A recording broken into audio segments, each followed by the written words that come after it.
Very good morning to one and all.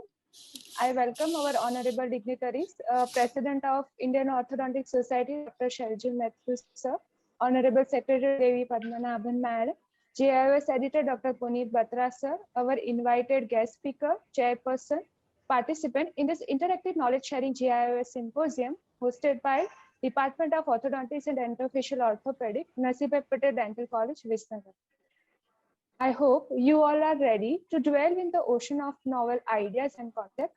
To begin with, I would like to invite respected Dr. Amish Mehta, sir, professor and head at Dharamsi Desai University, Nadia, to chair the first presentation of today's scientific deliberation. I also invite our esteemed speaker, Dr. Jean-Marc Retrovi, Leo Roger Ender Chair, Professor at University of Missouri, Kansas City, for a scientific deliberation. I request Dr. Amish Mehta, sir, to enlighten us with the brief introduction of our speaker with the session. Over to you, sir.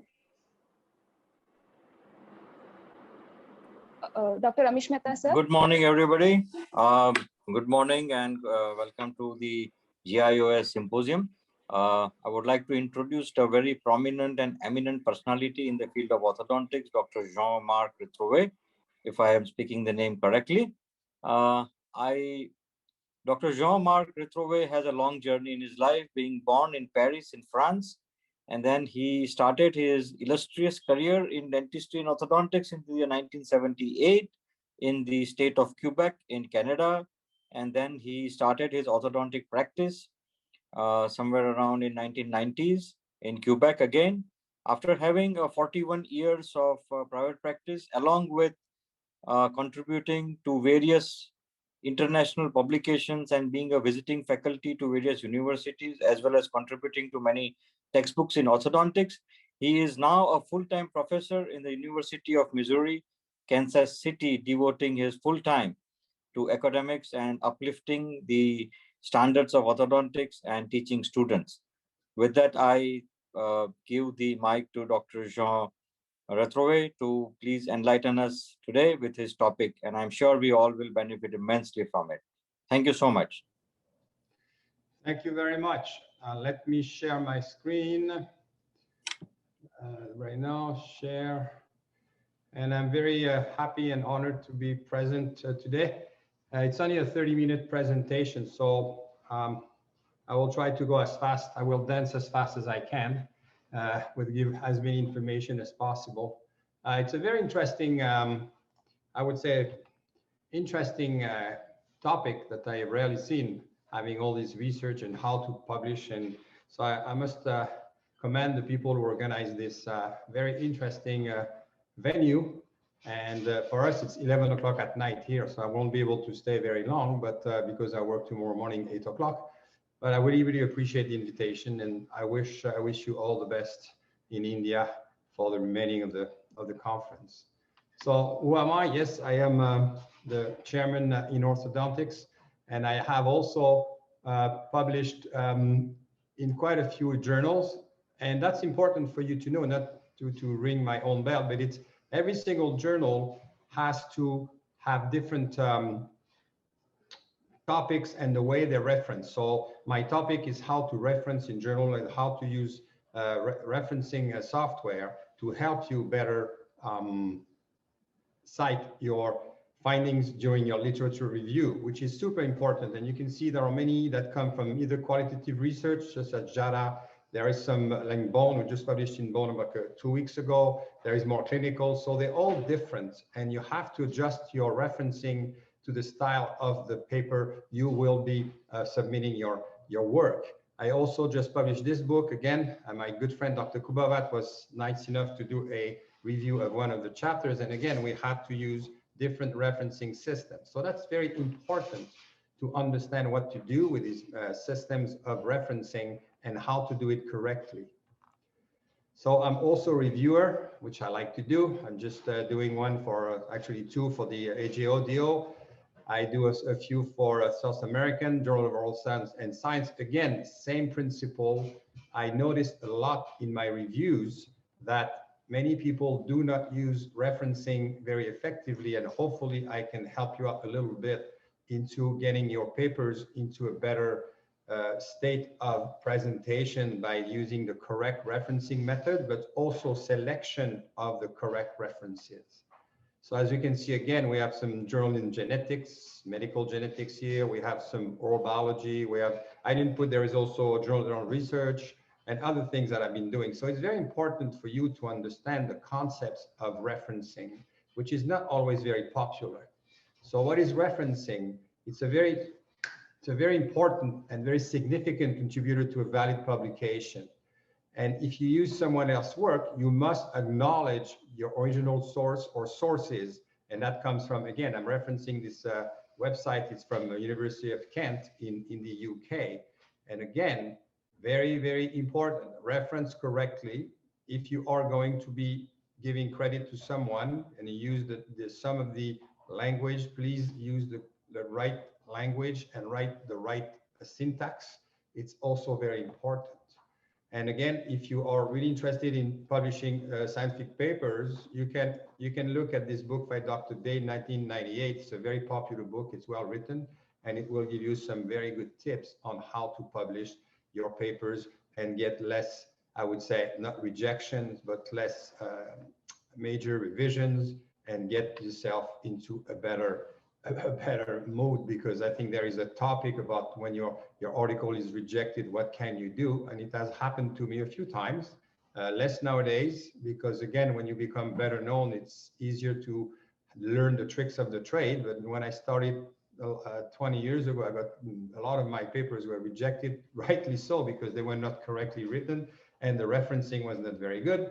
And I've learned by, you know, making some errors. And nowadays I get a better, I would say, a better result or percentage of acceptance, because the way we present our papers is much improved. So again, when you prepare your paper, a lot of people hate conducting a literature review. It's long, it's tedious. You have to read a lot of articles. At least please read the abstracts and make sure that you are understanding what is actually the present appraisal of the literature as, let's say, 2021. Do not plagiarize. I'm sure you won't, but it's still sometimes a little bit tempting. You know, you see something really interesting and say, oh, maybe I should just rewrite it a little bit and make it nicer. So this is not referencing anymore. It's plagiarism, and it's not good if you do that. So please don't, and I'm sure you won't, but it has been reported in lots of very prestigious universities. Some professors, being a bit pressured to publish, tend to bend the rules a little bit. So be careful. There's a lot of software nowadays that recognize plagiarism, and please don't engage in that, and I'm sure you won't. And again, it says sometimes, oh, I've got this idea, I want to do the research. You start looking at the review and you said, wait a minute, it's been done quite a few times. There is nothing wrong in repeating an experiment, and there is nothing wrong in redoing something that someone else has done, as long as you give credit and as long as you obviously reference this work into your papers. And sometimes just contribution by copying, not copying, by redoing the same experiment it's not a problem. All right. So what do? Well, first of all, you have to ask yourself, what is your research all about? If it's too broad and you put your research in the lit review of we will see 2 or 3 different types of research software. Well, if it's too broad and you write too many too many words, let's say orthodontic brackets, obviously you'll have too many hits. You will not know where to start, and you will end up with a very, very large amount of references that you will not be able to correctly use in your paper. At the same time, if you use a too narrow, and maybe when your patients ask you if TADS would give you otitis, well, I tried that today. I got zero response from the search engine. They said there was no paper published on TADS and otitis. So you would have to change the way you write and again, if you only put TADS, you will get way too many hits. So again, the way you do it is really important. And there are some, again, I've tried to give you the tricks of the trade. So what is the search engine that is the most popular? Funny enough, the real researchers or the really seasoned researchers will tell you that we use a lot of PubMed, which is probably the best there is. It's by the National Institute of Health in the States. It's very, very, National Institute of Medicine, sorry. It's very, very good. Scholar has been coming in with Google for a very long time, for about 10, 15 years now. And it has been pretty successful. And I'll try to show you the differences. I personally use both. There are other ones too, by the way, on the Ovid or Medline or many, many, many more. But these two seem to be able to, if you use them correctly, you will get probably the best possible result. Because if you look at this little citation I put in yellow, which comes from Nurbash in 2012, well, they say that basically what they do is they will start with Scholar to have a broad idea of your topic. You will have a citation that is broad and not necessarily in the best journals. So you have to be careful. You know that impact factor does count, and the way the journals are referenced is very important. But Scholar will give you pretty much anything, even patents and citations. PubMed will be a lot more, I would say, selective, and will give you probably a better fine search once you've done your first piece of work. So what I usually do myself is I start with Scholar. If I have an idea of a research, I'm doing right now research about cephalometrics as an example. I started with Scholar. I got a lot of good things, and then I went to PubMed, and I got pretty much the same articles, but I would say the PubMed was more selective, and we had less, I would say, noise. So be careful. Scholar is good, but it's not good enough for a very, very specific search. And to be highly scientific, I would argue that PubMed may probably still be a better engine, but Scholar is getting better every day. So this is it, you know, Google Scholar from Google. Everybody now uses Google all the time. And how does that work? Well, it's pretty easy to use. You go with Google and you type, I don't know, reference papers, referencing papers. That's what I did. And what happens, and on this one, you can see on the upper right side of the screen, I'm here, but you don't see anything here on this side because I'm not logged into my school. This is my personal account. So I don't have UMKC or some university where I would be affiliated with. So this one is my personal, and that's important because you will not get the full text of your articles if you are not logged into a school or to someone who has access to the central library of Scholar. So basically what it does, it's got a few advantages. You can import in Endnote, which we'll see in a minute, which is very nice. I like that. And what I like to do, because today is a presentation day, you can see that you click on this little thing and you can cite, and just by highlighting, you can copy paste this citation right into your PowerPoint. So this way, when you want to have something really nice, which I tend to use, the Vancouver one would be used for citation into a reference from a Word file. I usually use the MLA when I use it for PowerPoint. It looks nice, it's concise, it gives all the authors, and this allows you to basically present the articles in its correct form. So this is fine. You see on this side, it's cited by 41, 108, 824. So that means that the number of citation of the paper is much higher for referencing as per the original. As for example, for Noel Gilbert, which is fine, but be careful also. Some papers are cited a lot of times, but are not of great quality. The more general papers, which are good to start your search. And as I do a lot of, as an example, I do a lot of machine learning research at the moment. Quite a few of the papers I read are only cited 12 or 14 times because they are very specific to what I'm looking. So it doesn't mean that because there are a few citations that it's a bad paper. It may mean that it's a very specific paper that may or may not be interested for you. So be careful with this. This, you see, you have the custom range here from 21, 20, 17. You can put a custom range, but that's basically it. So you have, you also have obviously where the paper is coming from, but you can see that quite a few of them come from probably papers that are not very high impact factors, but that's okay. It helps you decipher a little bit what's going on. So that's the Google, all right? Then if you go to PubMed, Remember, and orthodontics is changing very quickly, and be careful because PubMed, like UMKC, we have three libraries, three main ones. The Nichols one, which is engineering. The second one is the Block, which is accounting and economics and law. And the third one is health sciences. Usually, when you search in orthodontics, you will stick to health sciences and it becomes PubMed, which is fine. Nowadays, that with all the computer science and all sorts of, I would say, advancements that we do in 3D and everything, there may be some of you who are interested in engineering and computer science. At this point, PubMed may not be the best search engine. You may have to go to the engineering one, which is different. At the moment, I would argue that PubMed for us is good enough to get the perfect system. So what does it look like? You see, basically, it's a National Library of Medicine, as I said. It's the NIH behind it. It's a massive database.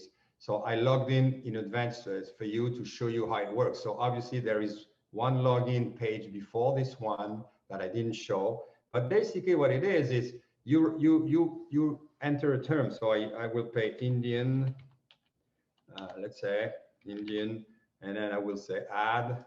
And I will put orthodontics, and you can do many search, but because we only have one, you can do endo, or usually I use, you see, sorry, you can do, oh, sorry, I gotta do this. You can do add, you could do or you could do add with not. We're not gonna get involved with this. The majority of people do and. So this is what we're gonna do. So you have Indian and orthodontics. So you do and, so you see Indian and orthodontics appear, and you search. I'm sure you all done that. The big advantage, and it's only 1,000 results, which is good. It's not too much. And you see the scale is pretty neat because you can decide that, oh, you want only the articles from 2014 to 2021. And you go down to 471. Say, okay, that's cool. That'd be nice. But say, wait a minute, I don't want to read all these articles. I may want just the abstract from, I don't know, 2000 something. Whoops, sorry, 2010. And I want the abstract only, and all of a sudden you have to 719 results. And you can do this, which is very cool, is systematic reviews are very popular nowadays. So you can start with systematic reviews sorry, I just have to go because I don't want to mess up this. So then you do only 8. Oh, okay. So this is okay because you have Indian children. You see, the problem is that you have to do also is you have to use brackets. If you want Indian and orthodontics in the same sentence, you need a bracket because now you see they don't have the same thing. You have Indian coming out and orthodontic coming here. So the search engine would be different the way you're going to work at it. You can go with clinical trials, and you can do a custom range the same as Google, and lots of additional filters I'm not going to get involved in. So that's basically PubMed, which is a bit more complicated to search than I would say, sorry, Google Scholar. But you also have this, which is kind of neat. That will tell you the article is free. In Google Scholar, it'd be different. So that's the way you can search for, I would say, papers about Indian orthodontics. So you had 9 and 9 results. So you may want to go, but the best, I would argue, please try your search and try to make it a little bit less cumbersome than 1,000 papers to read. So either by dates or by, as I told you, randomized clinical trials, review, systematic review, and you will get something really nice. So we'll get out of this for a second. And basically what you go to is you got the Scholar, you got PubMed, you got Medline, and then you go to what we call the referencing software. And the referencing software usually is Endnote in our world in the United States, but there are BiblioX, Mendeley, and Zotero, and others. For me, I was asked to talk about too many of them, but what I decided to do instead of, they all work about the same concept. So I wanted just to show you Endnote because that's the one I know the best. And Endnote is basically, it's at version 9, which is the one we have. So what I do, I use PubMed, I use Scholar, and I will import my papers into Endnote. I'll show you that in a minute. And basically what Endnote is a massive library, but it gives you the ability to do many things. And it's very important for you to understand. So let's have a look quickly at Endnote and how it works. So the EndNote is right here. And what I have, again, this is my big library. And you can have many more, but this one is my main one. I have about 3 or 4 different ones that are a bit more specific, but this is my central one. It's got 1,627 papers in it, and it has imported references. So what is imported reference? Well, I just, let's say I will try to show you just on Scholar, just for fun. I will go back to Scholar and I will look at, I don't know, this one would be this journal here, you see? So it says journal referencing is from the publication in 1899. So that's really not a big issue. I will import it in EndNote. You see on the bottom left of my screen, there is a Scholar 3, and I will go there and you can see it's going to come up right there. So it's an imported reference and it's always the latest article that is there. What do I do with it? Well, many things I can do. I can highlight it. And again, because of time, I will give you just a little trick. So this is it. I click on it and I'm going to try to find the full text right here. So Scholar is going to, EndNote is going to search. It's searching right now. It's going to be searching for the paper and tell me if it's found it or not. Because I'm not in the UMKC site, I'm at home. It's more difficult. I don't know if it's looked at it, if you find it or not, I don't know. I don't think so, because it would be probably a little, if it finds the article, you'll get a little pin right here. You can see it as an example for my book. I really took the time and I got all the papers. This is the PDF of the book, of the paper, sorry. So all is there. So I can really do a very simple search. If I don't remember the PDF, I can click on this and I will get the PDF. So going back here, what do I do? Well, for the reference here, what I've done for this paper, for this, presentation, I have my groups and you can create a new group. So you see, create the group. So what I've done is I created a group called referencing. It's right here. And it's got 3 papers in it. So what I can do, I can take this paper and I can, take this paper and I can, put it in there. Well, maybe not. I have to click it better probably. So let's do it again. I take this paper and I should be able, should go there. I don't know if why it doesn't go, but it should. Oh, I got it now. Okay, so now if I reopen referencing, you can see that the paper is right here. So we'll try to remember the name ABT at, okay? So this I can build a very nice group of papers. By the way, this paper here is still in the all references. So if you notice, now I'm 1628 because this paper is added to my reference list full, but it's also visible in referencing. So obviously, if I open periodontics as an example, it will not be there. And you can see that in periodontics, I have only about less than half of them. I didn't take the time to look for all the PDFs. So I have a few that don't have the PDF, but it's not really necessary all the time. So this is where I am. I'm here now. So now what I'm building this reference group, and something that is really nice too, if you have a good computer system, is you can share the group, which is important. We'll talk about that in 2 minutes. So you can share this group with someone else, which is kind of nice when you write papers with other co-authors. You will be able, if they have EndNote, and you will be able to sync this, which is right here. You see, I'm not going to do it because it would take too long, but this little sync library, can you see that? So this, I can sync the library to the cloud. So anyone that is listening today that has a sync library, and I can invite him or her to share this group or library with me at any time. So that's a big strength of EndNote, in the sense that now I get the paper into my group, I can find the full text, and I can work with someone else at the same time, which is kind of nice. And there are many other things you can do, but as I would say, basic knowledge, that's the best you can do at the moment as a starting, I would say, referencing method. And they all work the same. BiblioX is the same. I use it. I never use Mendeley, but the other one was the same. I use EndNote because obviously my school is giving it to me. Again, you cite as you write. I showed you before in Scholar there was APA, Chicago, MPAs, Vancouver. For medicine, by convention, usually we use the Vancouver citation. So I'll show it to you. So you go in the Word file, I'll reopen my Endnote to show you what that means. So this is a very powerful tool with Endnote, is you can go right in there. So what I did for this presentation, I created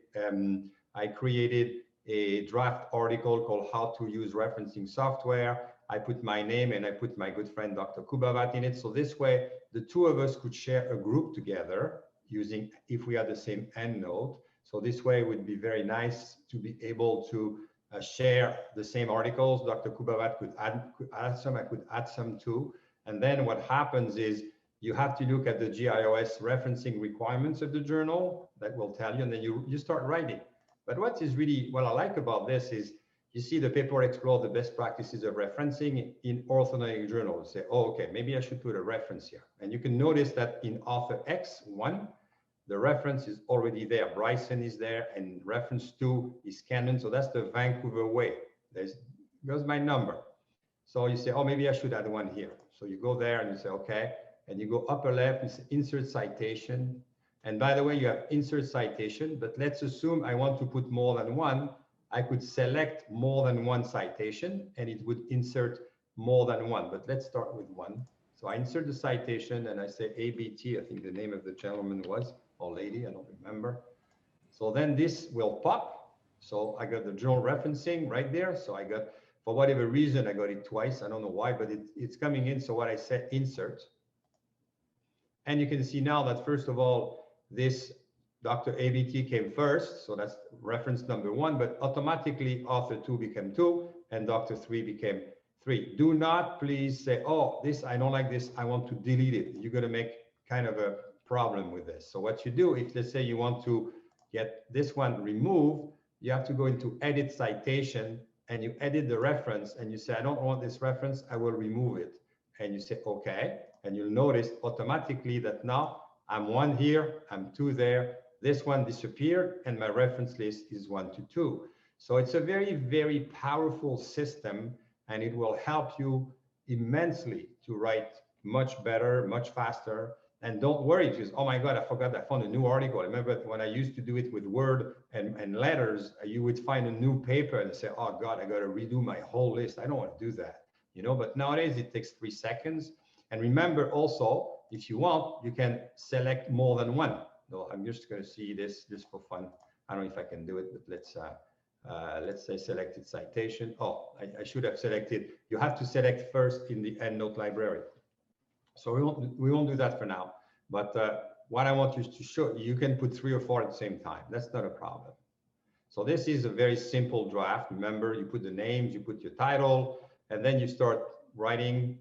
And write anything you can think of, reading a few papers, and that will help you because you can always change the order of citation.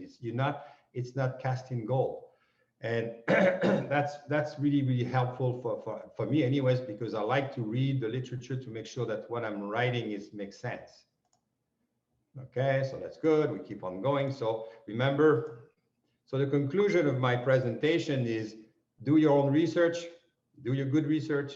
You can use Scholar, PubMed, or others. I tend to use Scholar and PubMed myself.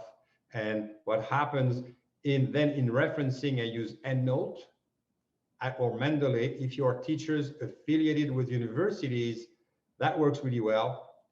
If you're a clinician that has no affiliation with a school, it's much more difficult. Zotero could work for you probably. It's an open source. It's a bit more complicated to learn. I've never really used it myself because I never had to. But this would give you some, at least, access to the abstracts. And why EndNote? It's free. It's seamless. Cite as you write, as I said. You can get the PDFs. You can create and groups. You can share the library and the groups. And this really helped you immensely in your writing. And make sure your references are solid and up to date. This is the reviewer speaking. Do not miss landmark articles. Extend the scope to dental, medical, and engineering journals. Do not get stuck with the AJO and the angle. There are much more than that out there. And do not blindly copy from Scholar, which I used to do when I was a lot younger. I said, I'll put as many as I can find. And then remember, the reviewer will check the references and tell you you didn't do a good job of it. So be very careful with that. Experience will help you in this one.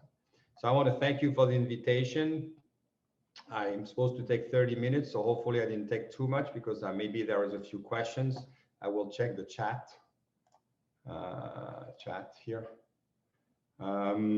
So I don't know what you have any questions. I finished 2 minutes early on purpose. Remember, this is the curve that you will be going through. As a young researcher, you start finding a topic, you go for it, and the joy factor goes up and up and up and up, and all of a sudden you find an article that looks almost like the same as yours, and you're all discouraged.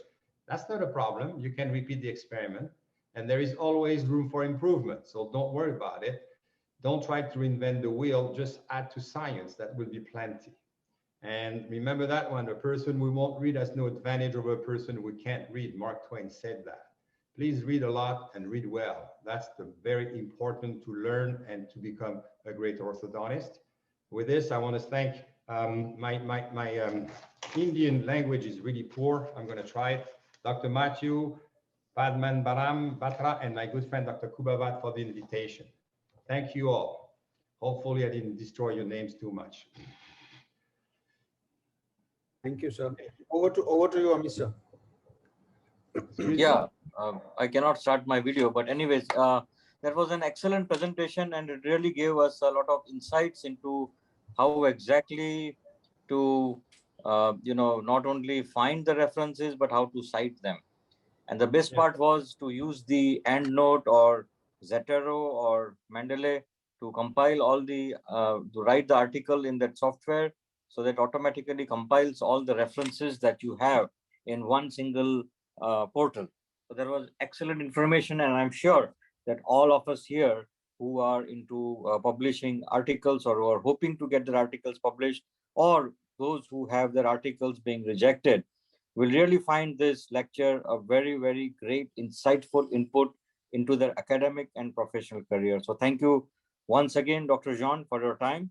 And it's almost midnight there in Kansas City, and you have gone an extra mile for the Indian Orthodontic Society, the Journal of Orthodontic Society in particular. So thank you so much. And with that, Dr. Ajay, can I give over back to you now? Yeah, please. Thank you. Are we presenting him a certificate of? That will be sent to him. Okay, sir. Thank you so much. Just that's 20 seconds. I do a lot of reviews. I do 3 or 4 a week. So if anybody wants to ask for advice, just ask Dr. Kubavat. He has my emails, and I'd be more than happy to help. It's really heartbreaking when you get rejected for minor details that you don't do well. And many times it's the introduction that is not correct. So anyways, if you want any more, let me know. I'll be more than happy to help. That's so kind. Yes, so you could share with us your email or your contact details. It would be great. Yeah, I would just share it in a chat box. All right. Or probably Dr. Sean Mark will share himself in a chat box. Thank you so much. That was really an eye-opener, and you actually simplified the way we do citations. Amazing. And it's so kind of you to, willing to help for reviewing the articles and other things. Thank you, sir. Without wasting much of a time, over to Gunjan, because we have one more international speaker who's having almost a midnight. So I could see him sipping a coffee since the time he is on screen. So we are waiting to hear from Dr. Shivam Mehta from UConnect. Over to you, Gunjan.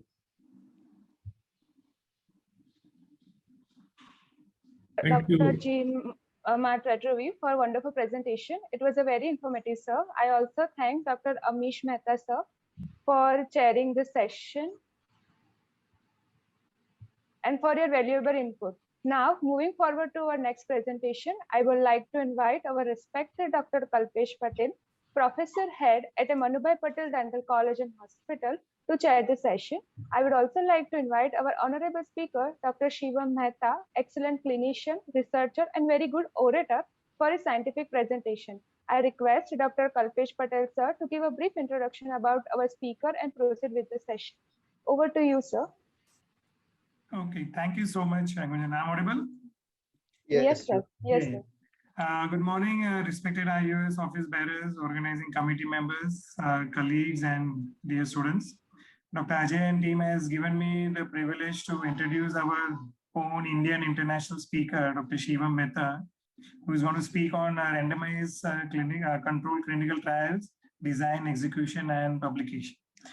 He's young, dynamic. Dr. Shivam Mehta is an alumni of GDC Ahmedabad and is immensely committed to the profession and has dedicated a lot of his time to clinical teaching. He has done his master's in dental science from University of Connecticut and fellowship in orthodontics and dentovisual orthopedics from University of Illinois, Chicago. He is also a peer reviewer in various national and international journals and has many publications under his collar. Shivam, we'll stop here and ask you to continue now. Sure. Thank you so much, Dr. Kalpesh sir, for that warm introduction. I would also like to thank Dr. Puneet Batra sir, Dr. Ajay Kubawat, Dr. Shivam Mehta, and the wonderful team for organizing this amazing conference. So I'm going to share my screen. Can you see my screen? Yes, it's visible. Okay. So I'm going to talk about randomized controlled clinical trials, design, execution, and publication. So I came across to University of Connecticut, and I wanted to share my experiences of undertaking a randomized trial in here. So a brief introduction about my journey is, of course, I am first the student of Government Dental College, Ahmedabad, and then I came to UIC and UConn. So a little bit about my journey. I was mentored by Dr. Falguni ma'am and Dr. Dolly ma'am in GDCH Ahmedabad. After graduating, I did clinical practice for a couple of years. And then I came to University of Illinois at Chicago, where I gained extensive training in 3D imaging. And I was trained under Dr. Andrew Haas, who is a pioneer in rapid palatal expansion. He was really nice. He was 91 years old at that point when I was there, but he used to come every month to teach us, and I loved to eat his brain up every day when he came, and I carried forward the interest of rapid palatal expansion at UConn. At University of Connecticut, I was fortunate to be mentored under Dr. Sumit Yadav, Dr. Madhur Upadhyay, and Dr. Thari Nada. So my topic today is randomized controlled trials, and it will be broken down into three pieces. First, I'm going to talk about the design, how to draw the protocol for the randomized trials, and then we will go into the execution, and finally touch a little bit on the publication. So currently at UConn, I am the PI and the study coordinator for the randomized clinical trial that's evaluate the efficacy of photobiomodulation or low-level laser therapy on orthodontic tooth movement, a molecular level study. And another trial that was conducted at University of Alberta is on effect of bone-anchored and tooth-anchored expansion appliances compared to controls. And I'm evaluating these samples retrospectively, but the samples are from a randomized clinical trial. So I will use these two examples to guide through the presentation. So first of all, what is a clinical trial? So a clinical trial in simple terms is a medical research that involves people. There are multiple definitions from WHO, from NIH, but this one from NIA, National Institute of Aging, is the one that is simple and crisp to the point. Is clinical research involving people is a clinical trial. Now, a clinical trial becomes a randomized clinical trial when the process of assigning the patients to the trial is randomized. It is not according to the clinician's choice, but it is given to a random order, be it by a coin toss or by a software. So the main purpose of randomization is to reduce the allocation bias, is to reduce the selection bias. So randomized control trial is when a clinical trial, one group is controls, meaning that one group does not have an intervention or an experimental device. That is when a randomized clinical trial becomes a randomized controlled clinical trial. So there are different kinds of the controls, that is placebo control, in which one group is given identical appearing device or drug, a dose response control in which there is a fixed doses of, for example, a drug, a fixed doses of drugs are given to a certain groups, and then the dose is increased gradually. There is external control, which is very common in orthodontic literature, where you can use a historical control of sorts. For example, the AAOF, Growth Legacy Cephalometric Collection, can be used as a control to compare the effect of an intervention of a current orthodontic treatment. Then a no treatment control, in which no treatment is rendered to the patient group, and active control. And this is what is done in a few trials recently, is which there is an active treatment is given, but to another group. So there is no group which does not have any treatment. And multiple control groups, which is the best form in which you can have advantages of different controls. So now that we talk about controls, let's talk about what are the different types of randomization and how to do them. So the first of the simplest one is simple randomization. And it means that the groups are divided into two, the patients are divided into two groups by either a coin toss, which is not considered an effective method now on. Another method of simple randomization is random number generator, which can be used by softwares or by block randomization, in which there are different blocks are assigned. For example, if there are 60 patients and you need 4 groups, so there are blocks are placed for 4 different groups, and a predetermined number of patients are assigned to each block. And this is done in order to have equal sample size in each group as compared to simple randomization. The stratified randomization is a bit more sophisticated, bit more restrictive, in that you have certain covariates like age, gender, comorbid conditions such as hypertension, diabetes. Then you can stratify the different blocks according to the covariates, so that you have a certain age group 20 to 30 in one block, a certain other age group 10 to 20 in another block, and you can also decide the sample size beforehand. Unequal randomization is not routinely conducted in orthodontics. It may be conducted in medical field when one intervention is very expensive, then that may have a lower sample size. Another intervention not that expensive may have more of a sample size. And covariate adaptive randomization is something I find really interesting. It has now been increasingly adopted in the medical field. And in covariate adaptive randomization, what is actually being done is that the baseline characteristics of the participants in different groups are analyzed by means of a sophisticated softwares. And then the next participant is added to the group based on his or her covariates, comorbid condition, so that the difference between the groups is minimal at baseline. And that is more adopted now in terms of medical field, but there are certain um, disadvantages of that, in that the selection or the allocation of the patient is not completely blinded. It is a little bit up to the clinician, and because of that, there are certain disadvantages to covariate adaptive randomization. So the most common randomization used in orthodontics are basically block and stratified randomization.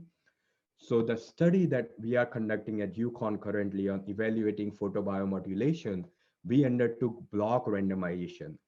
And what we did is we had 2 control groups and we had 2 study groups, and we had 4 blocks each of 15 patients in each group. So the sample size was 15 in each group, and that is how the randomization was done. Now, how do we come up with this sample size of 15 in a randomized trial? So the sample size basically is dependent on the size of the expected effect. So for example, if in 2 groups, okay, you expect a 10% decrease or a 10% improvement, and you need 80 patients for a power of 80%, then if the difference increases to 20% between the 2 groups, the sample size automatically decreases to half. But if the difference between the 2 groups is so small as to 1%, the sample size has to be 8,000 to identify the difference. So in short, the smaller the difference between the 2 interventions, between the two treatment modalities, the larger is the sample size. And you can calculate the difference based on previous literature by looking at the mean differences and the standard deviation, that is the variance between the two treatment protocols, to identify the sample size for your trial. All right, so that's great. That's a lot of theory, but how to perform randomization in practically? So I wanted to do this presentation not just to go over the theoretical aspects, but to show how I did, how I learned, and how I performed some randomization in this trial. So before going into the practical examples, I just wanted to share some information about informed consent. So before undertaking any trial, the most important part is the informed consent, to explain to the patients what are the pros and cons of the treatment, how many times do they have to come, how much time do they have to give to this study, are they going to be financially compensated for that time, is there going to be any side effects, any radiation exposure, any possible thing that can go wrong because of the trial needs to be explained in the informed consent. After the informed consent is the patient enrollment. If they agree to be a part of the trial, then they are enrolled in the study. And after the enrollment, the randomization takes place. So let's imagine informed consent is done, the patient is enrolled. Now, how to do the randomization?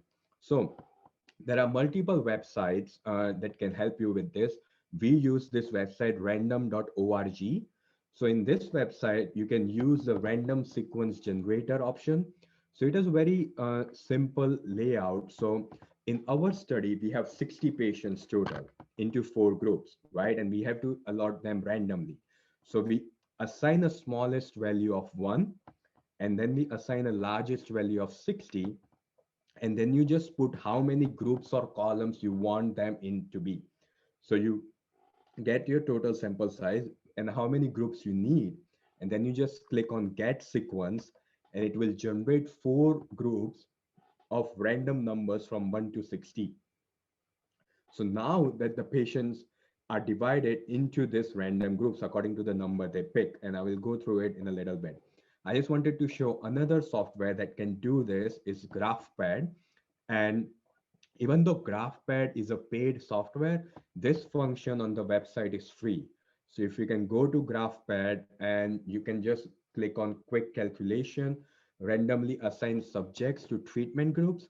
And what you have to do in this is you have to assign per group patients. So how many patients you need in one group, you can write that number on the left, and then you can write the number of groups on the right, and then you just click on do the randomization, and it will generate the 4 groups from 1 to 60. It will randomly assign the numbers to different groups. And this is also very good a way to do it randomly without having a coin toss or something else. And you can copy this to an Excel sheet so that you have the randomization before you start allocating the patients. So now that you have the randomization, the next part is to give it to the patient at allocation concealment. And how this is done is one of the most safest ways: opaque sealed envelopes. All the envelopes should be the same size, and they should be opaque so that the patients or the clinician do not have any sign of what number is it within the envelope. All the envelopes are given to the patient. Every envelope will have a different number from 1 to 60 in our case. Now the patient selects one envelope, opens it, and gets the number. The patient doesn't know which group they belong to. They just get the number. And then from the number, a study coordinator will have the master key that was generated by the randomization. And that is how you assign the patient to the particular group based on what number they select. So now that the randomization is done, now the patient recruitment is done, another important part of drawing up a randomized clinical trial protocol is the design of the RCT. So there are multiple designs, and the parallel design, the crossover design, cluster and factorial design. So in the parallel design, it's one of the simplest design and the most commonly used ones. So what you usually do is each participant is randomly assigned to a group, either a treatment group or a control group, that is no intervention, at the same time, and then the outcome is assessed at the end of the intervention. There can be multiple parallel arms, that can be multiple treatment arms, but essentially the design remains the same. Another design is a crossover design. So in our lab, we undertook a study to identify the effects of vitamin E and PTH on orthodontic tooth movement. So a crossover design basically is you start with one drug in a group like vitamin E and PTH in another group. Then you do a washout period. You let the effects go away. You don't give anything for a period of time. Then you give the other drug to the same group. Now in this, the advantage is that you don't need a large sample size. You can use the same sample for different interventions. But the disadvantage is that the treatment takes longer because you are using two interventions. Another design is a factorial design in which you have different groups, one taking vitamin E, one with parathyroid, one a combination, one taking no treatment. So the advantage is that the treatment is done relatively in a shorter period of time because you are using multiple treatments at the same time, but the sample size needs to be higher. That's the disadvantage because you need particular amount of people for each group. So another important point, once you have the design, the randomization, but the most important point of a trial is conducting, why is this trial being conducted? What's the rationale of the study? And to me, whenever I read a paper or whenever I write a paper, the most important point is the rationale of the study is what is this study contributing? And I will give a brief overview of my journey of what I did to come up to the point that I am currently. So I feel there are two main challenges in orthodontics, right? One is the orthodontic treatment time, other is retention. Now, all of us have been asked the question by our patients is when is the treatment going to end? How long is the duration of the treatment? And that is why there has been an increasing interest in accelerated orthodontic tooth movement.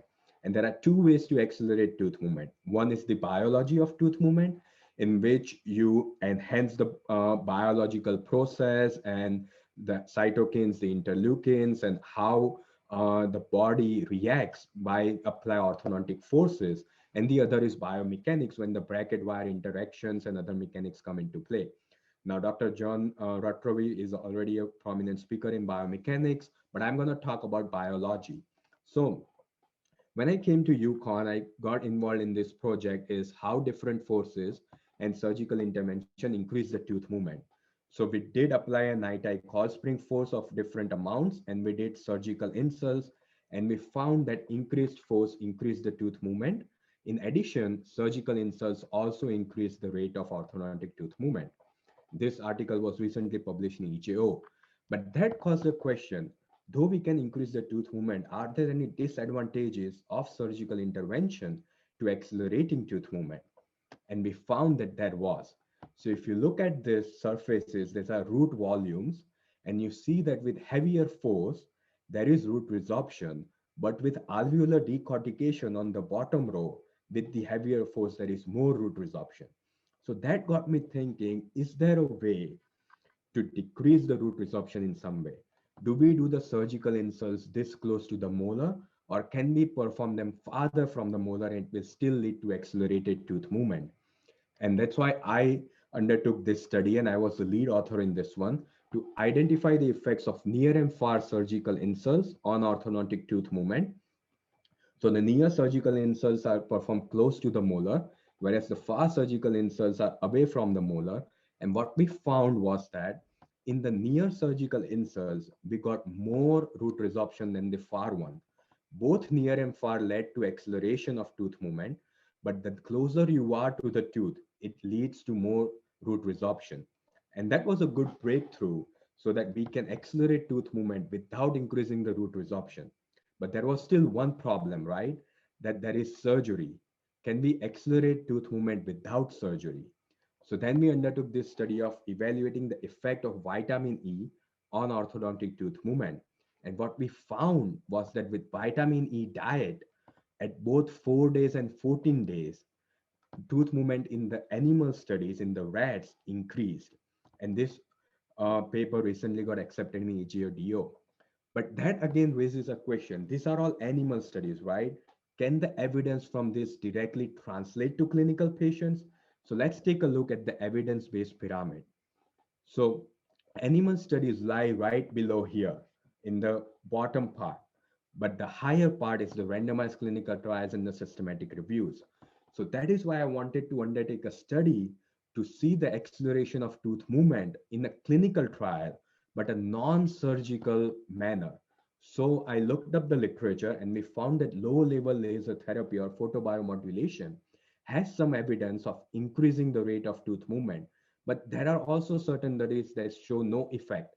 But none of the studies have investigated the molecular levels effect of photobiomodulation.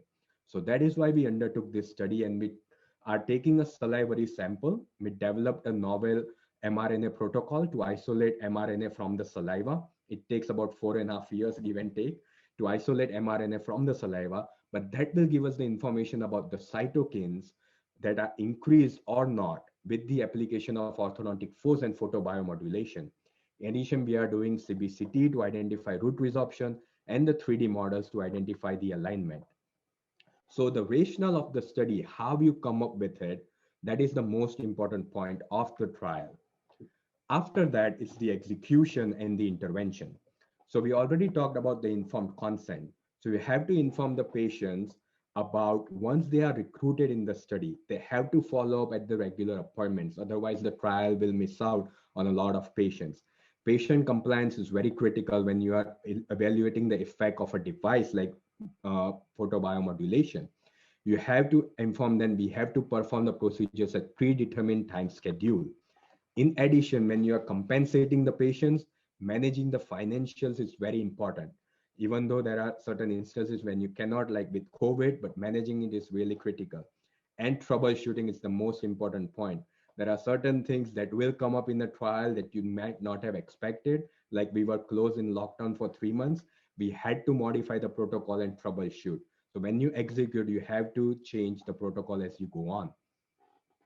The final one is the outcome assessment. Now that the trial is designed, conducted, now how you assess the outcome is one is intention to treat, in which you analyze all the patients in the group, even those who drop out, you still analyze them. And this is even those who are non-compliant. And this is good because it gives you a more generalizability to a clinical picture as to how many patients will be compliant or not as well. Another is per protocol, in which you only access those who followed the protocol.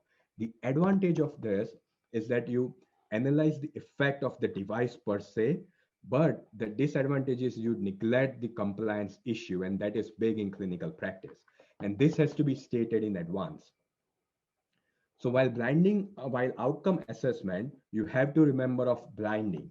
And open RCT is when no investigator is blinded. Single blind is when only the patient is blinded to the group. Double blind is when both the patient and the investigator is blinded. And triple blind is the best when the patient, investigator, and the evaluator is also blinded. So all this blinding affects the bias, and we can reduce the selection bias by doing the randomization, the Hawthorne effect by having a control group, and the observer bias by doing the proper blinding. Another part is the registration of the clinical trials. So when you do the registration of the trials, there are certain guidelines according to ICGME. There is a clinical trial of India, and there is clinicaltrials.gov. And there is a very good step-by-step tutorial of how to register trials in clinicaltrials.gov. There are certain trial registries that have been accepted other than clinicaltrials.gov. And this has to be done prior to enrolling the patients in the trial. Another part of writing is after conducting the trial is reporting the trial and doing the publication. So I will share a couple examples of the publication we did from the trial from Alberta. One is on the bone anchored, tooth anchored expansion appliances, how it affects the alveolar bone. And this was accepted in AGODO. And the other part was accepted in Angle. Now, the reason I show this to studies is even though these two were trials, the first time both the studies were rejected because we did not report according to concert guidelines. So even though the study is good, you have to report according to the guidelines presented by consort. And finally, you have to select which journal to publish in. For example, Dr. Matroni also already talked about indexing and impact factor. Another important aspect is open access. I know JIOS has no publication fees and open access, which is a good factor to publish in such a journal. So with this, I would like to end my presentation. I would like to acknowledge Dr. Yadav, Dr. Upadhyay, Dr. Thadinada to help with this presentation. And if there are any questions, I will be happy to answer them. Thank you.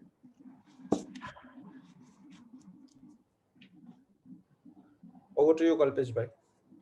Yeah, I don't think there are any questions in the chat box, but thank you, Dr. Shivam, for an in-depth information on randomized clinical control trials, and your presentation was very illustrative and easy to understand and grasp, and I hope the students and the attendees have made the most out of it. Right? We hope to hear from you more again in person. Yes. Thank you so much, Dr. Thank you, Dr. Shivam Mehta, for an excellent presentation. I also thank Dr. Kalpesh Patel, sir, for chairing the session and for your valuable input.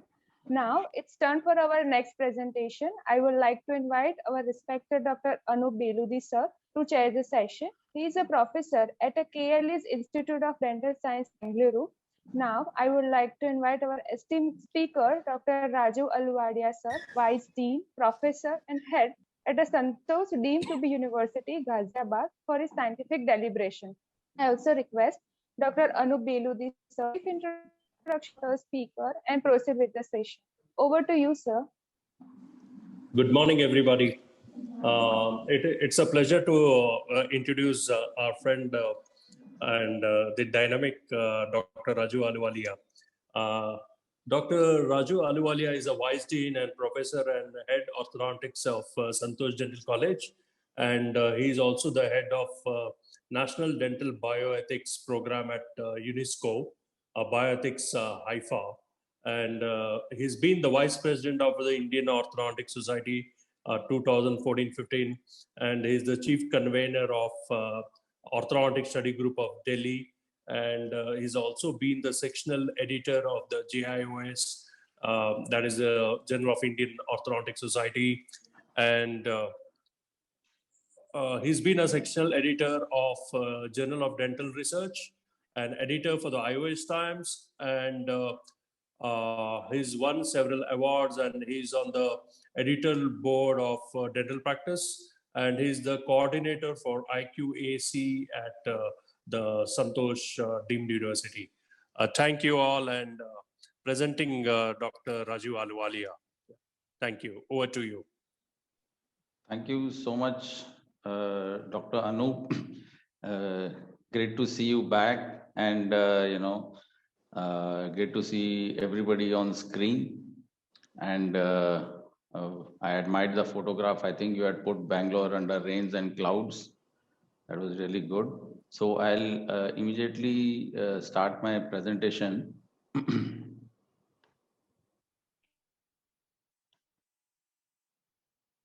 Okay, am I audible, Dr. Anu? Is the volume okay? Yes, yes, you are audible, Rajiv. Okay. So, my topic that was given to me was ethics in plagiarism, in publication and plagiarism. And, I've been working on ethics since a long time, and one issue with ethics is that you have to take it to people, and people don't come to you. But at the same time, it's our kind of duty. I've made it my duty, to take the concept of ethics to people. So I'll try to make it a little light and, interesting.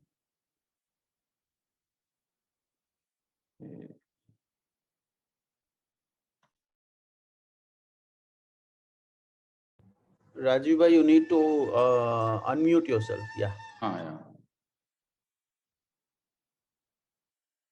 One second, I'm having some issue. Okay. So these are the contents of my presentation.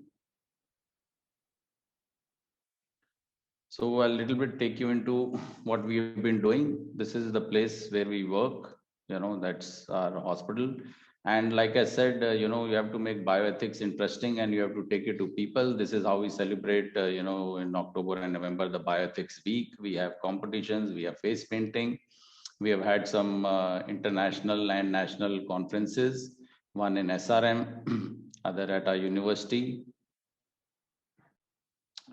We have had during the COVID, the UNESCO Asia Pacific chair has taken it as their responsibility to, attend to not only the technical as well as the immense ethical issues that have erupted in our profession. And currently I'm preparing a white paper for the UNESCO regarding that, about the issues and how they can be attended. So I've been, this topic has fascinated me since, the beginning of this 2010, and have many publications focused on ethics. And I'm thankful to the editors of JIOS and the Journal of Contemporary Dentistry, my friend Dr. Puneet and Dr. Raghav, for helping us promote the cause of bioethics. And in that regard, IOS deserves due credit, because Dr. Shivam Mehta and Dr. Sridevi have led the way, and this was the first society to enter into MOU with the UNESCO chair in bioethics. So once you start working in your field, the next extent in research goes to getting copyrights and patents. So this is one simple copyright which we had devised. I'm the author for this, in which all of us, it's kind of a self-declaration, like self-attestation, attestation that you are doing ethical work. So I'll skip this. These are the principles of bioethics. In publications, autonomy and justice. Justice is important. Whoever has contributed to that work should be given justice and should be given the due credit in the publication. So publication is, it's the preparation and issuing of a book or journal or even piece of music, for sale.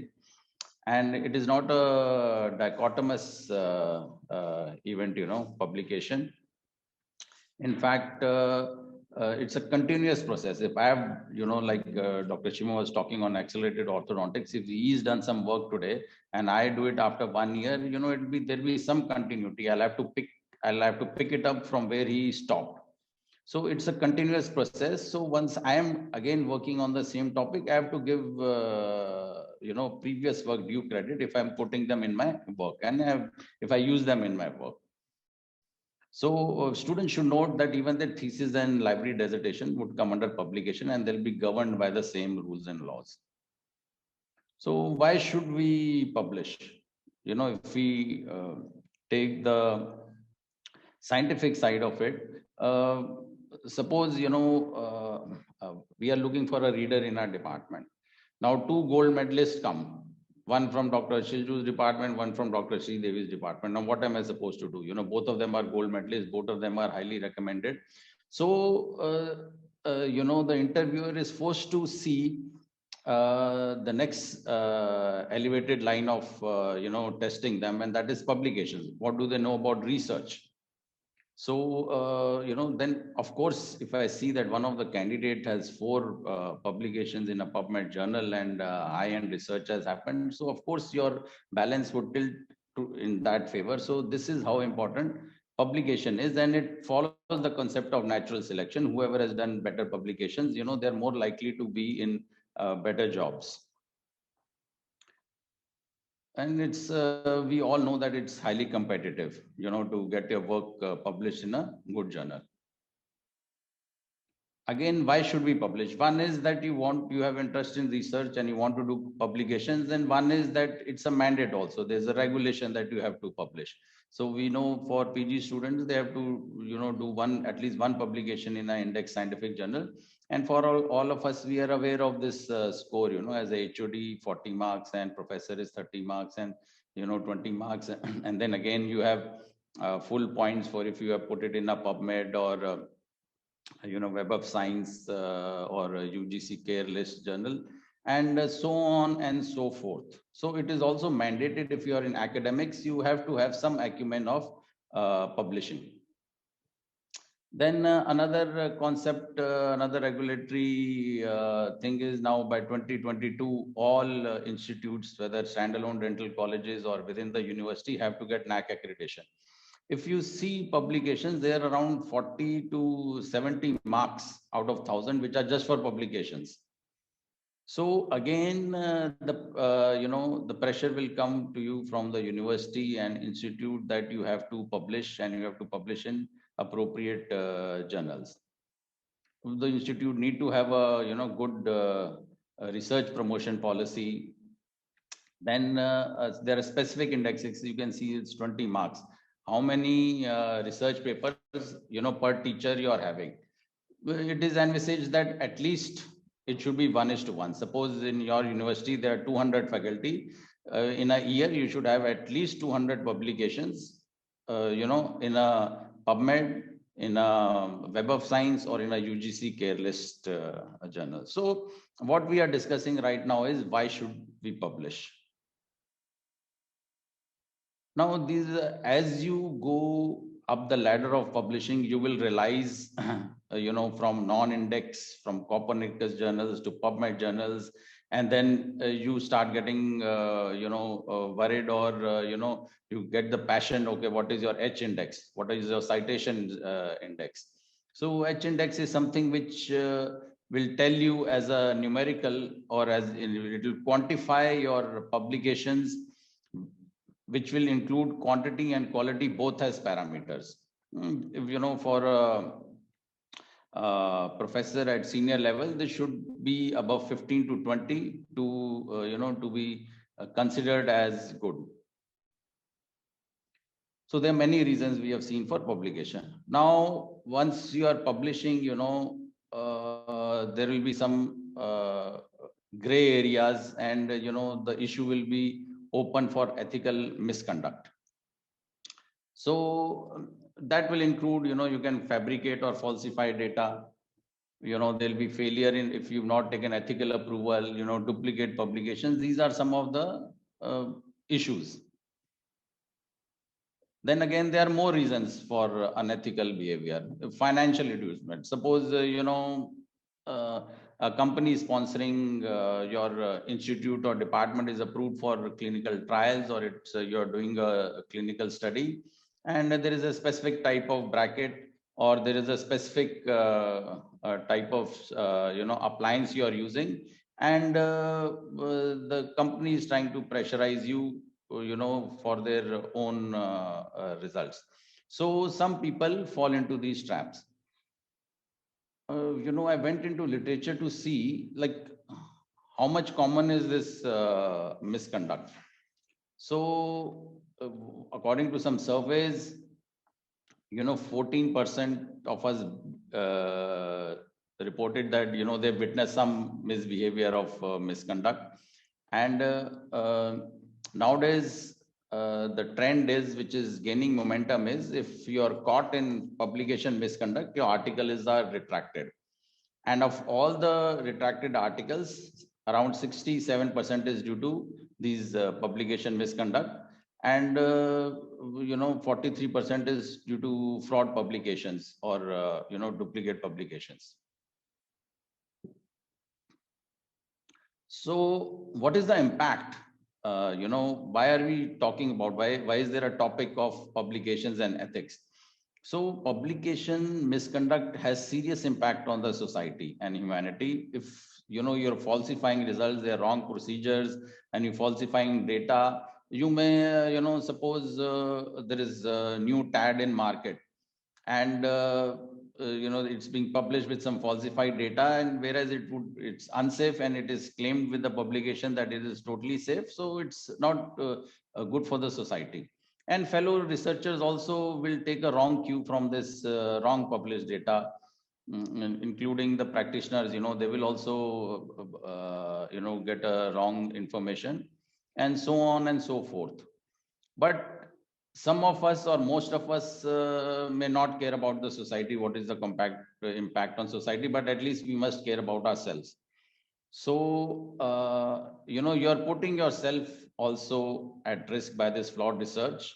And if you're not lucky enough to survive it and you're caught amidst it, so it becomes a big taboo in image. You may be doing very well in the Indian Orthodontic Society in circles the world over, you have a good name, and suddenly something like this crops up. So it's not worth taking that risk.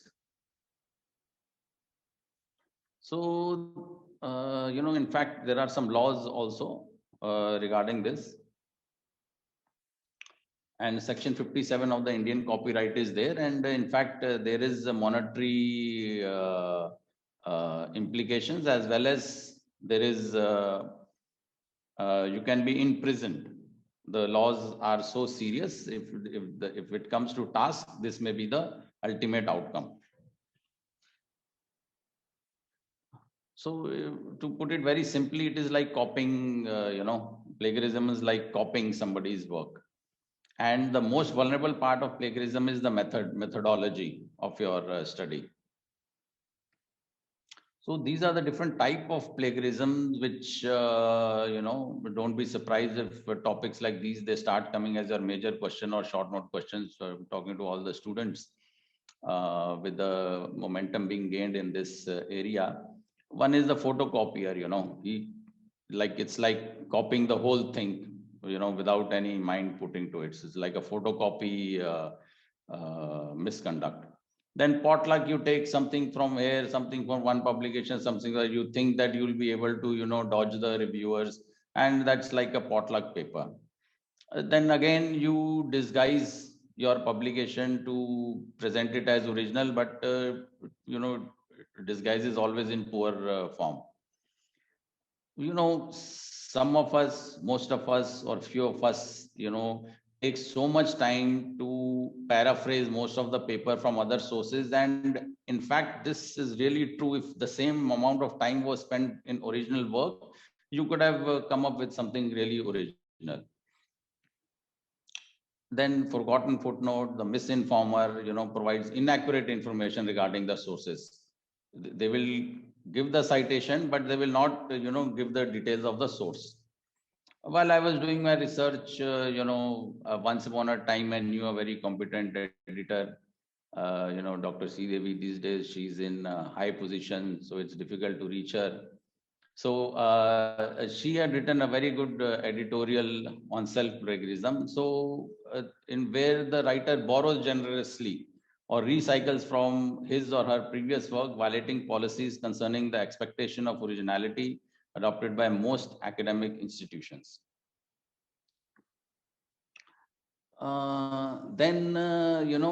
In some instances, the writer properly quotes, he cites the sources, but then he goes on to paraphrase some other arguments from other sources, creates confusion, and tries to pass off all this paraphrased or copied paragraphs from other places as his own analysis, and thinks it is a perfect crime. And all of us who have read or watched Agatha Christie's novels, we very well know there is no perfect crime, and in the end, you will get caught. Redundant publications, it's basically wasteful publication. There is a difference in fabrication of data and falsification of data. Fabrication is, when you cook up fictitious data. Falsification is the data intended something else and you are falsifying it as something else, And there was a good meta-analysis by Fanelli, and they reported that 2% of medical scientists confessed that they have fabricated or falsified data. From Yale University, they were found to be offenders to this, even Malcolm Pierce.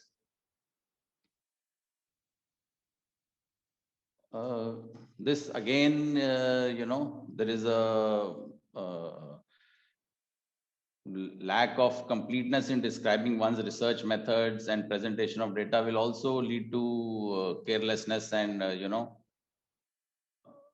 So we'll come to levels of plagiarism. This is very important, especially for the students to know, levels of plagiarism.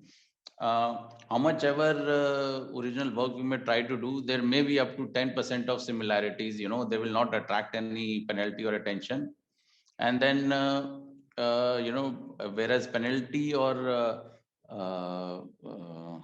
getting it highlighted is concerned, plagiarism is divided up to 10%, which is minor similarity, so no penalties. Between 10 to 40% in this type of thing, you can ask the student that he will have to revise his script and have to come back in 6 months. Whereas if it's huge and it's up to 60%, the student will have to be debarred from submitting a revised script. And if it is more than that, then he can be debarred from the course. And I'm not telling all this, but the UGC is telling all this. So all of you who are not aware, I put it very simply. So you must be aware of this, that this is as per UGC norms, and all of us, I'm sure, realize that we are governed by this UGC. Some of the famous examples, of course, Melania Trump's speech, as we all know, was kind of lifted up from the Michelle Obama speech, and some of them are really huge. Almost all these research papers were published between 2004 to 2007 were plagiarized by professor at the prestigious Delhi University College. So what can we do? What should we do? Okay, what should I do? Or what, all of you are listening, what should we do? So it's very simple. The best way to avoid plagiarism is to immediately cite others' work, always in research articles. And you put them in quotation marks.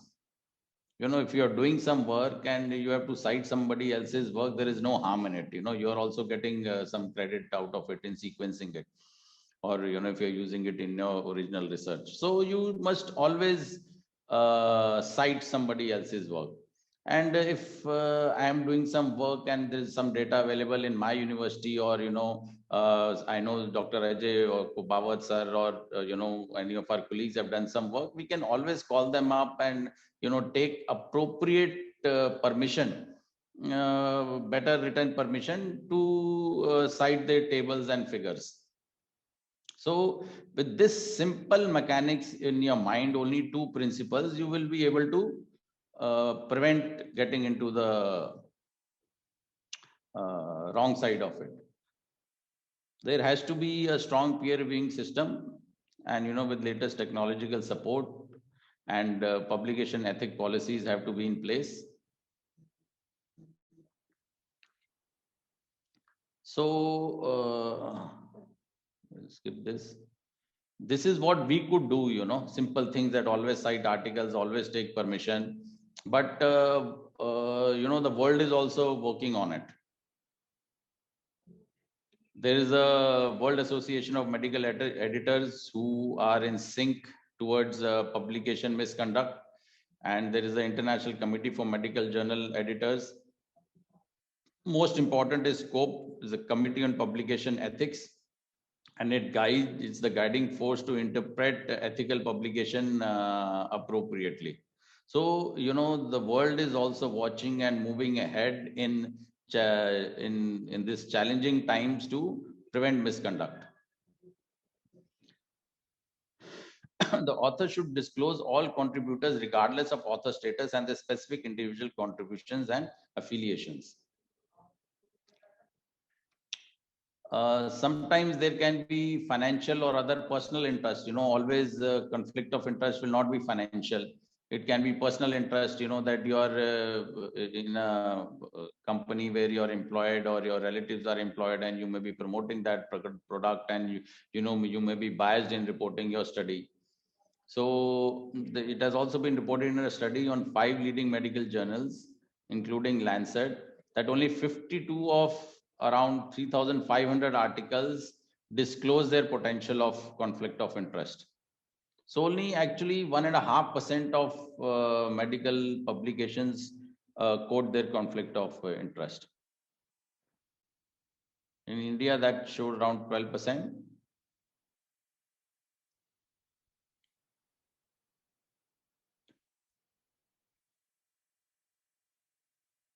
Now there is something called a retraction watch. You stamp out bad signs. There were two veteran health journalists, Ivan and Adam, who began to catalog retractions with an investigative report on the cause of retraction. In 2020, the retraction watch, it listed around 25,000 scientific publications. A large proportion of these retraction is due to scientific misconduct, manipulation of images, usually to suit a pet scientific hypothesis being very popular. So, many people across the world are doing, making efforts in controlling this. This was a clinicum was a researcher in that hospital, and 96 of his 98 publications had to be retracted. Even this has been the case in IIM Ahmedabad. Our dental field is also not far away. It's happening. There have been many instances which I'm aware of because I've been working it for a long time, and for best reasons we cannot quote them. But we always think, that this will not happen to me. So that may not be the case in the near future. Can you see that between 75 to 2012, it has, fraudulent publications have increased by 10 times. Authors from United States, Germany, Japan, and China are responsible for 75% of the retractions. And American involvement is not surprising because 1/4, the major part of research and publication originates from US.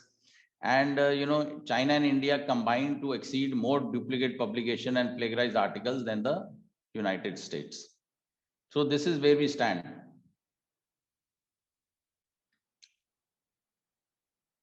So Karnar et al. In 19 conducted a survey on attitude of dental professionals towards plagiarism in Maharashtra, and 78% of the faculty members and 62% of students admitted to repeated plagiarism. So this I'm not saying, this is a study saying, about the status of plagiarism in our country, where if you're doing a blind study, 80% of the people are admitting to plagiarism. Then Singh et al. Assessed the knowledge and attitude of dental professions of North India towards plagiarism, and 43% were only aware of their plagiarism when they wrote their thesis. So still, I give credit to JIOS of including such topics in webinars and symposiums, because we have to make people aware. We have to make our members and aware, life members, student members, so that they don't fall into this trap. They must know the seriousness of the problem. This is a very simple flow chart which I've made. For any institution you are, okay, then the immediate question is, okay, what should I do? What can I do? how to prevent? So the article, once approved by the HOD, if it's for a student, it has to, the university or college can have a publication oversight committee who will check only two things. They will not check the technical aspect. They will do the plagiarism check, and they will check for conflict of interest. These two things are important, and then maybe it can be sent for publication. And for the students, if that is the thesis, because if you're doing the thesis, that it is considered that it was it was approved by the ethical committee and the screening committee. And this is again the chart that you can take. So better instruction on distribution rules and models, introduction of registers for engaged and progressing clinical trials. Dr. Shivam gave us a good insight into clinical trials. And what is not happening is punish the guilty parties, because it's the examples which set in the mind, oh, that thing happened, so we should not, so somewhere down the line we have to also set the thing. Again, I congratulate the Indian Orthodontic Society as the first professional society in the country to sign a MOU with the National Dental Bioethics Program, UNESCO chair in bioethics, Haifa. And we are committed to do, ethical work. And our job is to train our life members, our student members towards not only ethical research, but ethical publication. And thank you whole team, especially Dr. Ajay Kupawat, for hosting this.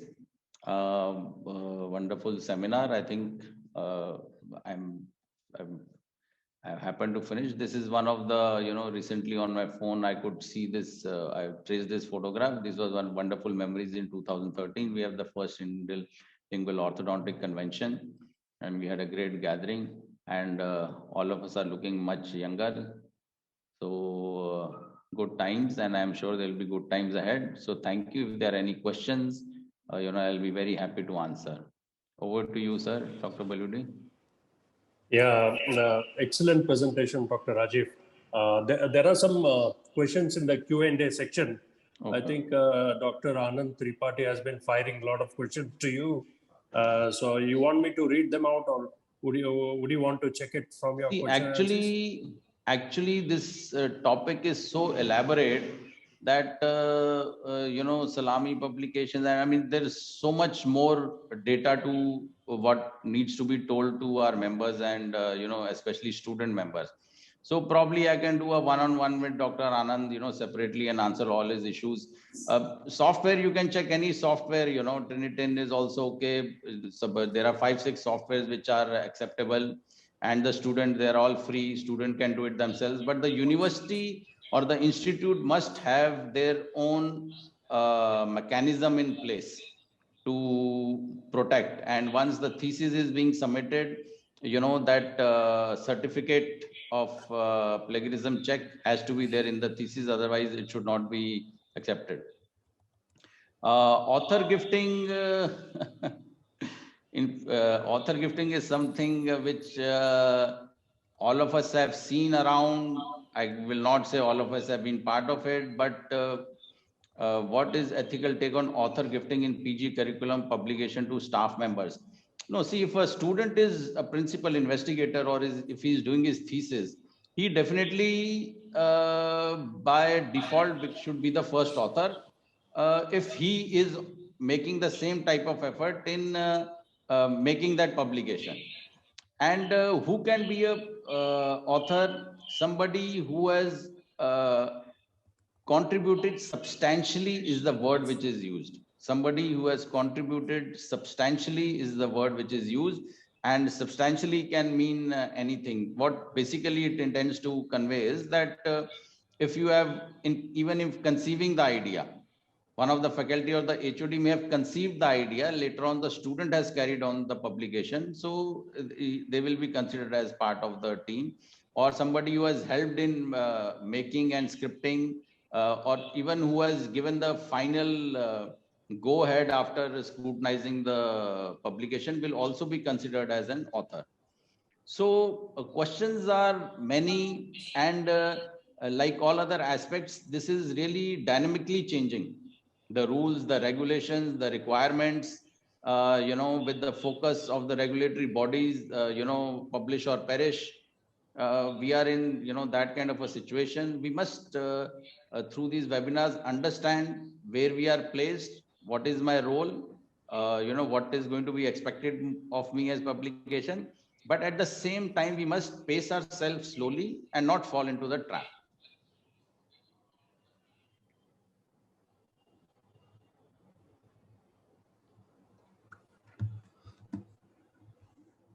Thank you, Dr. Rajiv, for an excellent presentation. It was really valuable information, and you gave us so much statistics on plagiarism, really, and hope to see you again in the conferences, sharing more information on this. Thank you very much, Dr. Rajiv. Thank you, sir. Thank you.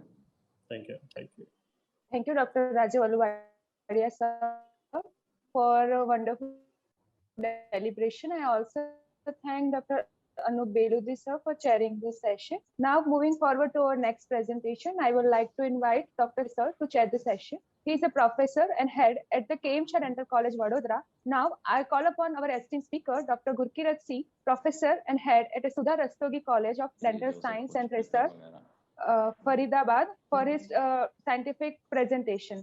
I request Dr. Santosh Goje, sir, to give a brief introduction about our speaker and proceed with the session. Over to you, sir.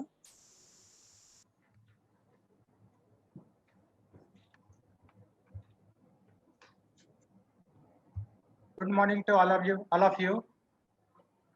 Am I audible? Yes, sir. Yes, Thank you, sir. sir. So all of you, I thank you. I thank Ajay sir and Indian Orthodontic Society officials for giving me opportunity to introduce the speaker. So all of us might have faced the situation of rejection of manuscript, some or other point of time. So which we have submitted to any of the journal. So today, so our dynamic speaker, Dr. Gurukirit Singh, so he is going to enlighten us on how to deal with this rejected manuscript. Is it the end of the world? So Dr. Gurukirit Singh is a graduate and postgraduate from the prestigious institution of College of Dental Sciences, Mangalore, which is a constituent institute of Manipal Academy of Higher Education, Manipal. He did his MR in 2001 and is registered with Royal College of Surgeons, London, Royal College of Physicians and Surgeons of Glasgow. He is a diplomat of Indian Board of Orthodontics. Dr. Singh has 6 dozen publications in his various Indian and foreign journals to his credit, as well as the textbook of orthodontics, the first full-color textbook by Indian author on the subject, and a mini atlas of orthodontics. He has lectured in over 30 countries on varied topics at various national and international conferences and student conventions. So he started his teaching career in the year of 1998 and is presently working as professor and HOD of Department of Orthodontics and Dentofacial Orthopedics, Sudha Rastogi Dental Sciences and Research, Faridabad, Haryana. He is also the former editor of Journal of Indian Orthodontic Society, the official publication of Indian Orthodontic Society. He has been the executive member of Delhi Dental Council, Indian Dental Association, and Dentistry Section Committee, Bureau of Indian Standards. His area of interest include customized orthodontic appliances, temporary anchorage devices, lasers, fixed bite jumping appliances, and self-ligating brackets. So I invite Dr. Gurukirit Singh to enlighten us on the topic, how to deal with a rejected manuscript. Is it the end of the world? Over to you, sir. Thank you so much, Dr. Santosh Kumar, for the wonderful introduction. And I would begin by actually sharing the screen for one simple reason that I don't know, like Dr. Santosh mentioned, this is primarily not my area of interest. Who wants, a rejected manuscript? Let's be very practical. Nobody likes it. And your first reaction is something to the tune of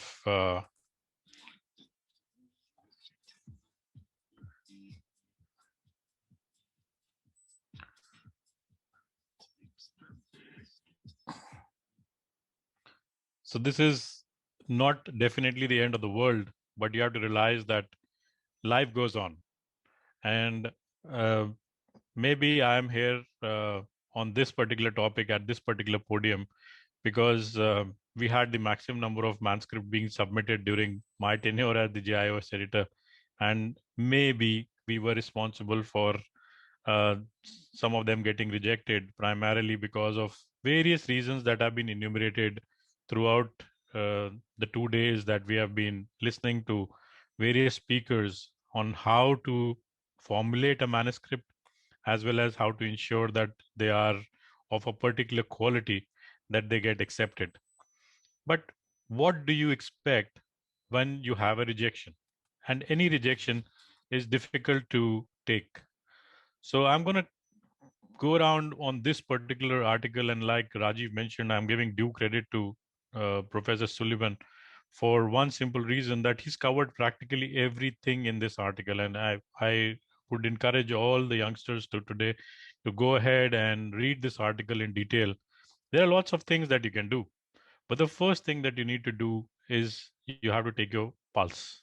And by pulse, I really mean that you need to sit back and relax. Rejection can be hard, but it is something that you need to think and contemplate on with an open mind. You don't have to get emotional, and you have to separate the emotion from the science. So remember, whoever has reviewed your manuscript is got nothing personal against you. It is just that he has been given a task and he is doing this voluntarily. He's not a paid person. So he has no particular reason for him to reject, but it somehow doesn't fit the criteria of the journal or the mindset of the reviewer or the editor for that matter.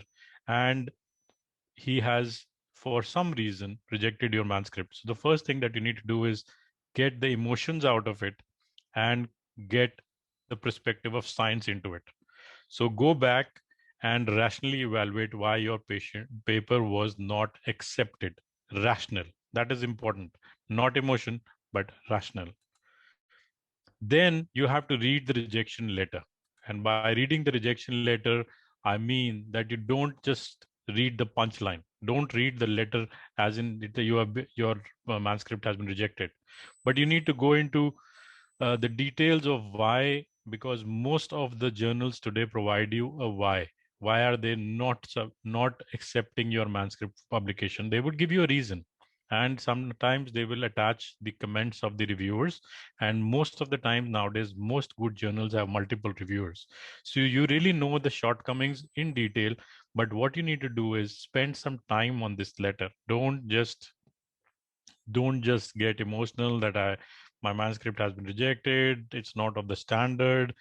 It is not, it's not about the standard, but it has to fit into the journal guidelines. And of course it has to follow all the submission guidelines of individual journals. So you have to review these comments very carefully, because they will definitely provide you helpful advice as to what you can do with this manuscript next. Okay, so there is always a next. Don't forget that. Don't think that this is the end of the world. Journal editors will review the papers to determine the relevance for the journal audience. So if I was taking an article in JIOS and it was something to do with the population study done in a country which is not related or not accepting our reviewership. Who's our viewership? Mainly Indian Orthodontic Society members. So it has to come down to that it should be acceptable or it should have some relevance to our readership. Okay, and then of course the editor definitely knows what articles have been submitted and what are coming in the next issues, so there should not be an overlap of the topics as well. So sometimes your article is very nice, but unfortunately it doesn't fit the bill at the moment with the particular journal. So the editor might not you know categorically say that your research is bad, or it is, but he might not accept your article even though your research is very good. And because he's already publishing 2 articles or something similar in the previous issue, or it is coming in the next issue or in the next issue. So you will find that in a journal, on an average there are about 10 to 12 articles every issue.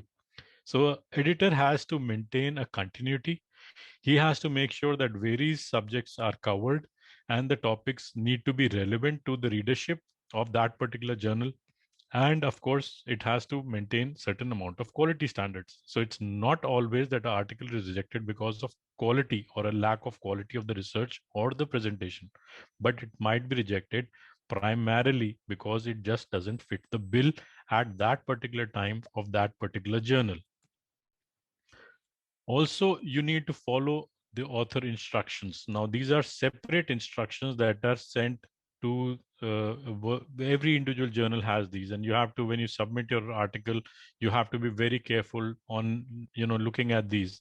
So you have to follow a particular format. Your article should have a word count, and there should be a limitation on the number of figures and tables. There should be no overlap.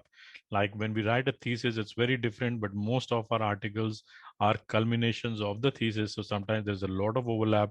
And I distinctly remember yesterday also, one of the speakers highlighted that do not mention the results in the discussion, because discussion is to highlight the pros and cons of the study or the results of that study, but you do not need to mention the results again. And like Dr. John said in the morning, reference style of obtaining additional data or reanalyzing existing data is very important. So your referencing is very important. And of course, how you tackle the data. Always remember the good point is that you've already done the study. And how you present the study is going to take some some doing, but always remember the raw data is with you, and how you analyze the data makes a big difference to your to the editors or the reviewers of your article. Any deviation from must be addressed clearly in the cover letter to the journal editor. Suppose you are not following one of the instructions, maybe the word limit or the number of figures have exceeded. So you have to be very careful that you need to follow the cover letter, and you must highlight this, that okay, my word count is increasing, but this is the reason for the increase in the word count. Okay, if the editor accepts that, then maybe your article is okay. But if the editor feels that you are doing it just because you want to gain some more mileage out of the article, maybe he will not accept your article. So following author instructions exactly is the best strategy. So you need to strategize your submission rather than just blaming somebody for a rejection. The next thing is matching the paper to a journal. So always remember that if I'm writing an article on a pedo thing and I submit it to an orthodontic journal, it might not be acceptable. But if I have something which is exactly matching, like I would say my favorite journal is JCO. So I know it is a very clinically oriented journal, but if I'm going to submit a theoretical article, maybe it might not be accepted, because the journal guidelines would be that we are looking for something more clinical. Mismatch between the paper and the scope of the journal is one of the most common reasons that your article might not be accepted. Always remember that if you insert your abstract or keywords, it to generate a better match with that of the journal is very important. So remember, don't try to overlap. You have to make sure that things go according to the journal. Your manuscript is not as important to the editor as the journal content is. So you are just going to be one of the articles that is submitted to the journal. So you have to be very careful as to what you submit. If the first journal you chose to has rejected your paper on the grounds of poor fit with better targeting, making ensuring that you choose the right journal, your manuscript might find a home. And that is something that is what your target should be, to get your research published rather than being too choosy on the journal in which it should get published. Then comes the most important thing, that is obtaining additional data or reanalyzing existing data. Remember this, that being more robust means larger number of participants, less selection bias in participants to improve generalizability, use of reasonable comparison group that receives a different intervention, outcomes that go beyond self-assessment by participants and feasibility, and sustained outcomes measured at some distance from the intervention. So what this is basically your sample size and decreasing the bias, on which Dr. Mehta has given a very good presentation in the morning. So always remember, you need to have a comparison group or a control group, and then you need to have a duration. So don't don't do studies which are like pilot studies on very less number of patients. So you need to have a decent number of patients, and then you need to ensure that there is enough lack of bias in your case selection, as well as distribution, and as well as analyzing of data. So double blind studies are better than single blind studies, and so on and so forth. Always remember that qualitative approaches are rigorous and must be detailed in the method section of the paper, such as others could replicate the same. And an exact recipe similar to the distribution of research done previously needs to be ethically cited. So like Dr. Raju Waliwalia suggested, that if I'm continuing a research which has already been done, maybe I'm increasing the duration or I'm adding certain parameters, I should always quote or give due reference for the work already done. And that is something that it is something that you have to get used to. It is somebody else's work which you are continuing. Maybe your research would be more detailed, but somebody has already taken care of coming up with that idea. So do give that thing. Now, the next thing is, do you want to submit the same article modified to the above parameters in the same journal. Now, that is something that you have to be very, very careful with. If the problem cited in the rejection article refers to the steps or results that you have done, but for some reasons were omitted from your paper, you may be able to resubmit your manuscript with the missing methods or data. So sometimes what happens is when you are submitting and you're in a hurry, you tend to miss out on certain things, certain important things. Like a lot of times, we see that there is no calculation for the sample size. So that is sometimes very important to a particular reviewer or maybe to a editor. So if you have forgotten to mention the sample size selection, then all you need to do is just add in a formula or how you have derived that number and just go ahead and resubmit. So the paper might be accepted if you have that. Or sometimes people forget to attach their ethical review permission. So if it is a ethical, all articles or all major researchers in all institutions have their own ethical bodies, and they are generally cleared by them. Otherwise, the thesis or the study doesn't go through. So if you have not added that, and if you're just adding that takes care of it, then you are on safe ground.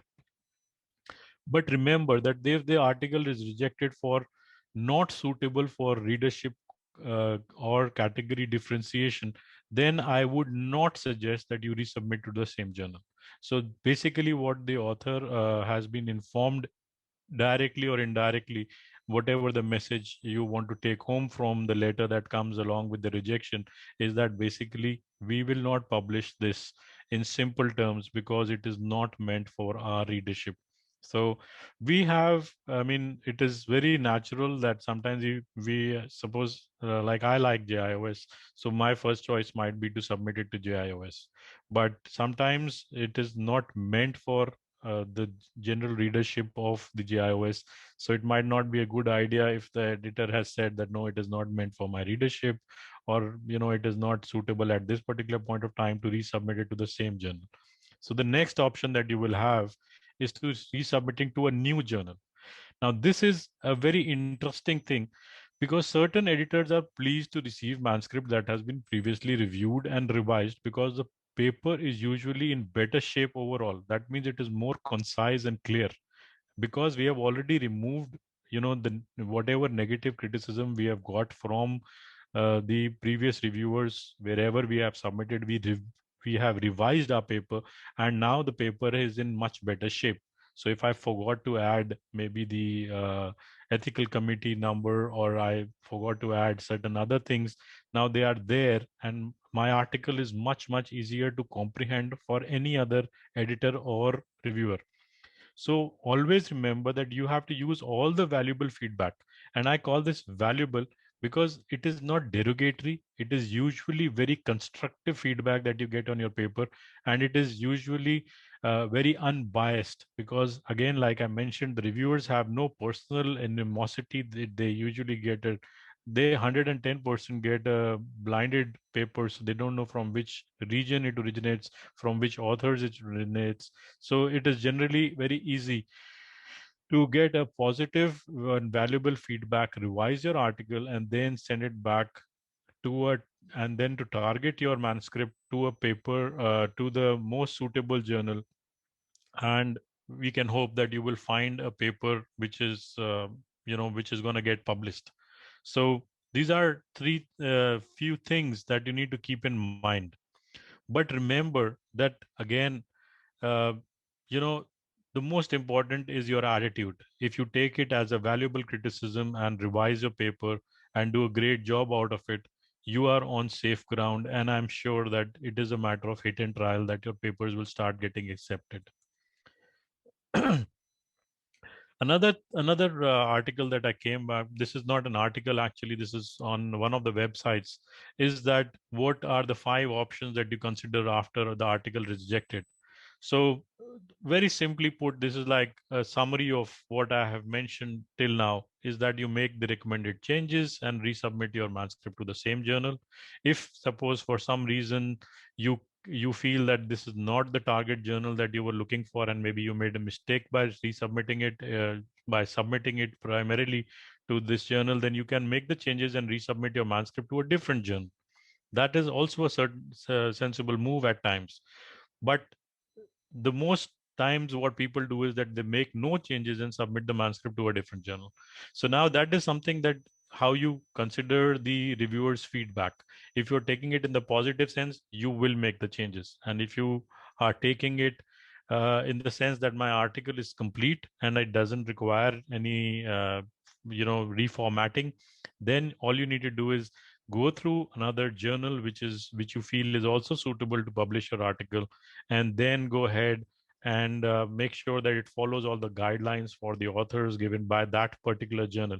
So always remember, you have two things. You have the topic of your research, and then you have to find a journal which will present or which will print the same article, because that falls in the target that the journal has, or the sequence that the journal wants you to follow. That you have to make sure that your manuscript follows that sequence, and you follow all the author guidelines for that particular journal, including the number of words, number of tables, and include the right target words, so that it becomes more informative and has a catchy thing. So remember that this is not the end of the world. So very few times would you discard the manuscript and never resubmit it. Now, this is a very rare thing, but this does happen. It happens only if they find a fault with the study design. So that is something that you cannot change. Remember that. So that is why it is so very important that you're guided by your seniors, by your senior colleagues, by your teachers, that you have a study design which is not faulty. So that is where your institution and your department comes into play, and ensure that your study design is not faulty. But if your study design is faulty, then there is very few things that you can do. The sometimes and very rarely you will appeal the decision. So what you are basically, by appealing the decision, you mean to say that the reviewer has rejected your article, and you're going to write not so bad a stinker to the editor saying that my article is really nice, but unfortunately you guys have rejected it for XYZ reasons. But always remember that the editor is something like this.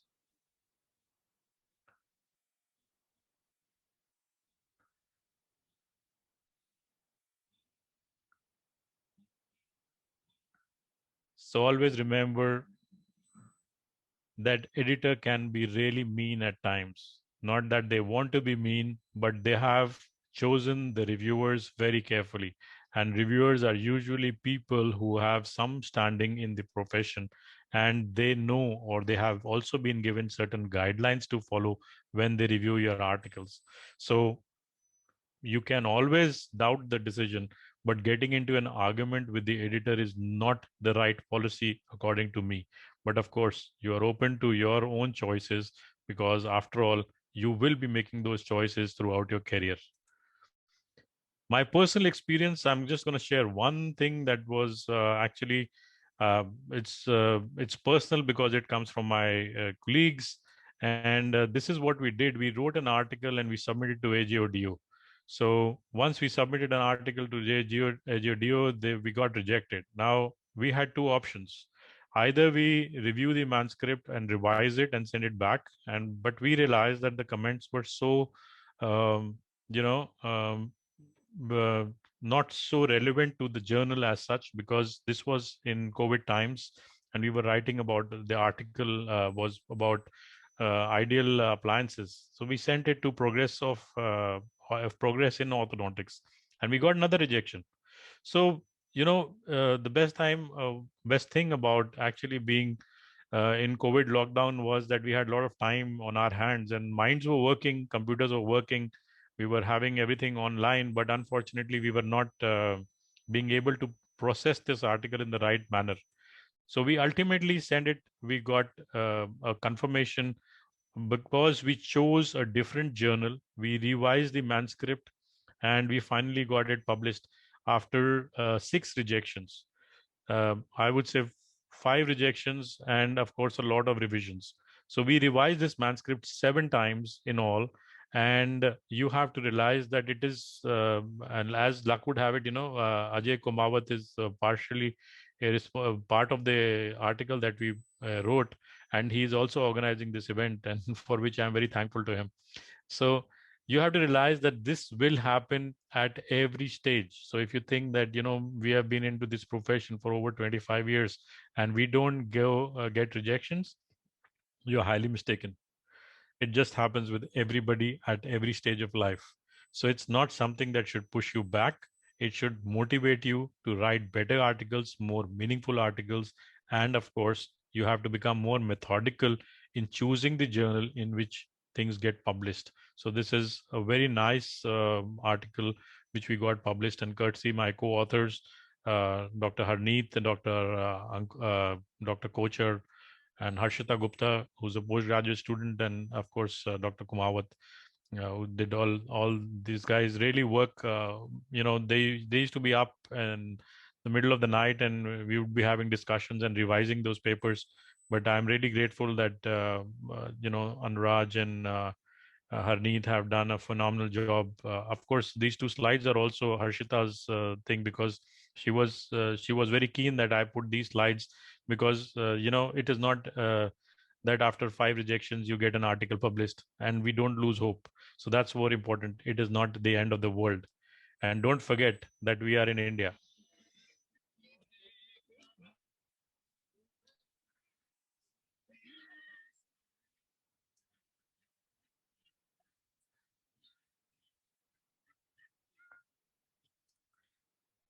Thank you so much for being there, the attendees, the JIOS team, and the team iOS.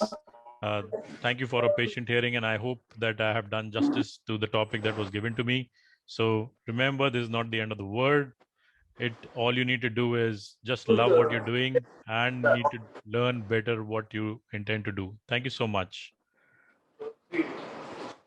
Thank you, sir. So thank you for your excellent inputs. So how to deal with a rejected manuscript. So thank you for your message that it is not the end of this world. So I think so. I think there are no questions in the question and answer box. So can I ask one question, sir? Sure, sir, please.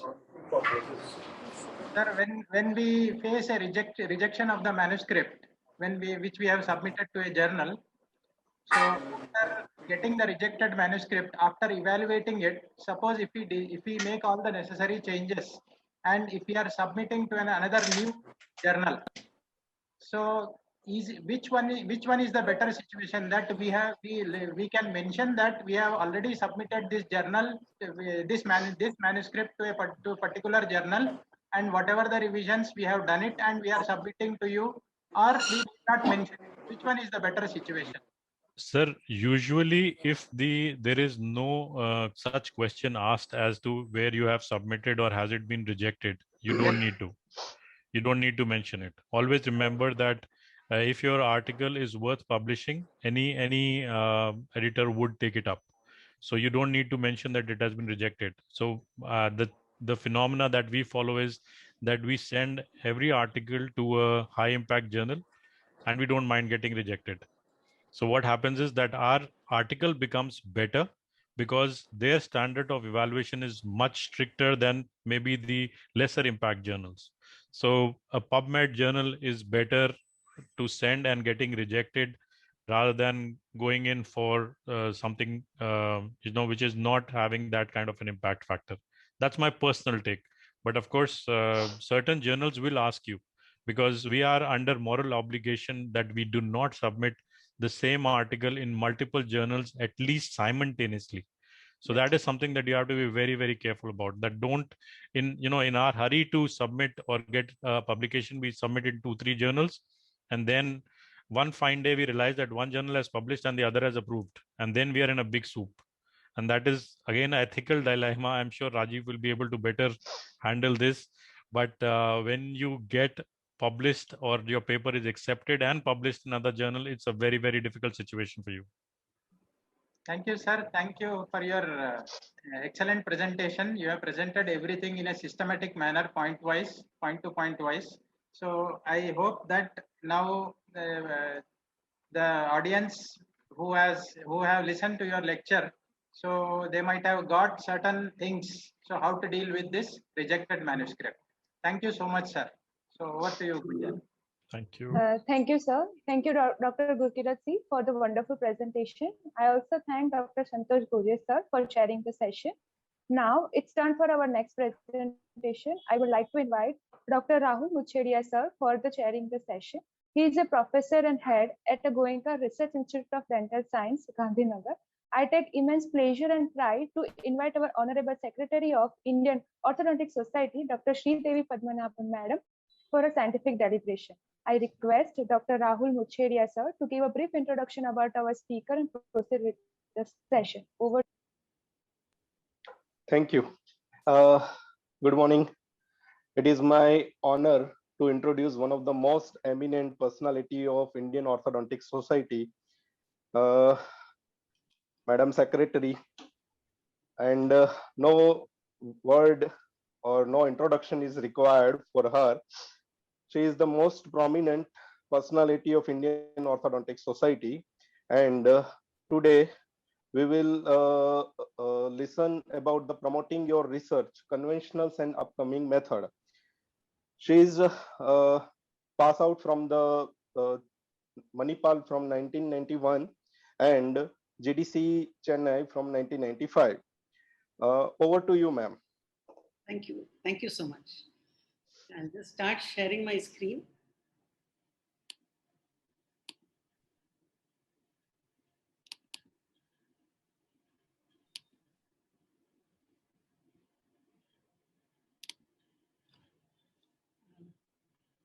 Can you see my screen? Yes, ma'am. Very good morning to all of you. At the outset, I must congratulate the editor and his team from the JIOS and Dr. Kubawat and his team for having this wonderful symposium. Of course, we would have all loved to come to Gujarat, but because of this COVID pandemic, in a way, it's nice that there are so many more of us who are able to join from different parts of the country and some from abroad also. Anyway, my topic that was given to me by Dr. Kubawat and Dr. Puneet Batra was how to promote your research. Traditional as well as unconventional methods. Now, I must confess that this is not something that I'm good at. I can do research, I can write papers, but I'm not very good at promoting my research. So it was a good learning experience for me. So I will share some of what I learned with you. So conventionally, what research entails and what we think about a researcher is, some scholarly, nerdy person who's sitting in a lab and, who's doing painstaking research. And, it involves a lot of things. As we know, we have to conceptualize good research. We have to carry out or we have to perform this research. And of late, writing up research has become much more demanding because there are, very, very specific reporting guidelines. And I'm sure my contemporaries here and those a little senior to me will, agree with me when I say that nobody taught us how to do it. We just learned on the job. And last of all, how to disseminate your research, how to share your research. So we always tell our students, we always tell student members of the Indian Orthodontic Society that, you've taken so much trouble to do a dissertation, do publish your research. It's very important to publish your research so that society benefits from the research that you have done. And hopefully you have done something that is worth sharing. And I'm sure Dr. Raji would agree with me that especially when you're doing clinical research and you're taking clinical subjects to do research, it's not fair, it's not ethical not to publish your research and share those results with society. So publishing your research is very, very important. And then of course, the conventional methods of sharing this research are generally at, conferences, at conventions. And then of course, we try to publish it. And more recently on social media. I will talk about social media a little later. But some time back, I wrote this article, should I publish or present my work first? Now, the reason I wrote this article is, previously Dr. Gurkirat and Dr. Santosh Gurje were talking about duplicate publications. Now, most people, students as well as uninitiated researchers, do know the perils of dual publication. They know that you cannot publish in 2 journals at once, and it is not recommended that you even send your publication to or your manuscript to 2 journals. But there is not that much clarity as to whether you should present your work first in a conference or whether you should publish it. And I wasn't very clear about it. This was a question that was asked to me by somebody. So I looked it up and I wrote this editorial. Should I publish or present my work first? To cut a long story short, it is better that if you present your work in a conference first, you might present a raw version or an unfinished version of your publication first. You would get inputs from people when you're presenting it, and then you would refine it, and then you would publish it. Now, some conferences tend to publish at least an abstract as a proceedings. So again, there comes the issue of copyright. So if they have published your abstract, then you have to disclose that when you're trying to publish it in a journal. And the titles of these two would have to be different. And you should have at least 30% more content when you actually publish your work. Now, when you're invited as a keynote speaker or you're talking on a subject for about an hour or so, you could, of course, quote various publications and various research that you have done. But as a younger researcher or as a student, when you're going and presenting something in a conference, if you've already published it, one might argue that you're not really sharing anything new. So organizers of conferences should also ensure or should also ask whether this work has already been shared somewhere. So I hope that has answered a little bit as to whether one should publish or I should present my work first. You could always go and read up this article and it would lead you to other articles on this subject as to whether we should speak about our research first or whether we should publish it first. So this new avatar of the researcher is, it's very, very tedious. I would say it's extremely demanding. It's not the traditional role that, one envisages. And the first thing that I would like to talk about is to quote Shakespeare to say what's in a name. A rose is a rose by any other name. Now, whether you call yourself Hitler or whether you call yourself baby Hitler or whether you call yourself Adolf Hitler, it's important. Because when you start publishing and when you publish, say, over 25 years, as Dr. Gurkirat mentioned, it might be that your name is presented in different versions over different journals. So these days, in order to overcome that, there are specific researcher identification systems. So the first thing that everybody should think of doing is to get what we call an ORCID ID, which is an Open Research and Contributors ID. It's very, very specific for a researcher. It's an alphanumeric that you would get. You could just go sign up in ORCID and you would get this ID. And these days, many journals ask for this ID. Many grant giving organizations ask for this ID. Now, Publons is also a very, very new social media environment. It's rather recent, but it's a very happening environment. And this provides you what is called a researcher ID. So you can go on to Publons and you can even sign in with your ORCID ID. So, you can interconnect. And then, of course, you have a Scopus author identifier. So it's very, very important to get your research identification system in place because there could be ambiguities in names. There are some manuscripts where I'm called Padmanabhan S. There are some manuscripts where I'm called Sridevi Padmanabhan. There are also so many Padmanabhans on the World Wide Web. So it also helps to distinguish your work from that of other authors who have the similar names as you. It helps you to link your works published under different names. And these IDs, as I told you, the ORCID IDs are mandatory from some journals and funding agencies.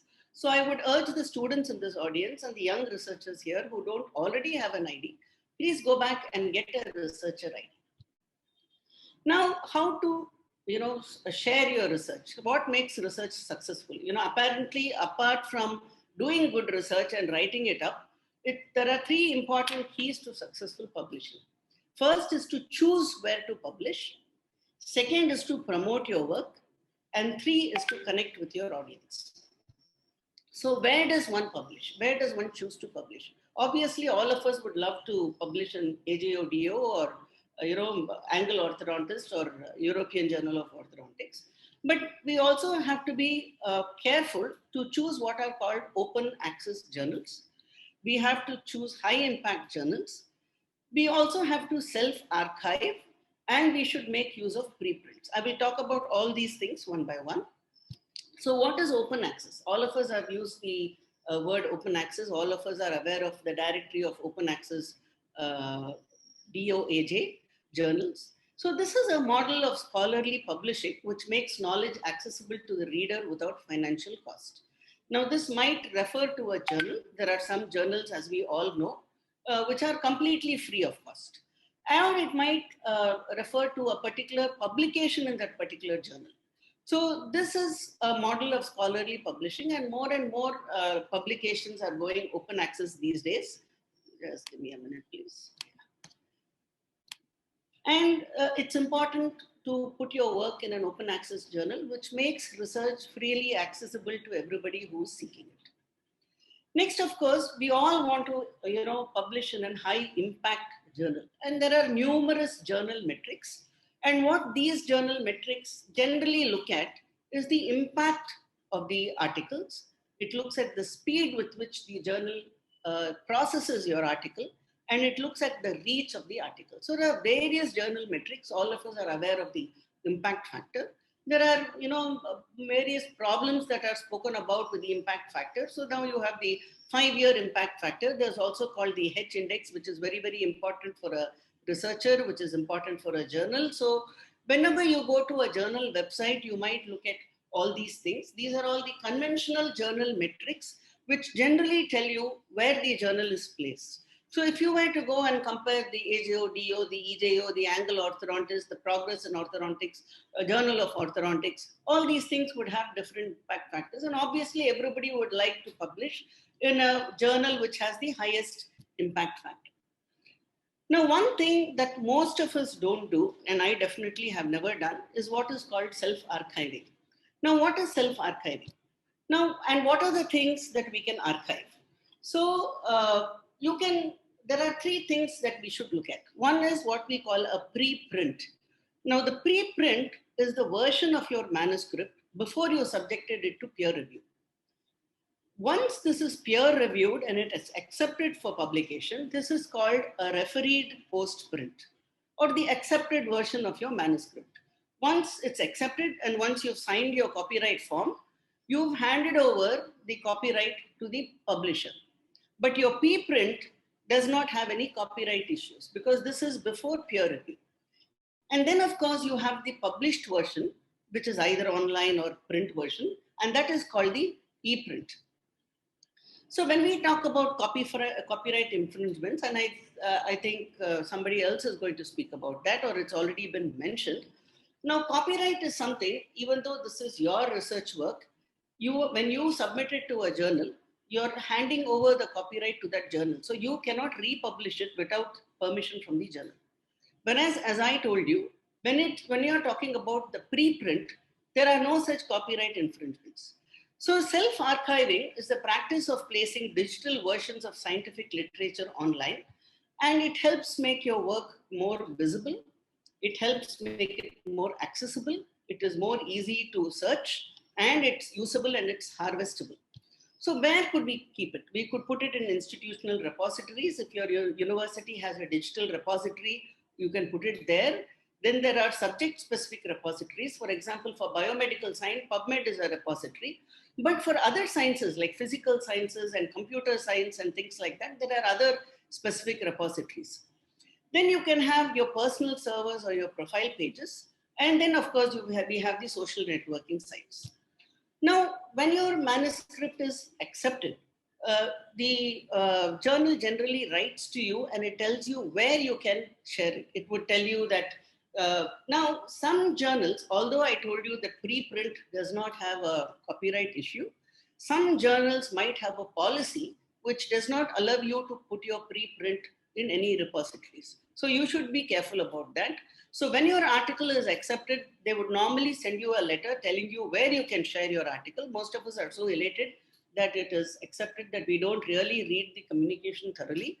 So, but this journal would tell you very, very specifically how you can share, whether you can share your entire article or whether you can share part of your article and where you can share it. Now, if that is not clear, there is also a site called How Can I Share It, which is by the STB Organization for Scholarly Publishing. So if you go to this site and you put in the DOI number, which is the digital optical identifier, which is very, very specific for every article, and you would have your DOI number, and you go and put it in there, and it will tell you exactly where you can share it. Now, different publishers are different. For example, Elsevier has what is called a gold channel and a green channel. So the gold channel allows the author to publish or to share anything that you want anywhere, and it makes it free to the reader. How does it make it free? Possibly the author is paying for it, or a grant is paying for it. Anyway, we will not go into the economics of it, but there are some publishers which allow you to share your article completely, and there are some which say that you can only share the metadata. So here it says you can share the metadata and the abstract, as well as a link to the article on the respective publishers' platforms. Now, some publishers will give you an embargo. They will say that your entire article is free for, say, 30 days or 50 days. You can share the link and people would be able to access the entire article online for about 50 days. Now, what is metadata? Metadata is the author details, the title of the article, the copyright year, the publication date, the keywords, and the abstracts. So these are some of the things that the publisher might not have a problem with you sharing. And then, it also tells you where you can share the accepted manuscript and how. So, archiving is very, very important, whether you're sharing your preprint, whether you're sharing your accepted manuscript, whether you're sharing your e-print. It's very important for you to follow the rules, because your publisher might have a problem if you have shared it out of, people are so keen to share things on social media and, things like that. Sometimes you could get into trouble. So you have to be very careful where you're sharing it and how you're sharing it. But it is important to share, because that makes your work much more visible. Now, this cartoon says it all. It says it's all very well making discoveries, saving lives, and improving the world, but your research is making barely any impact on social media. So this is the sad truth. So you might be doing excellent research. You might have published it in a high impact journal. You might be getting some citations, but unless you're visible on social media, it really does not make any impact at all. So like this cartoon says, what have you done in your life? Didn't you read my tweet? So until you say what you're doing on social media, your article has no value at all. So there are lots of places where you can share your article on social media. ResearchGate is a social website for researchers. It's specific for research. You can go and get a user ID and a password, and then you can share your article. Sometimes it will ask you to upload complete articles. It will identify the articles that you have published. It's very good at doing that. It will give you positive reinforcement by telling you how many reads you've got, how many citations you've got. It will make you feel good. Then, of course, for professionals, there is LinkedIn, there is Facebook, there is Instagram, and there is Twitter. But in general, the literature tells that Twitter is one of the best social media platforms. I understand that I'm not an active tweeter myself. So I understand that the tweets are short, about 140 characters or something. So it helps you put out parts of your article or what the message of your article, or to start a dialogue or a discussion on that particular work that you've done. So these are ways in which you can draw attention to the work that you've done. Now, what is the problem with sharing on social media? Obviously, it takes up so much time.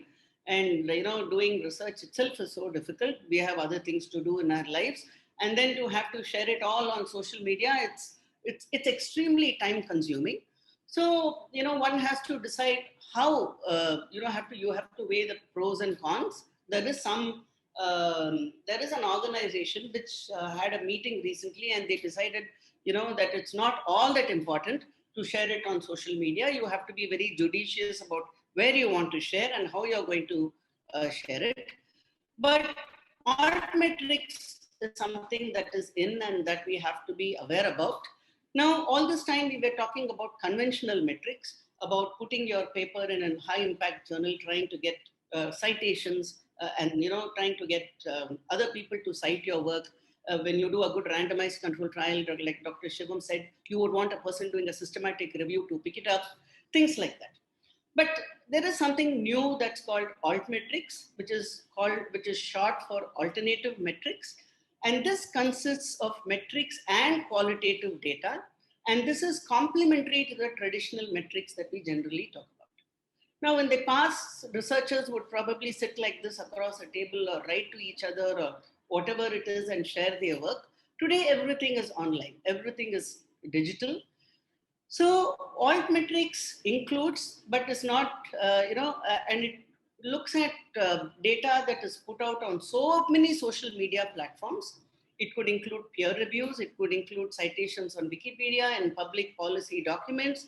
It picks up discussion on research blogs. It looks at mainstream media coverage. You could write an article in a newspaper or in a magazine, and altmetrics would pick that up. Bookmarks on reference managers like Mendeley, mentions on social networks such as Twitter and Instagram and Facebook. So what is the difference between conventional metrics and altmetrics? Now, citations takes years to accumulate. First of all, one should get cited. And even, somebody has to read your work and then they have to do their research. They have to write their manuscript and they have to cite your work. So it takes years to accumulate. And it applies mostly to articles. And it has mostly a scholarly impact.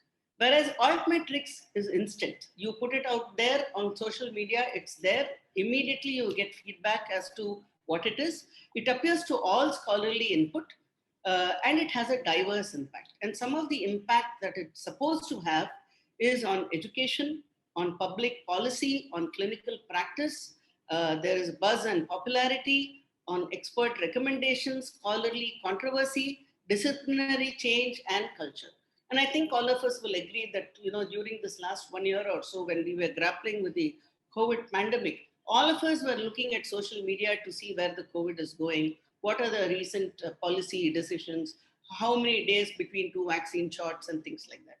So although the research might be sound, people are looking at other ways in which you could, reach out to the impact of research. So how does one measure this altmetrics? So there are numerous tools or social platforms or online platforms which are called altmetrics aggregators. And the two most common or popular ones is Plumex and another company which is called Altmetrics.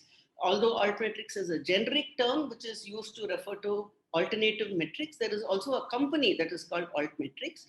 Now Plumex is from Plum Analytics, which is a subsidiary of Elsevier. And Altmetrics is a UK-based company. So Plumex looks at the usage of the research, how many captures there are, how many mentions there are. It picks up things from social media, and it also looks at citations. Whereas Altmetrics looks at social media, it looks at Google+, at Pinterest, and it looks at blogs. It looks at traditional media, both mainstream and scientific media, and it also looks at online reference managers. And it also gives you what is called an AAS score or an altmetric attention score. And it gives you a donut like this, a visual badge with different colors. So if your donut is mostly red, it means that the research outputs received the most online attention from mainstream media. Whereas blue indicates that the items received mostly tweets and Facebook mentions. Whereas yellow and gray indicates Wikipedia and blog activity, while purple is linked to policy documents. So this kind of thing might be seen, there are specific publishers like Wiley. Many publishers are, hooking up to either Plumex or to Altmetrics. There is more and more research coming out in the recent past as to how important Altmetrics actually is. So this is an article which is published in 2018 in the European Journal of Orthodontics.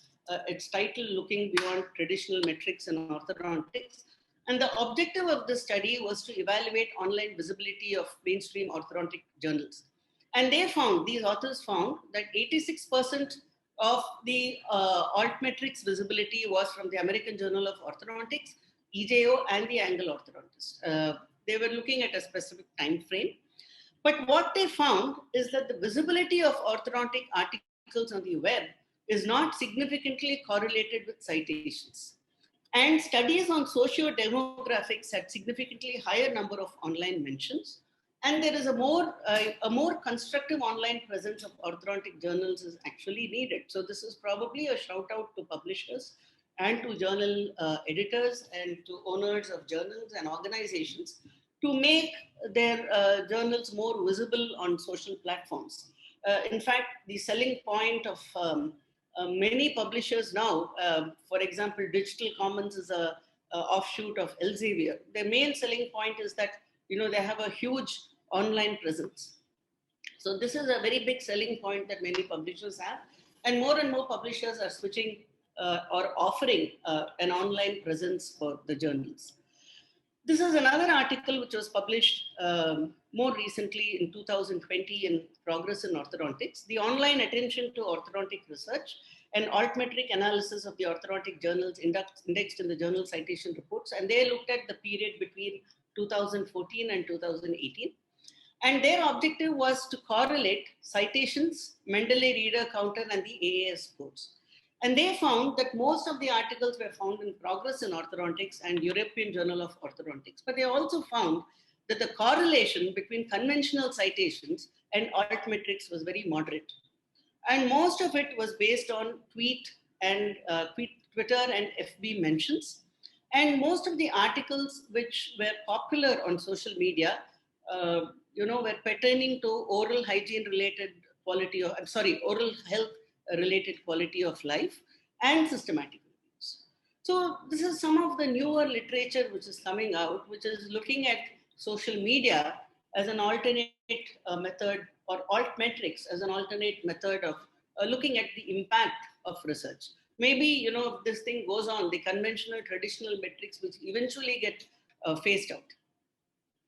So, we usually tell our children, don't watch TV, go out into the garden and play, or we tell our students, I remember a few years back, we would pounce on students when they had a phone in the corridor.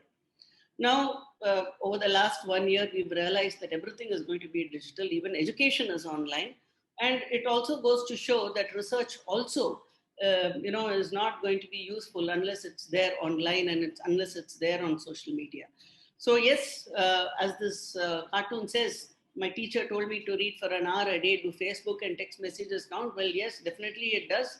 If you want to be a successful researcher and a publisher, and you want to make sure that your work counts, these keys to successful publishing, you have to realize that you not only have to publish well, but you also have to promote your work, and you have to connect with your audience. And who is your audience? The audience that you would like to collaborate with. So you should be sharing your work with people who are doing similar work. You have to be able to collaborate with them.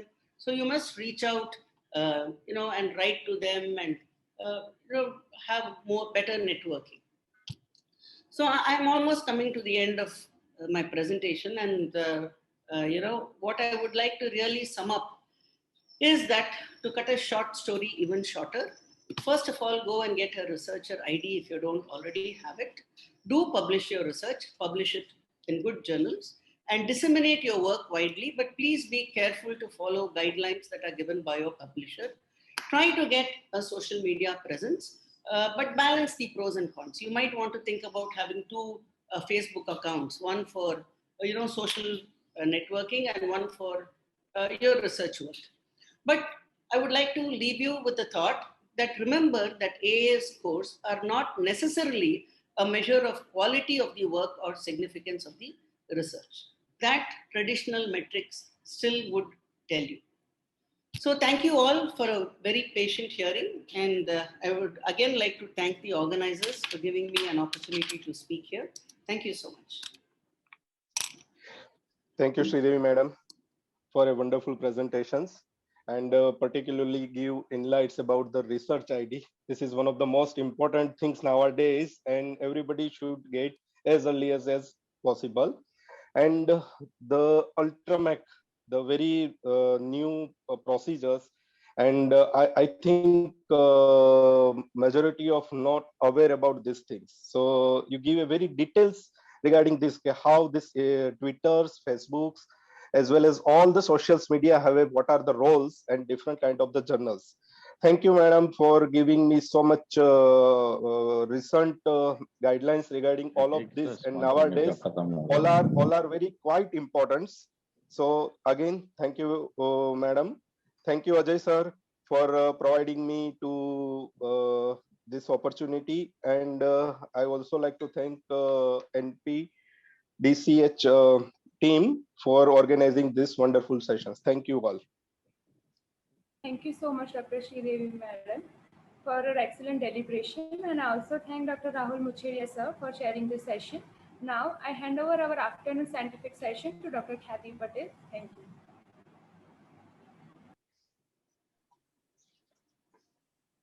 Good afternoon, everyone. Thank you, Dr. Gunjan, and I, Dr. Khyati Patel, welcome you all to the next scientific sessions. Now, moving to the next lecture, I would like to invite Dr. Sri Srivastava, Professor and Department of Orthodontics and Dentofacial Orthopedics, and PCH Visnagar, and Dr. Manish Desai, Professor in the Department of Orthodontics and Dentofacial Orthopedics, and PDCH Visnagar, for chairing the session. And now I call upon Dr. Ajay Kubawat sir, Professor and Head, Department of Orthodontics and PDCH Visnagar, for his scientific deliberation. Now I request the chairperson to introduce the speaker, Dr. Sri Srivastava sir.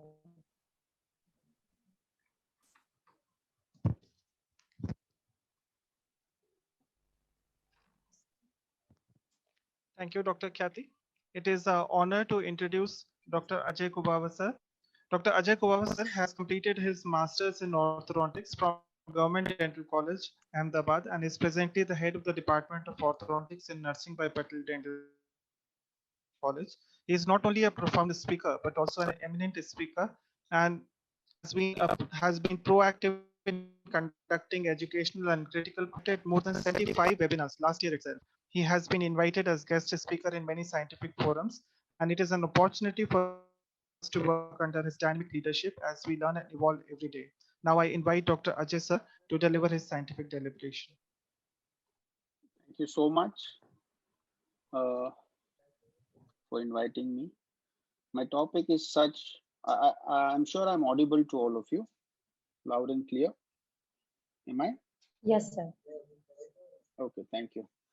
The topic which I'll be talking to today, it shouldn't be considered as a conflict of interest, because I myself conducting and hosting the event, and I'm talking here because I was being told by our beloved JIOS editor that you will have to talk on this topic. So I'm talking on the topic which is really something very, very important when it comes to publishing or even conducting a research. I'm sure many of us must have, gone through this, that what is a conflict of interest and how does it matter to us? And there's a lot of new generations who's been listening to me right now. It's really, I tried making it very simple, and I'll try to finish it as soon as possible without, bugging you much. So why I termed it as a commercial and personal conflict of interest in research and its disclosure. If I'm sure all of you must be writing a synopsis for your short studies, your dissertations, where you would be mentioning this, whether you have any conflict of interest. Some of you might have copied it from your seniors. Some of you might have just ignored it because you thought there is no conflict of interest. Some of you might have actually tried searching it and filled it honestly. This is where I come from, Faculty of Dental Sciences, Nursing by Patel Dental College and Hospital, Chakrachand Patel University, Visnagar. And this is my student and staff. Now, in my today's topic, I would give you a brief outline that what is conflict of interest, right? And why there is so much of interest in conflict of interest. Data, how does it affect the data when you have a conflict of interest in something? And how can we protect our research, our studies, and our publications from the conflict of interest by having a disclosure? Does money talk? Yes, money does talk. I'm not here to offend anybody. I respect all KOLs as long as they disclose it. But would you interpret a data differently in a lecture if a bracket, wire, or aligner company were paying you $5,000 to give the lecture? I don't know. I'll not give you any answer. It's an introspection you need to do yourself. Interest in conflict of interest. Why is there so much of interest in conflict of interest of the late? Because recent death, I'm just quoting something from the medical journal, that there were a lot of deaths been happening because of some faulty research, whether we call it as a faulty research, and why the faulty research happened or been allowed to carry it out. Probably there might be a conflict of interest of the companies. We are nobody to judge anybody, but this is what I felt. So now we look at this very interesting chart I'm showing you. Like until 1980s, 68% of the studies were being done with the government funded money, government funded project. And of the late, if you see, it's completely reversed now. 62% of the studies are being done with the industry funding. Do we need to say anything about it? Because you guys are very smart enough to know that whether we have any conflict of interest here or not. Let me have a disclaimer here. The views expressed in this presentation are absolutely mine, and no government agencies or officials been involved in this. And as I told you that I'm talking at JIOS Symposium shouldn't be considered as a conflict of interest as well. I came across this very funny picture, and it is very sad also. And it shows in one picture, you can understand what exactly a conflict of interest. If residents are listening to this, they would come to know that what exactly the conflict of interest. Here you can see the charity of the month, right? The charity was to support the juvenile diabetes. At the same time, it has been sponsored by Bexel. All funds raised in support for the Juvenile Diabetes Research Foundation from Bexel, right? So there's a huge conflict of interest. So I'm sure that resident must be knowing now what exactly a conflict of interest by seeing a one picture here. Even then, I'll take you deeper into the journey of conflict of interest. Primarily, we have two kinds of conflict of interest. One is a primary conflict of interest, which is very good. And we have a secondary as well. Now, primary conflict of interest can be divided further into two parts. One is a professional and the other for the researchers. For the professional, it is to make their profession better or to make themselves better in the profession. That's a primary conflict of interest of everybody in learning, because if you are attending this, then you have an interest of getting better, either at the research, either at your presentation skills or your chairing the session or anything. That doesn't mean that you have a conflict of interest. But for researcher, the conflict, they have an interest is producing generalized knowledge, ensuring the safety of researcher, disseminating the research, publishing the research, and getting recognized. Now, what is a conflict of interest? In a broader term, the conflicts of interest, as I told you, the primary interest, there is a secondary interest also. Beyond the professional goals are publishing, spending time with family, obtaining a good income, political activism or volunteerism, obtaining future research funding, pursuing other interests such as religion, traveling, social activities, etc. Now, it is important to note that secondary interests on their own are not bad or unethical. There's nothing wrong if you're having, desire of publishing your article or doing some good research and then getting it published and getting recognized, or you're being called for a speaker. There's nothing wrong in doing it. It doesn't make you a bad person, right? Or unethical person. There's nothing wrong in spending time with your family. Usually the secondary interests are good and often praiseworthy because you devote time to your own family, you're lobbying for political belief, you're volunteering for something local. Now, what exactly the conflict of interest? Like now, regarding this secondary conflict of interest, what makes it problematic is that their ability to unduly influence the decision about individuals' primary interest. Primary interest is, that I told you, it was basically for the profession or for the researchers, it is to do a good research, patient safety and all. If it is unnecessarily influencing the primary interest, then secondary interest is not good enough. The key ethical issue is the relationship between the primary and secondary interest. Now, conflict of interest occurs when a secondary interest distorts or has the potential to distort a judgment related to a primary interest. I know it's very conflicting language as well and confusing language as well, but I can't help it in that because I'll have to just put something out of the box here. A professional's judgment does not necessarily have to be a biased in order for that researcher to have a conflict of interest. Even the appearance of a conflict of interest is ethically worrisome, because in any research, if there is a conflict of interest other than the primary and secondary, which are ethically acceptable by your ethical committees, anything unethical or having a primary conflict of interest, which is unethical, it is really worrisome, because a lot of people's life at stake when you're doing a patient study, when you're doing studies on the drug, when you're doing studies on something, new devices and all. I always remember, some of the speakers who used to speak for our webinar, and that's where I fondly love this Dr. Rakesh Malhotra sir. He says that, would you like to load your own son or daughters with lot of devices in their mouth? They will have MSC, they will have pads, they will have IZC, they will have BS screw, then they will have some fixed functional appliances, and then they will have on top of that some weird looking 3D printed appliances. Would you load your own kids with such appliances? No, you would not, because there would be your primary conflict of interest or secondary conflict of interest, because they are their family members. So this is what the conflict of interest is about. So how does it affect you? Now, it does affect, because it happens to everyone.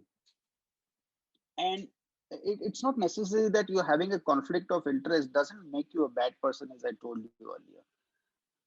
Now, researchers' conflict of interest, that is what is more important to us. I'm going a little faster because I have to finish this topic as soon as possible. For the researchers concerned, that some secondary interest might threaten the valid research design, data integrity, researchers' interpretation of data, dissemination of result. The very most important, as I told you, the commercial conflict or financial conflict of interest. Why all emphasis on a financial conflict of interest? Why? Because money is everything. They say money is honey. Money multi-purpose. Money is universally recognized as a good. Money is a key motivating factor for a lot of people, and every people rather. And money is relatively easy to regulate. Now, what is the frequency of financial interest or conflict of interest? How frequently do researchers have a financial interest in their own research? We don't have much clear data on it, because we always rely on the self-reporting, right? Even when we ask a question about funding in a short study or in your dissertation, that many of the time it is only a self-reporting things, other than if you have been funded by a government-aided agencies. Because very few people would be mentioning that, okay, they have been paid by XYZ companies. And I respect if somebody says that. There's nothing wrong in doing that as well. Now, the frequency of financial interest, this is very interesting result been shown by one of the article. There was a survey which says that 30% will have a conflict of financial interest for the employment. 22% will have for consultancies and honorarium. 18% grants. 7% educational or speakers bureau. 7% might have a stock ownership. If I am owning XYZ company stock, I would definitely try to influence, or might have a conflict of interest, or might end up having a conflict of interest if I'm doing a research promoting that particular product or trying to prove that product right. 5% advisory board on that particular company. 1% might have a patent or license conflict of interest with the same product.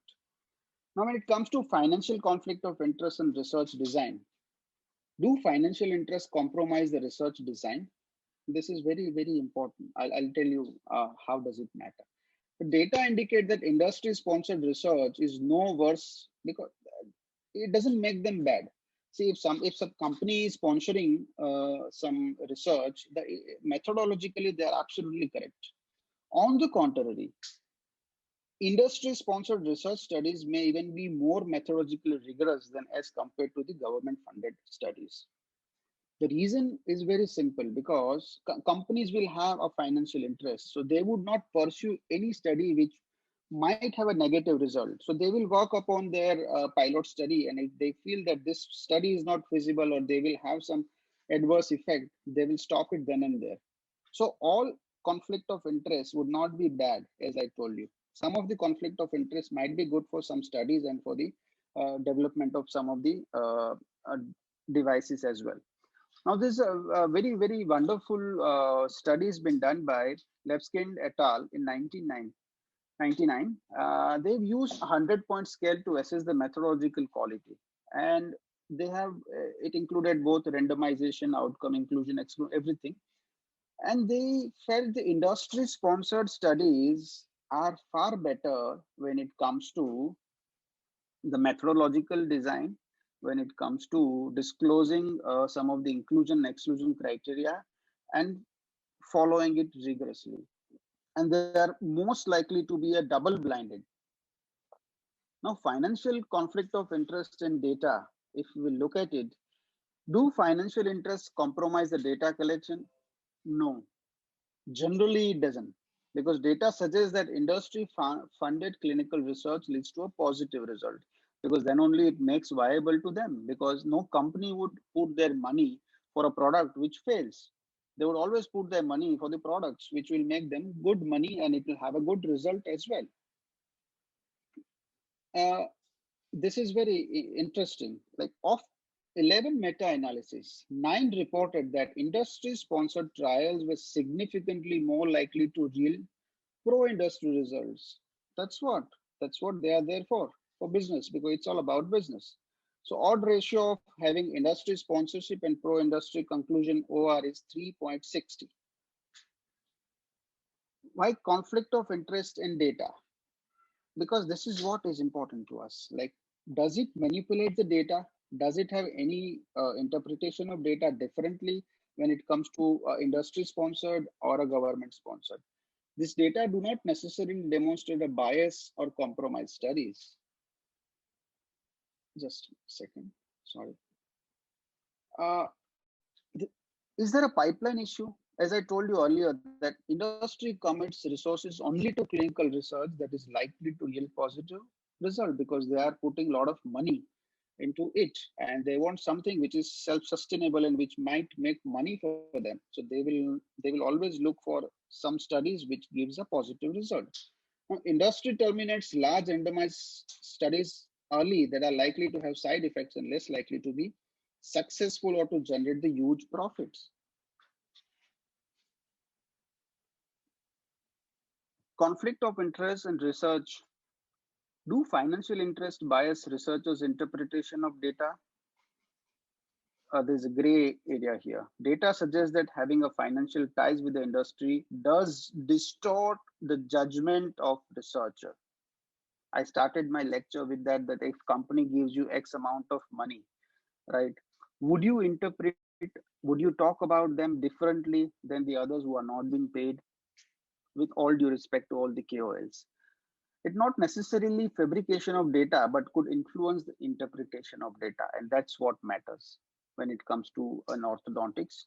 That's what matters, because interpretation of data might be different for KOLs, might be different for somebody who's not KOL in the company and who's really evidence-based. Financial conflict of interest in researcher interpretation. It's a complex situation. As I told you, money talks.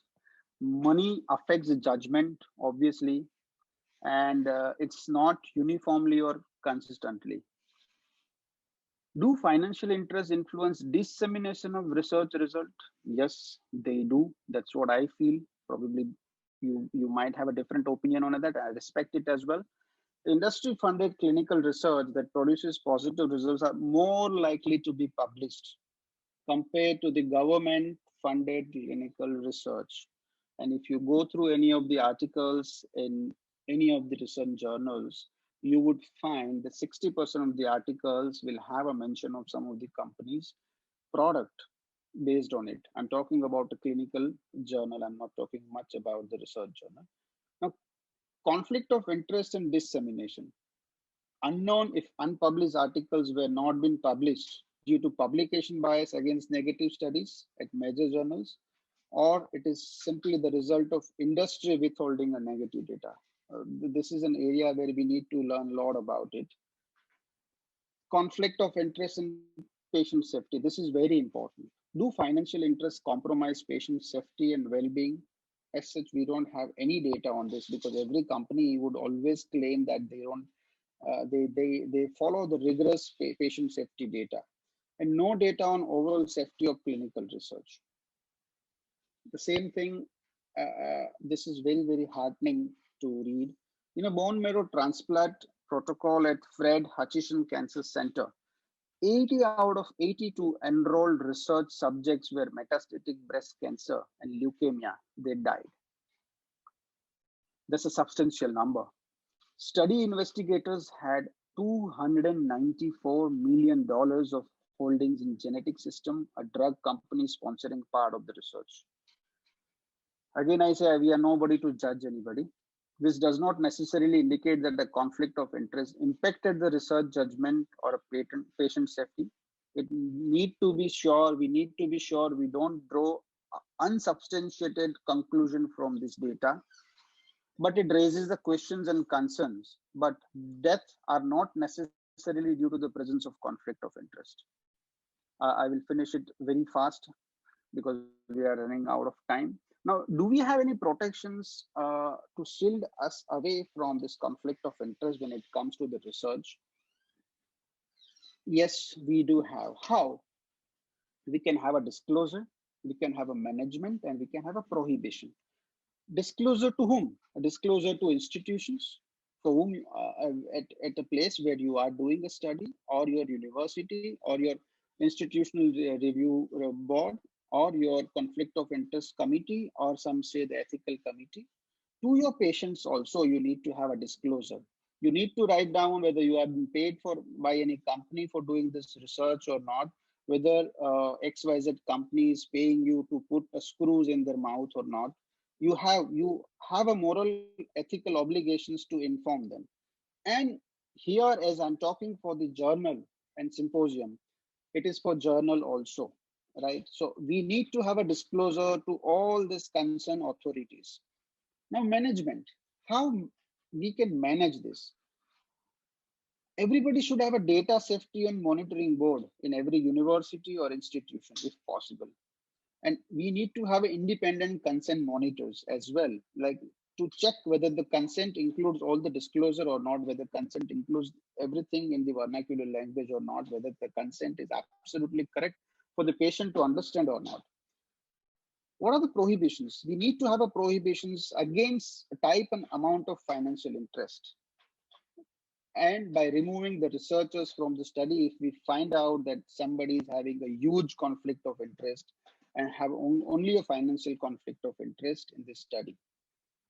The problem with the protection is no consistent standard for disclosure. There is no guidelines being given for the protections in this matter. The rules regarding disclosure and prohibitions of financial interests varied widely because we don't have any uniformity in the rules regarding the disclosures and prohibitions. And limit of financial interest varied from $10,000 to $1 lakh. I'm just giving you an example. Now, the other problem with the protections is disclosed information is not well recorded and not readily available to the institutional review board. The researchers are not aware or well informed of disclosure policies. 58% of researchers could not accurately describe the conflict of interest policy to their institution. Patients worried about conflict of interest because, in 2003, Boyd et al. Had done one study, and this says that the public disclosure was the best way to mitigate the ethical risk of conflict of interest. In 1995, study of post-marketing research 75% of the doctors and 86% of the patients believe that their patients should be informed if the doctor was paid a fee for enrolling them in the study. Yes, we need to include this. Now, disclosure, especially to researcher subject, lets them know about the problem without tools to solve the problem. At the institutional level, we need to have a place's responsibility on the subject rather than on the researcher and institution, putting the onus on the least powerful group. Now to the patient, no data that patients understand the disclosure of financial interest. There is no data which says that patient understands how it might affect the judgments. And there's no data where that patient understands will it change the actions regarding the participation in the research or not. Researcher find my conclusions. I can see the sigh of relief, or I can hear the sigh of relief on a lot of people's faces as I'm ending. Researcher financial interests are common, 25% to 33% of researchers having a financial interest. It do appear to influence research interpretation and data dissemination. Yes, financial interest does make changes in research interpretation and data dissemination, because that's why company is paying you. Do not appear to influence research design. On the contrary, the industry funded research are methodologically more correct. There is 2 question mark here. Influence the data collection. We don't know. We have to work upon it. And this field and research subject is open to all. Does it influence the patient safety? Again, there's a gray area, right? There are a lot of seniors who are sitting here who knows better than me. The protections, but not without the problems. You need to have a disclosure, you need to have a management, and you need to have a prohibition. Swift endorsement of a disclosure to research subject before this option has been fully thought out or shown to be of any benefit. This is on a lighter note. And then I said, what is a conflict of interest? I'm sure my residents would be thinking about the sarcastic poster, because here you can see Warren Buffett, right? If you can interpret his conflict of interest, you can become millionaire. Thank you all. Thank you, Ajay sir, for your wonderful presentation. It was very informative for us and the postgraduate students also.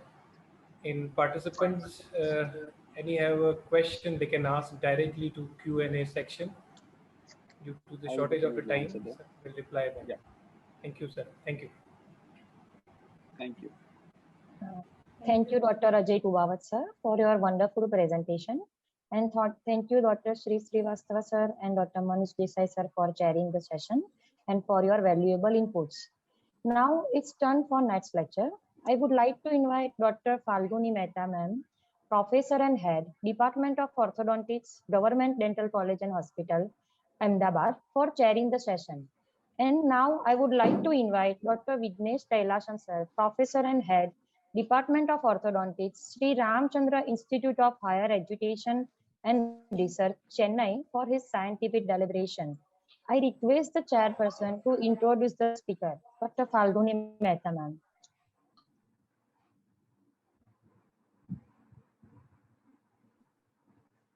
Ma'am, you should mute on.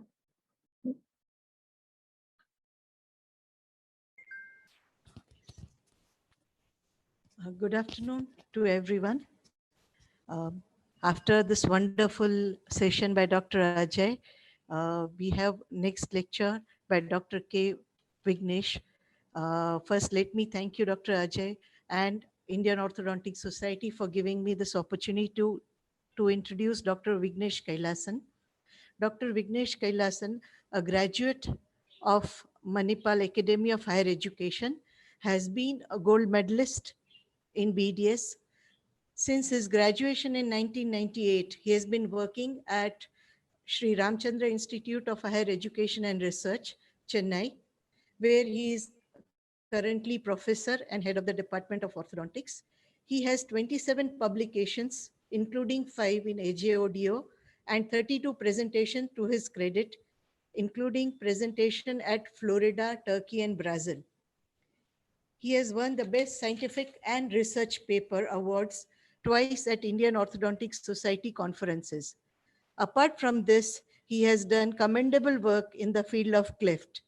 He has been assistant editor, Journal of Indian Orthodontic Society, reviewer APOS 2013 to 17, and he has been a national member of Peer Review Board JIOS 2010 to 14, and executive committee member of JIOS. Today, he shall talk and he shall enlighten us on the topic peer review, basic nuances and guidelines. Thank you. Over to you, sir. Over to you, sir, please.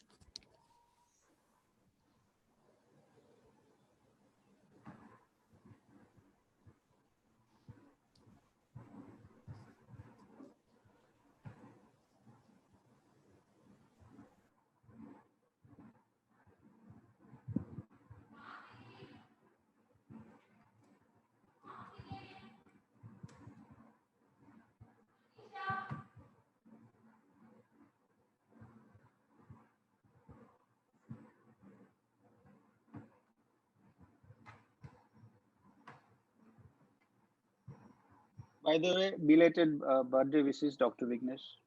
Thank you, Ajay. Thank you so much.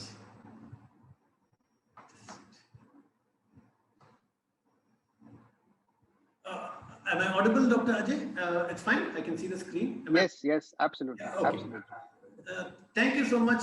It's my proud privilege. And Falguni Madam, you're as kind as always. Thank you so much for those kind words of introduction. I'm not sure whether I deserve those kind words. I would be failing in my duty if I failed to thank my good friend Ajay Kubawat for inviting me.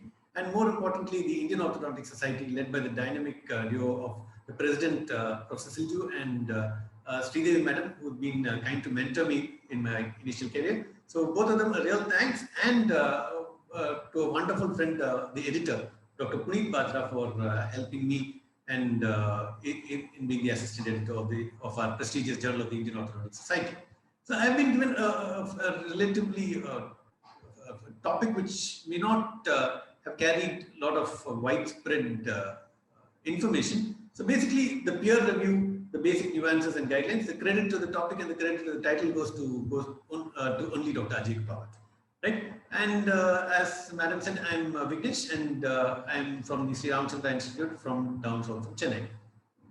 So the learning objectives of this lecture is to identify common errors which a potential publisher and academic could make. We understand the impact of those common errors, prevent those common errors, and basically look from the other side. We normally look at it from our side, and I must really appreciate Guru Bhai for giving a wonderful perspective of what the editor looks, what the editorial board looks at when you subject a manuscript.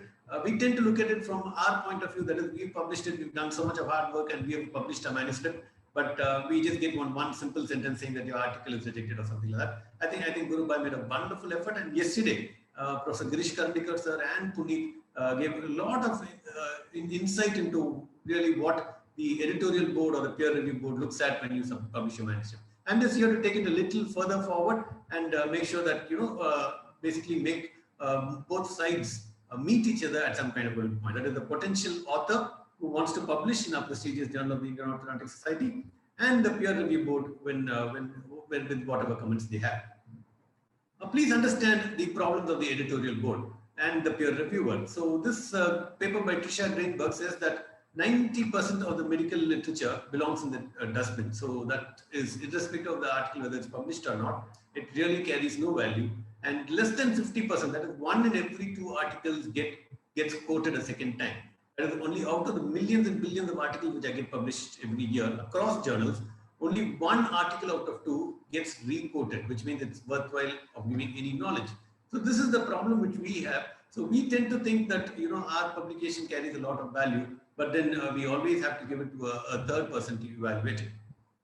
So what happens is, when you submit your article to any journal, to be specific, the Journal of the Indian Orthodontic Society, the editorial board or the editorial committee looks at the blinding and looks at the basic stuff. That is, the editor's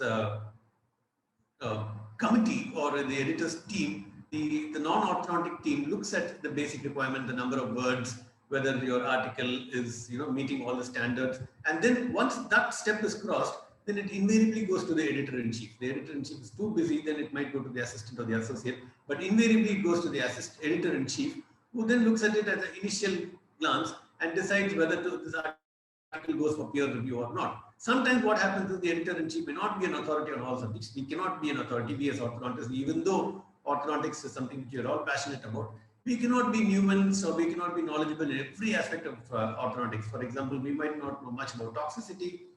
We might not know at the end of biomechanics or multiple segments in orthodontics. So what happens is it sometimes goes to the assistant or the section editor who determine who is the right peer reviewer in this specialty, in the specialty of your article which you have submitted for possible publication. So what happens is this goes to a peer reviewer. Generally, the editorial panel, the editorial team selects 3 peer reviewers. Sometimes, we select with 2, but invariably it goes to 3 peer reviewers.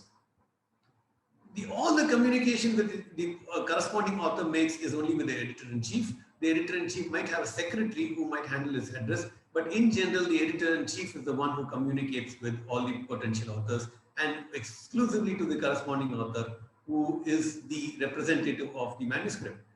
Many authors, many journals ask for potential reviewers, but JIOS as a policy does not ask for suggestions regarding reviewers to the authors. The editor-in-chief will forward the reviewer comments with his comments which are attached to it. This entire process is completely blinded. The author will not know who the reviewers were. And also, please understand that it is a confidential communication between the editor and the corresponding author. So it is advisable that, while the basic content can be shared with everybody, with the potential author, with the co-authors, it's essentially a confidential personal email communication. Once you get a letter from the editor-in-chief, you have to prepare a rebuttal letter, and you have certain time which is built into it to prepare and send a rebuttal letter. And this time varies for different journals, but 100% of the time, the editor-in-chief will give you a particular time period in which you have to return your manuscript with the appropriate rebuttal letter. I had a few slides on how to prepare a rebuttal letter by Sullivan. Must-read article, but Guru Bhai went into extensive depth about it. So I'll just skip that part of it and just basically tell you that as far as the comments from the editor-in-chief goes, it can either be one of these 3. It's usually a one-line sentence, but subsequent to that one-line sentence, there are a lot of details which I would urge each and every author to read it. Like it was mentioned by Rajiv, should not take it personally. It's a comment, it's a reviewer's comment, it's a critique basically. So you can have an acceptance in which we all celebrate. It can be revised, which means you basically got a second chance. So please utilize a second chance. This revise can come under 2 segments, that is a minor revision or a modern revision. If it's a minor revision, it means you just have to be a little careful, address a few smaller issues. If it's a major revision, it means that you got a second chance. So please utilize the second chance. And if it is reject, it means it's protocol that's the end of the story, that the movie is over and the curtains are down. So then you can look at another article or another author, another journal. There's no point, and it's politically correct not to communicate back to the author and try and give a rebuttal to the reviewer's comments. If the editor-in-chief has made up his mind that it's a rejection, it's the end of the story. Right. So what are the comments which you can get from the peer reviewers? Peer reviewers, by definition, are generally very, very polite, and they look at it from the various sections which the manuscript contains. So, for example, if it's going to be an original research, the peer reviewers, the most professional of them, we saw all the senior and the illuminaries who got the reviewer award yesterday. They're all very polite and very professional. So they will look at it from these multiple segments and give you their comments on that. So the first thing which the reviewer looks for is the introduction and background. Is it clearly described? So invariably you have 3 chances to make a first impression. So the first is the title. So spend a lot of time on your title. In fact, in the department we have some kind of a process wherein we spend a lot of time on the title, and we prepare at least 3 to 5 titles and put it up for public display, and see which is the most catchy or which is the most attractive of the lot, because the first impression is the best impression. And once again, Professor Girish Karnikar mentioned it yesterday. It has to be minimalistic, but it has to be meaningful. In the sense, you cannot have, just to convey the information, you cannot have a title which has 10 lines or 6 lines, as he mentioned. It has to be minimalistic, it has to be meaningful, And the second chance which you have is your abstract. You have to be precise, convey the information what you want to do. And if at all you cross that, then it's an introduction. If you manage to go that far, it invariably means that your first hurdle is crossed and it will go for peer review. The same logic applies to the peer reviewers. They will look at all these three things, and if it is gripping, they're just going to read that article. Right. The objectives are something which is totally within your domain. Make sure that they're absolutely clear, and like a basic postgraduate, differentiate between the aim and objectives, right? And make sure that your literature is informative, totally related to the problem at hand, and references are current and from respected sources. Please do not say that, a recent literature and then quote an article which was published in 1998. So in 1999 or 2000, they would have quoted it and said it was a recent literature, recent publication. In 2021, it does not mean that it's a recent literature. So when you're lifting something verbatim from an article, make sure that you make sure that it is dated, as Professor Girish Kandikar used the word. Make sure that it is in sync with your paper. The other data which the reviewers look for are the study design, the sample size, once again beautifully explained in the morning lecture by Dr. Shivam, how to calculate the sample size, and the results. And the conclusions can be generalized to various settings. So in the 30 or 40 minutes, we are running a little late. I'll just take you through all these procedures. And once you get a letter, say for example, if it is going to be an acceptance, like we all said, we celebrate. And if it is a reject, we just take it in our stand and we take it in our stride and we just proceed with either the next journal, or we do what is necessary. We do not argue once again. But if it is a minor revision or a major revision, we have to prepare a rebuttal letter, or basically a letter which answers the queries of the reviewers. So what can be changed depending on the review comments? You can change the title, you can change the abstract, you can change the introduction, you can change the discussion, conclusion, references, and even the grammar. Right? Invariably, the grammar is the biggest criticism which we make, because we are at the end of the day not native English speakers. Our native language is different, and when we speak in English, which is the language of communication, we invariably make a few mistakes. What cannot be changed? All of a sudden, you cannot say that my study group was actually self-pлагiation brackets. Inadvertently, I mentioned conventional brackets. No, that cannot be changed. You cannot change results and say that this was actually 24. I had written test 240. That cannot be changed. And most important, this is where most of us, if I may include all of us in this list, is where we have this problem. Either we want to change the author in terms of we want to add new authors once the article gets partially accepted, or we want to delete an author since we've not got consent from them, some kind of a trouble, or we want to change the author order. We want to say that henceforth this person will be the first author and all that. This is not possible. The minute you submit it for peer review, even though the peer reviewer does not know the author list and not the order, I take it from me that the journal will not disclose the author order, but it is professional etiquette on your part not to change the author list or the add or delete authors once it passes the peer review process. The first step is make sure that your article type is of the appropriate type. When it is original research, it means that it is original research, which is completely done by you. In the first page, have all the data, which is your personal communication data, and subsequently, nothing else should be revealed. In your manuscript, please do not reveal any data of yourself. So in the second step, make sure that the title, it's like Girish Kandikar said, don't put it in all caps. It means you're basically screaming. Make sure that you use the appropriate font, abstract, and the introduction should all follow the journal guidelines. What are the small tips while preparing the title? The easiest way to prepare the title is to prepare the list of the important keywords. Your journal is going to ask you for 3 to 5 keywords. Prepare the list of these 3 to 5 keywords, and it was wonderfully mentioned yesterday by Sunita Madam that these keywords are the link by which the article is subsequently reviewed or picked up in your search engines. So think of a title which contains these 5 keywords, and it could even be the conclusion, it could be the aim, but like pointed out yesterday, never have abbreviations, chemical formulas, proprietary names, or jargon. And if you want to be a professional title writer, avoid using the word using in the title. So here you can see I'm just giving you a few examples in my minimal experience as a reviewer. What are the errors in title? So sheer bond strength is what you mean in the first sentence or the second line of the first sentence, but no abbreviation at all. Even though SBS is something which is well known to everybody, please do not use this abbreviation. And Das Vidanya to correct white spot lesions? No, Das Vidanya is not an English term. You don't expect everybody to know what is the meaning of Das Vidanya. And the third is, once again, your intention is to compare OMCO and 3M brackets? No, that cannot be your intention because you're using proprietary names. Rather than that, you can say that, my intention is to compare this type of milling bracket versus that type of casting bracket, or you want to compare the base area of a smaller bracket versus a larger bracket. And then you can see the materials and methods that it was incidentally the smaller bracket base was one band and the other bracket was of the different band. So instead of that, so you put the full term, the shear bond strength, and thus Vidanya cannot be a title.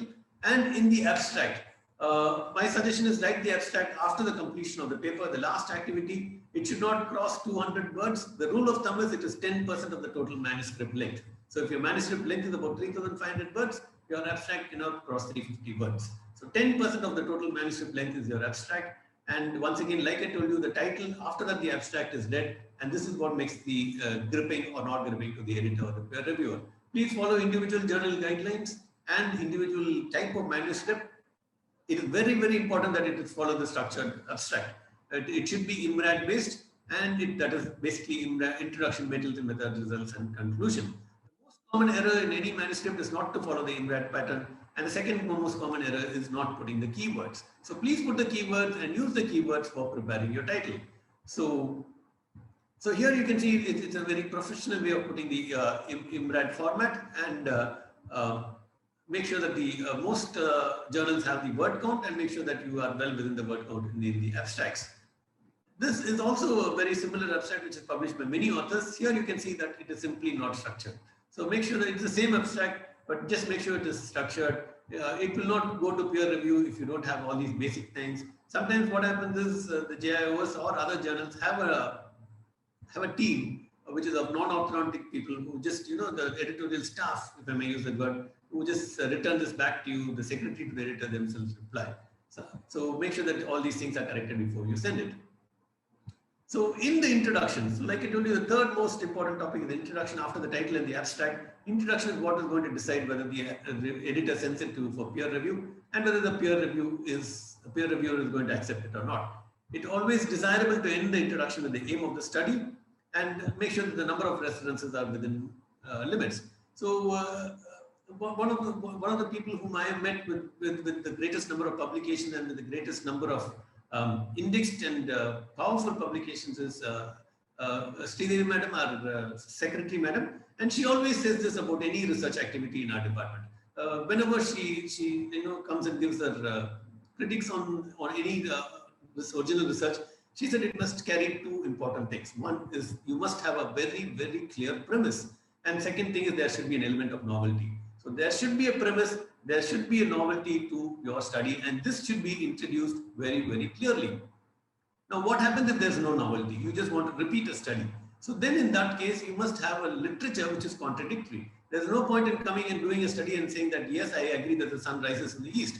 It's not going to get published. So in case you want to do a study where it has already been done before, then the ideal way is to say that I read this article by XYZ, and they said that self-ligations are better. And I read this article by ABC, and they said the conventional ligation is better, and we in this department want to resolve this issue once and for all. So here you have your premise. Even though there's no novelty, you can still convince the editor that this is required because there is a contradiction in the literature. So ideally you have a premise and make it novel, but otherwise if you want to just do more studies, more vertical, if I may use the word, you have to have the motivation and the importance for the study, and this should be conveyed in the introduction. So when you say XYZ says the self-ligation is better and ABC says conventional ligation better, please read those references, full text articles before you do that. So when you go to the materials and methods, the peer reviewer, this is the common mistake which you make. We disclose our university. So this comes in the final article after proofreading. Do not disclose your college and university, especially when you give your ethical approval, where the title, the head of the paper carries the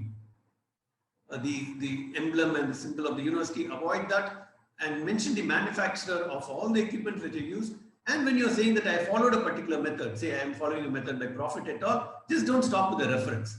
write in brief about what the method which was used by Prophet, so that, it's like, when you say I studied by Prophet, you're expecting the reviewer to go and read what Prophet had done. No, try and make it simpler for him and say in briefly what the method followed by Prophet was.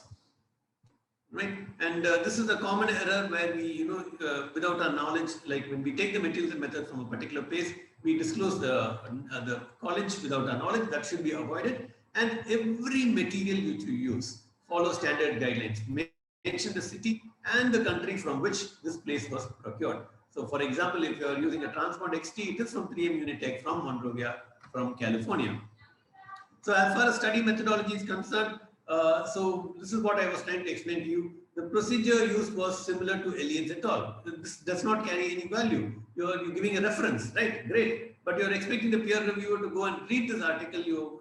Make life simpler for him. Try and impress him. So give a brief description of this procedure in your own words. It is very important to put it in your own words to escape plagiarism. You've given credit to the original author, but whatever is the procedure, as far as you've understood it, put it in a few small sentences. So this way, the editor or the reviewer will know what you have done. In case he has further queries, he will always look at the article which you have quoted and use your terminology very carefully in your materials and methods. I'm sure you're aware of single, double, and triple blinding.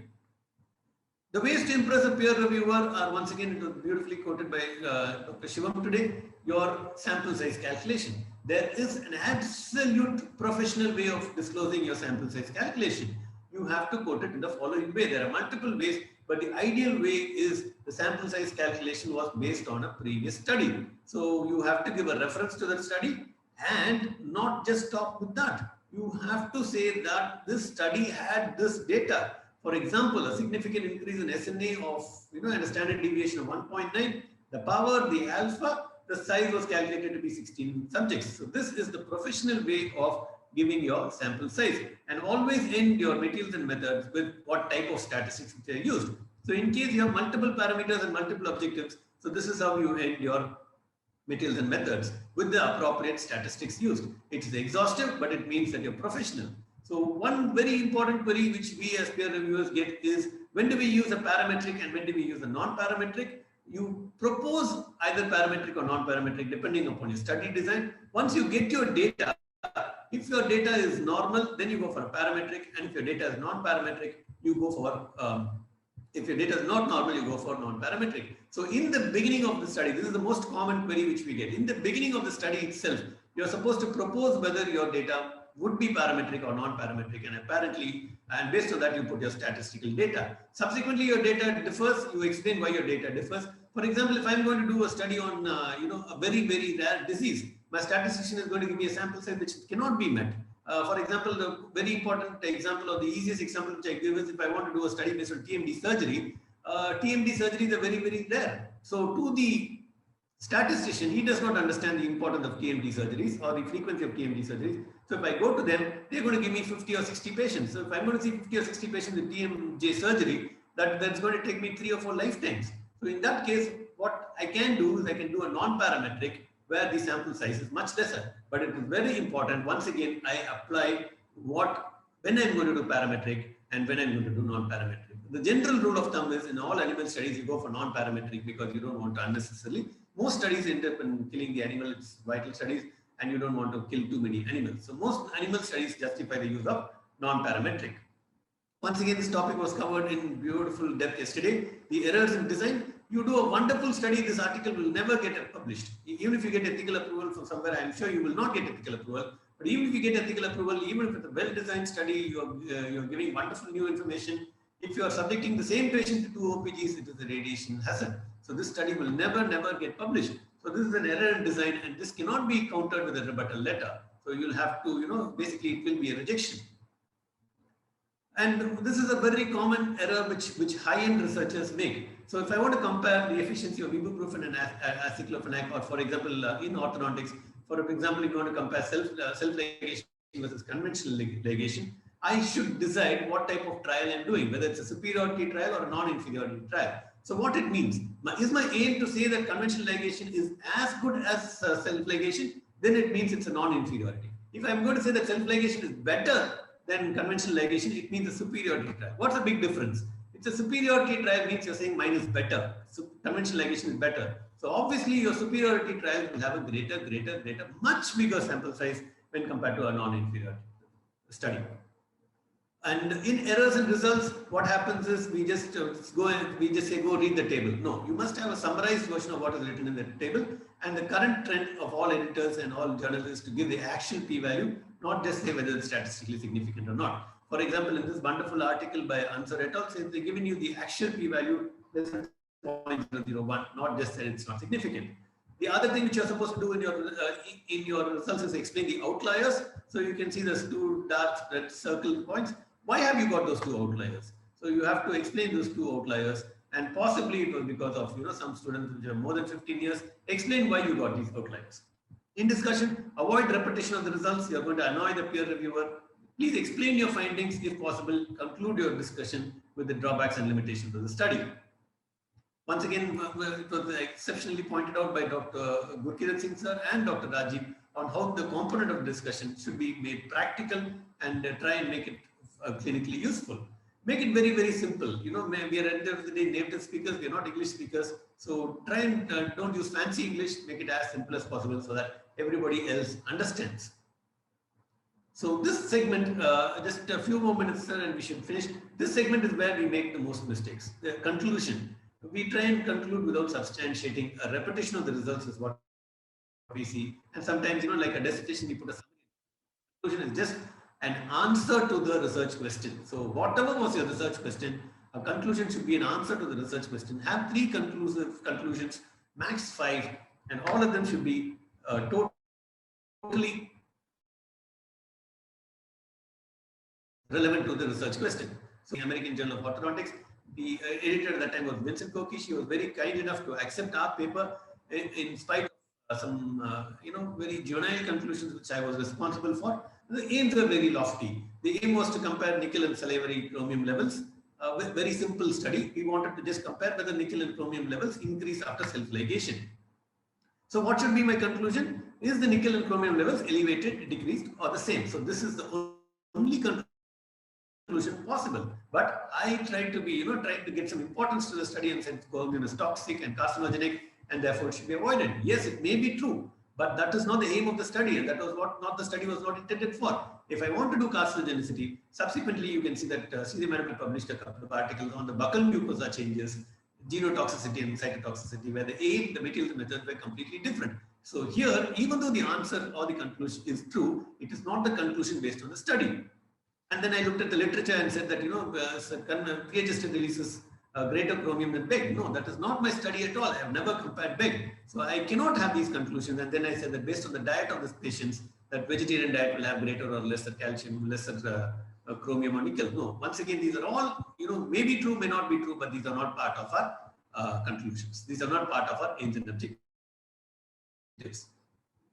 References is what annoys the editor most. So if you do use a wrong reference, it really, it annoys people. So make sure that you follow the journal guidelines and make sure you follow it in perfect. So there were a few questions as to who is an author, who is a contributory author, differentiate between an acknowledgement and differentiate between an author. It is, Dr. Rajiv used the fantastic answer by saying a significant contribution. I would, as Sridevi Madam pointed out to me, you must read the latest ICNG guidelines as to who is an author, who qualifies to be an author. I think at heart we know who an author is, but if you want it in English, if you want it in the written word, who an author actually is, I think the ICNG guidelines are the best. At the end of the day, it's an ethical issue. I think it's beyond our purview to define an author for individual studies. I think the starting point is an ICNG guidelines. As far as figures and illustrations, make sure you follow the journal guidelines. Please do not copy any figures from established articles. The property, the journal, once it gets published, please understand, it's a very important point. It's a very simple line diagram of a Ceph. This diagram belongs to the journal. It does not belong to the author anymore also. So if the authors want to use this diagram, they have to get permission from the journal. The copyright belongs to the journal if it gets published. If it gets rejected, it comes back to you. And if you want to use this, you have to write to the journal and you have to write to the author and get permission. It does not belong to you. You have to prepare a separate article by itself. So tables, please follow the journal guidelines. Do not mention the author names in this manuscript. This is one of the most common errors. You can say I blinded it, but there's absolutely no need for that sentence at all. Right? Plagiarism is something which we have gone through, and I must thank Dr. Rajiv for making my job easier. Multiple softwares, and most institutes have their own softwares, and up to 10% is acceptable for, as pointed out by Dr. Rajiv, for an original research. Don't think you can get away with plagiarism. There are enough and more software which can detect plagiarism, and this is what you will get. So you can see the highlighted area from where you've taken the article, and please avoid self-plagiarism and salami publications that have been dealt in detail, and we will not cover it once again. So, but giving you a very simple example of what is self-plagiarism. Suppose I have published an article which has assessed 2 types of painkillers in controlling pain, and then I want to subsequently 1 year later I want to do one more study where I feel that ketorol and paracetamol is my primary study. I want to compare paracetamol and aceclofenac in the second study. I cannot take the paracetamol data of the first study. That is what is known as self-plagiarism. So if I want to repeat or to do a study with aceclofenac the second time over with my next batch of post-graduation, even though paracetamol has been done before as a control group, I have to do it fresh and get new data. So that is the simplest example of self-plagiarism. Take home message, make sure that, help the peer reviewer, very small tips in convincing the peer reviewer that you're a professional. Read your manuscript, make sure it makes sense to you first before it makes sense to everybody else. And best wishes to all the potential authors and for a wonderful audience. And I'd like to thank especially Sridhar Madam, under whose stewardship as an assistant editor, I learned quite a bit from publication. And of course, my boss in Manipal, Ashima Madam, where we started as a baby in publications when I finished my post-graduation. So people, and so this is where I learned the art of not only publishing, the art of also peer reviewing and being the assistant editor. Thank you very much, and please do not try any of these tricks in your acknowledgements. Right? I hope people can read the screen, but please do not try any of those things. Okay. Thank you so much. Thank you. You've been a wonderful audience, and once again, thank you, Dr. Ajay. And if I'm sorry if I've just taken a couple of extra minutes.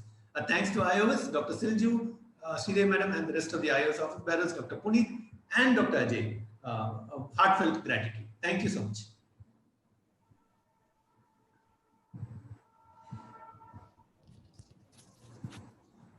Thank you, sir. Thank you for valuable inputs regarding peer reviewing. This also will give us an idea how to prepare for the paper so that the chances of acceptance of the paper increases. I think, and I hand over to Dr. Kubawat, please. Thank you, ma'am. Thank you, Dr. Vignesh, for such a wonderful lecture. Over to you, Dr. Khyati. Thank you, Dr. Vignesh Kailasan sir, for a wonderful presentation. And thank you, Dr. Falguni Mehta ma'am, for chairing the session and for sharing your experience. Now, I would like to invite Dr. Vaibhav Mishra, Professor and Head, BJ College of Dental Sciences, Meerut, for chairing the session. And I would like to invite Dr. Mandwa Prasad, Professor and Head, Department of Orthodontics, Narayana Dental College and Hospital, Nellore, for his presentation. I request the chairperson to introduce the speaker and continue with the session. Dr. Vaibhav Mishra, sir. Thank you, Kathy. Hopefully, I'm audible to everybody.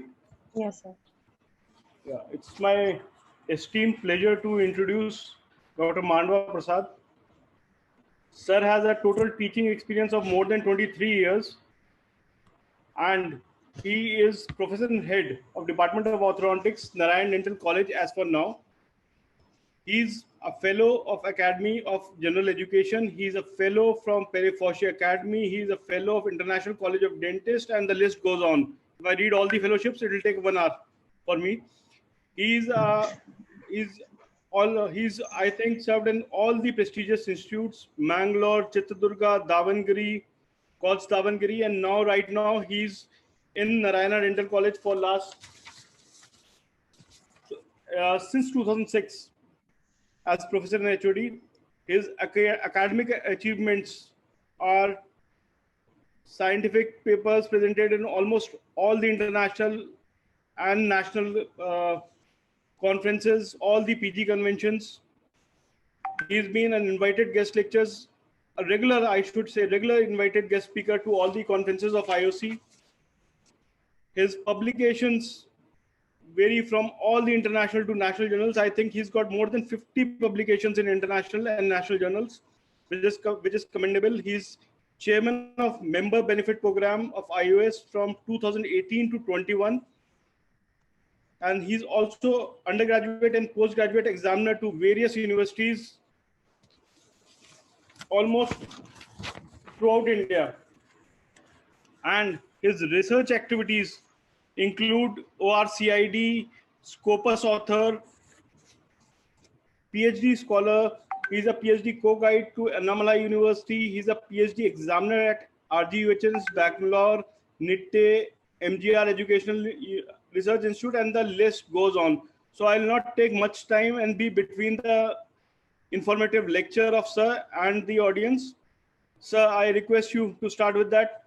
And I apologize for cutting short your CV. Thank you very much, dear Vaibhav. Wonderful words from you. And this is also our lunch time for everybody. I'll try and finish it as early as possible. Am I audible, Ajay? Audible? Yes, yes, you are audible. You are audible.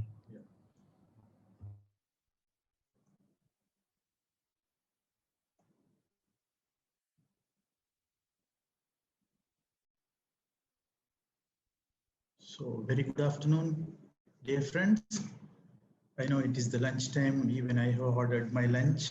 So sit with your lunch. Don't leave. Enjoy the next half an hour. Don't leave even after half an hour. Jitu Bhai is behind me. He will also come and give a good talk. So this the topic which I have been given is research orientation,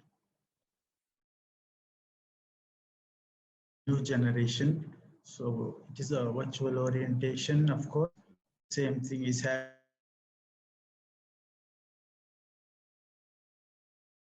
World of webinars, all of us have been enlightened with the knowledge. So much of knowledge is free, and we have all the free webinars. You can see. So see the quotation that learning never stops at iOS, but usually I never miss the iOS. Like I missed that slot somehow. The distraction, osteogenesis, wonderful work from everyone throughout the globe. So I will not tell much about me. Everything Vaibhav has covered. Just I started my life at Manipal, that's all. So there's a short film. So it is a wonderful initiative from the management of Simbai Patel Dental College, the SPU University. Great initiative for the learning cycle. So that I welcome you all to this webinar now. So a great work has been done and wonderful topics covered, covering all the research aspects, and which made things easier for us. As Vignesh, my friend Vignesh was telling, it is very easy now for us to just to eliminate all those things and go ahead with the aspects which are not touched. So dear friends, see all our Dr. Gauri, my brother, the department, excellent by yesterday, even Puneet, all of you have done great commendable work, and the president, secretary ma'am, and the president-elect, dear friend Sri Krishna. So if you know what we were doing, it would not be called research. This all of you will agree to that. Research is fun.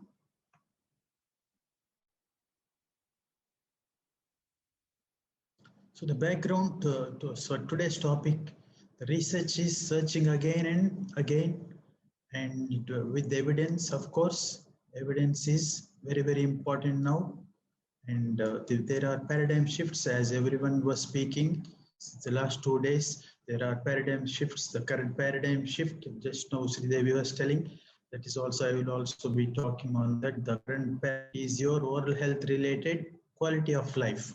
So the research, just I want to start with a simple exam. Research is creating new knowledge. If you don't create new knowledge, it becomes stagnant. So we forget those things which are stagnant and we only search for the new things which are added. Take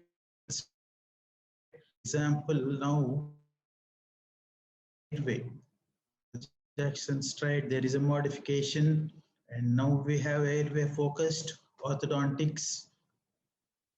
It is a separate, it is developing as a separate branch now in the US, and they have airway focused orthodontic mini conferences also. And you can see here, now you see the outer ring, oral related quality of oral health related quality of life. It's published by Dr. LB, a dear friend from Kerala. So he's heading the department. Now he has been invited to the AAO to speak on the same thing this year. So he will be going to AAO. He has already told me. So speaking about the same topic, the oral health related quality of life, measures in orthodontics. My dear friends, so in future the prompts will be the mainstay of outcome assessment compared to the clinical and peer assessment and caregiver assessment. So the patient reported experiences are also very important. I will tell you that in the end. So the enhancement, even the WHO, you can see there, the enhancement of quality of life is important, whether it is medicine or dentistry, the enhancement of the quality of life of the patient. That is the most important thing. So the quality of life is a major shift in the philosophy of orthodontic treatment. This Dr. Kalasar was also speaking on that, the modern healthcare paradigm. So the impact of orthodontic treatment and the oral health related quality of life in children. So why we can see for a Pentagon, so the things have changed so much from the Jackson stride, which was given in early 1900s, probably. So that we call this research when if this is published in a H-indexed, a good H-index journal, quality index. All our speakers were talking about quality of the articles include, everybody was talking. So the research is progressive. So we need to get into the new knowledge. So do not sit back and wait, investigate, do the research. As this is a wonderful quote by Dr. Graeber, science knows no borders. We want the best information and we don't care where it comes from. That is very true, sir. So the search is systematic search, the original contribution to the existing stock. So the cycle keeps on adding new things. The research cycle, all of you know, the publishing. Our friends were talking about publishing and planning, why to publish and how to promote your publishing. Dr. Sridevi was talking on how to promote the publishing in various ways. So the systematic investigative process employed to increase or revise the current knowledge and by discovering new facts.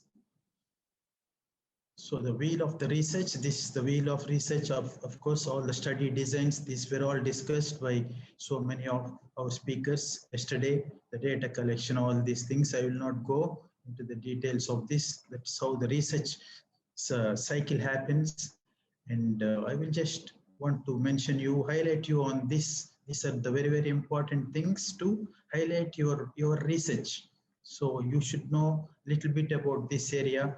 Before I go into those aspects, I will have to talk a little about a couple of minutes about the pyramids, the various, there are so many pyramids of research. As all of you know, here if you see this, you have filtered information and unfiltered information. Then you have the other pyramid, you can see the NICE guidelines are, these are very quality based, the NICE guidelines. Then you have the Cochrane, of course, Cochrane systematic reviews. Then you have filtered appraisal done and filter which appraisal is not done. Okay, this is one pyramid and this is the other type of pyramid. So Professor Archibald Lehman Cochrane. So this is a recent article. If you see that the levels, you can see the levels. The level one is your systematic review of the meta-analysis of randomized control trials. Okay, then you have the evidence-based clinical practice guidelines based on systematic reviews.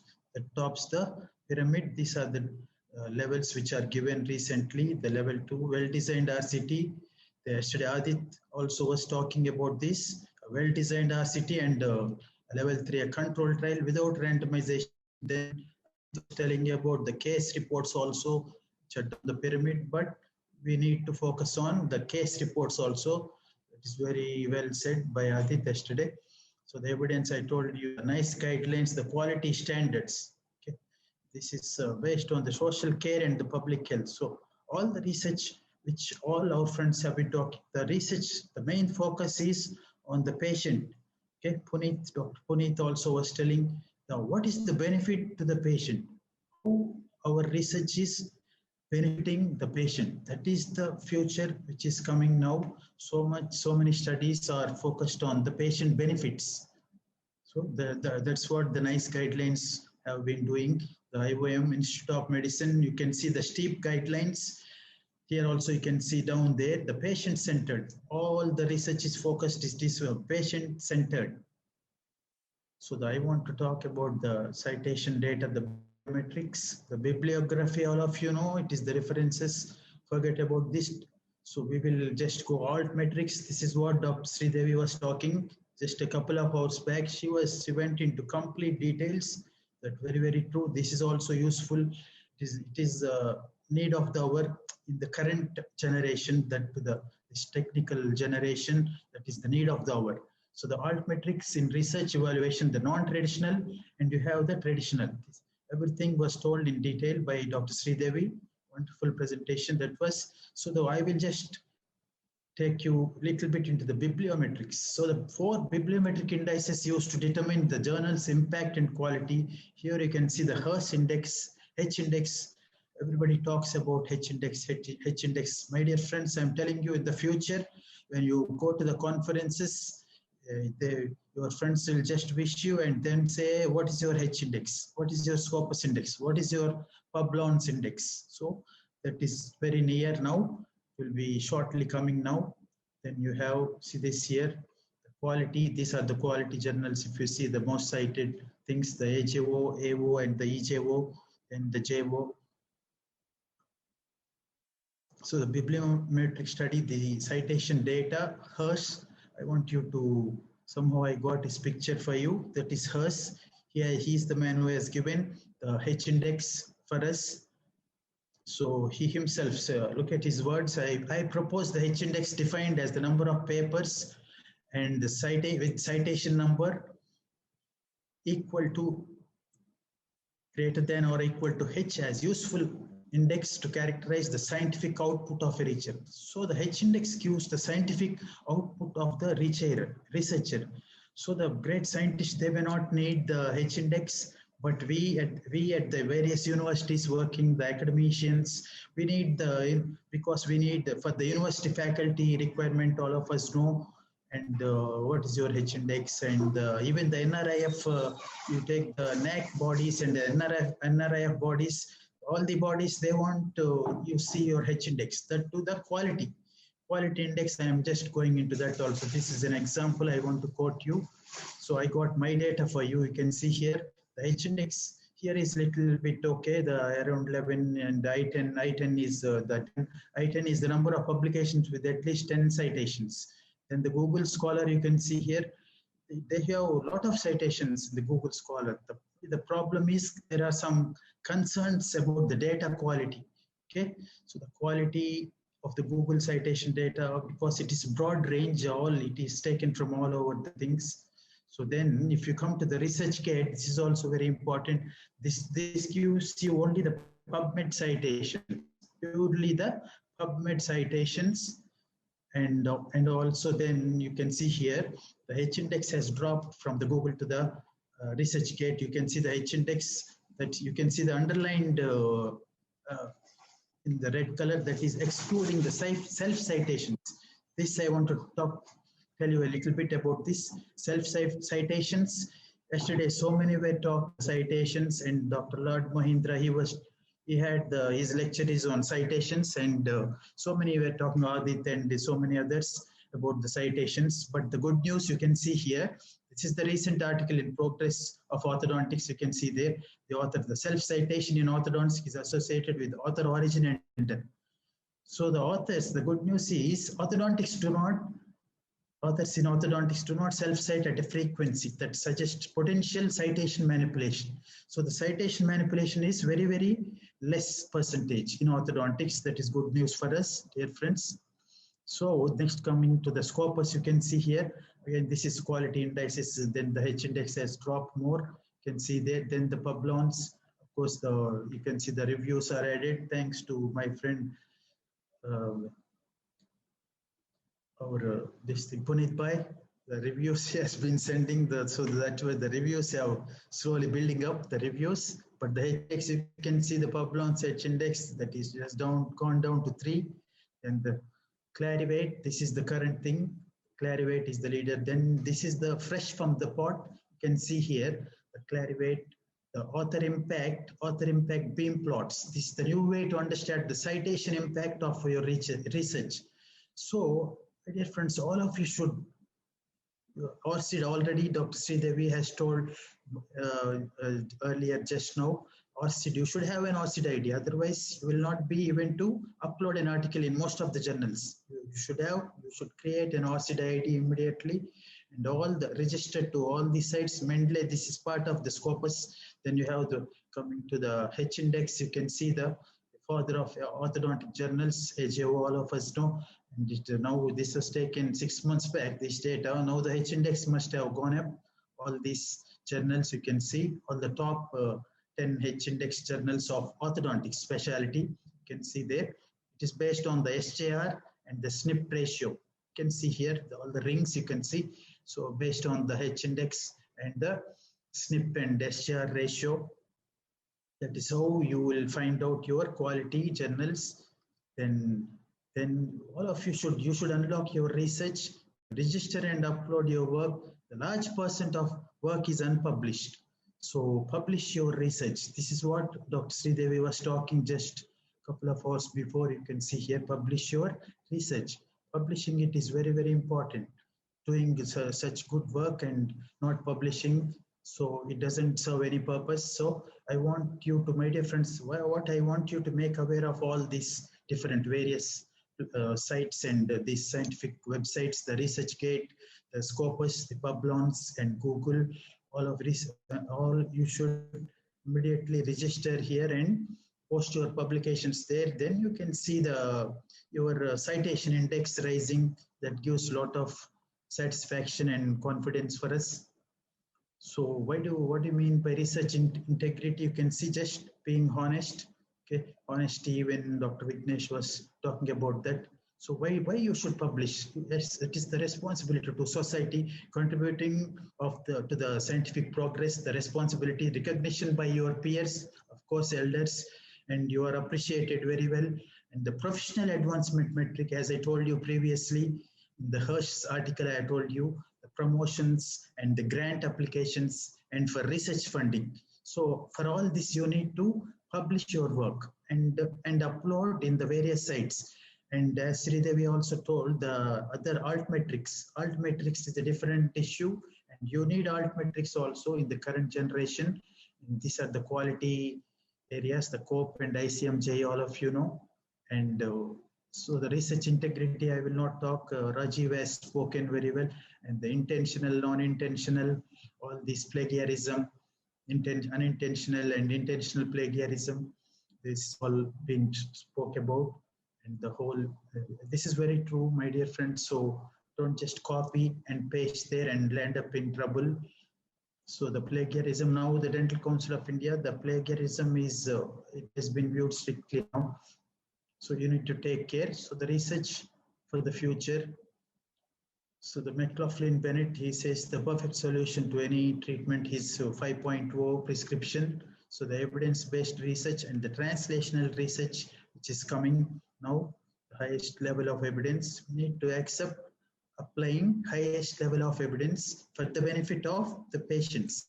Finally, it is surrounded with our patients. So the advance of quality of care that we will provide for our patients in the future. So moving towards this, Dr. Kala also was speaking about this a few months back. Moving towards precision orthodontics, an evolving paradigm shift in planning and delivery of customized orthodontic therapy. So it is biodigital orthodontics, all of you know. If you have seen the current recent textbooks, recent editions updated. So biodigital orthodontics is coming up.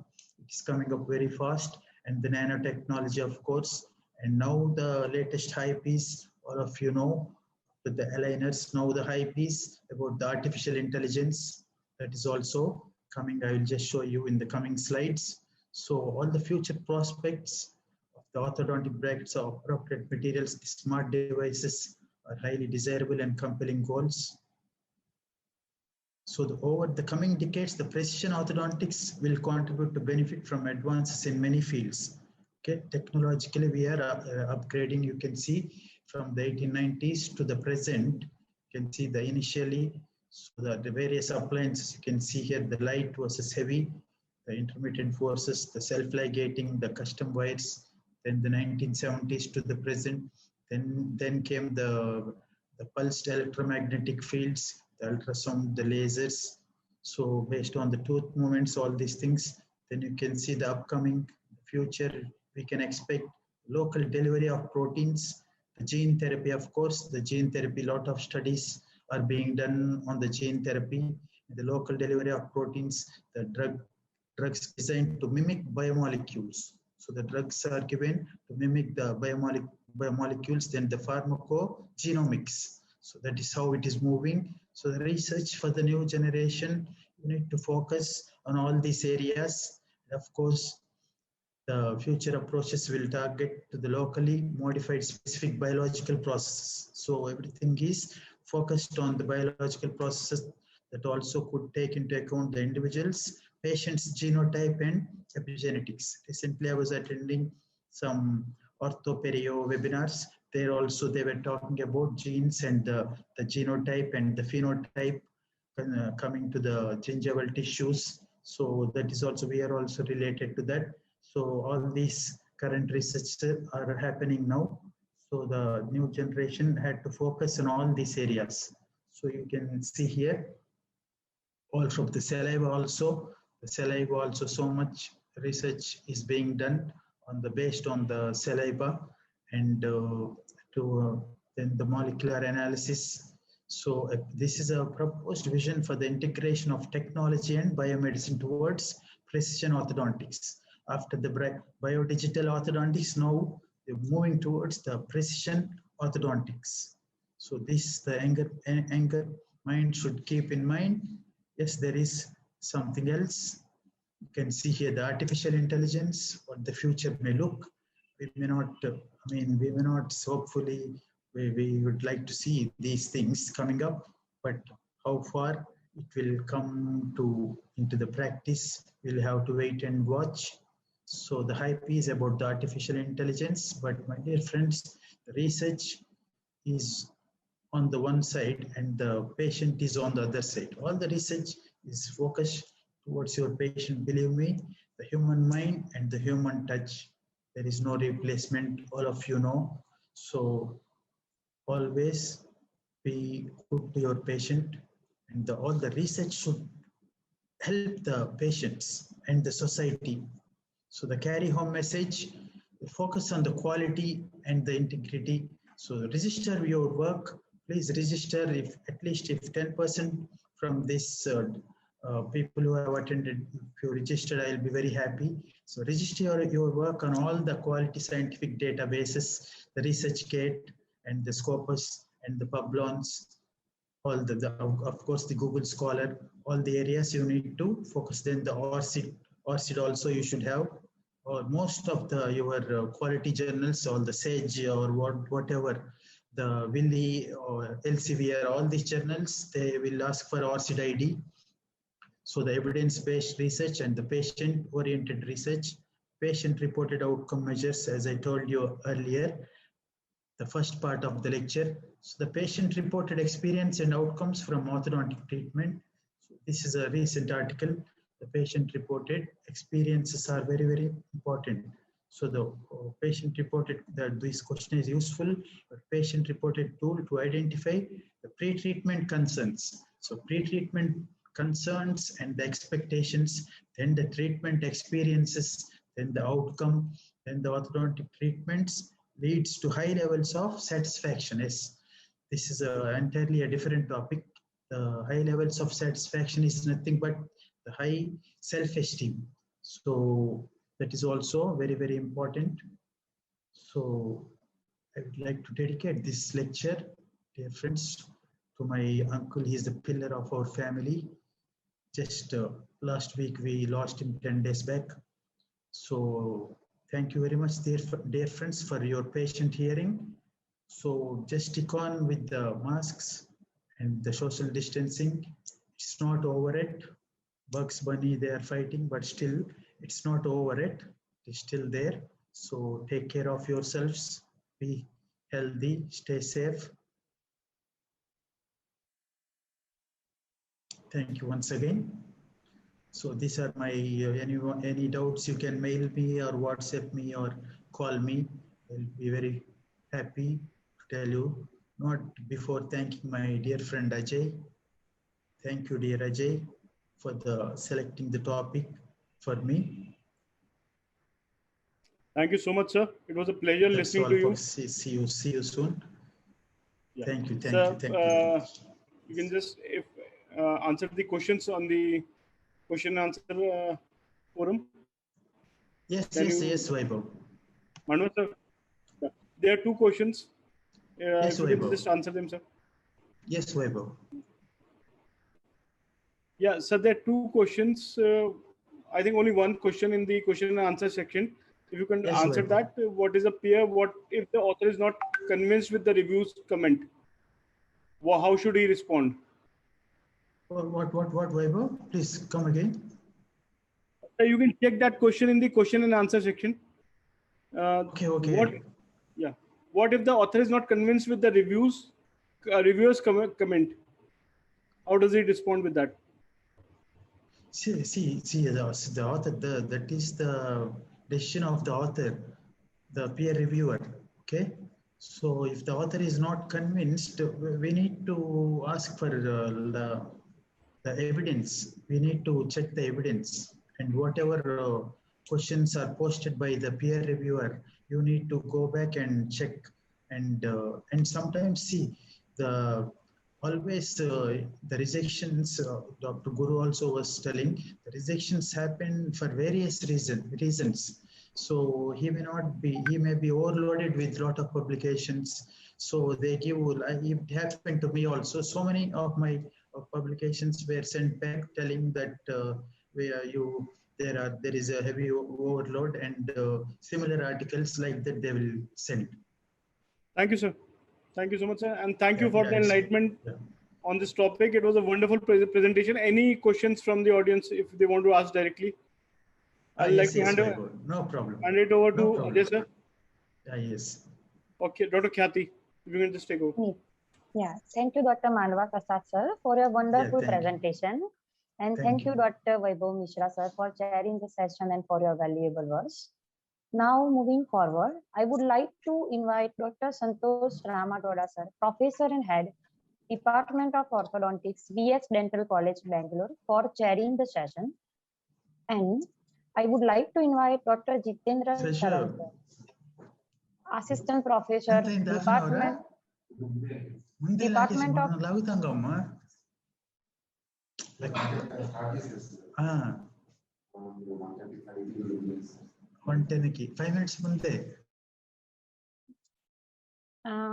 I would like to invite Dr. Jitendra Sharan, sir, Assistant Professor, Department of Orthodontics, AIMS Bhubaneswar, for his scientific deliberation.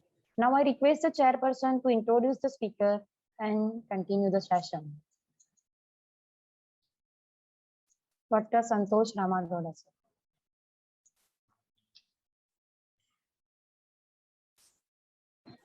Can you hear me? Yes, sir. Yeah, very good afternoon to everyone. I would like to welcome Dr. Jitendra for his scientific session. And for all of your information, Dr. Jitendra is working as a assistant professor at AIMS Bhubaneswar.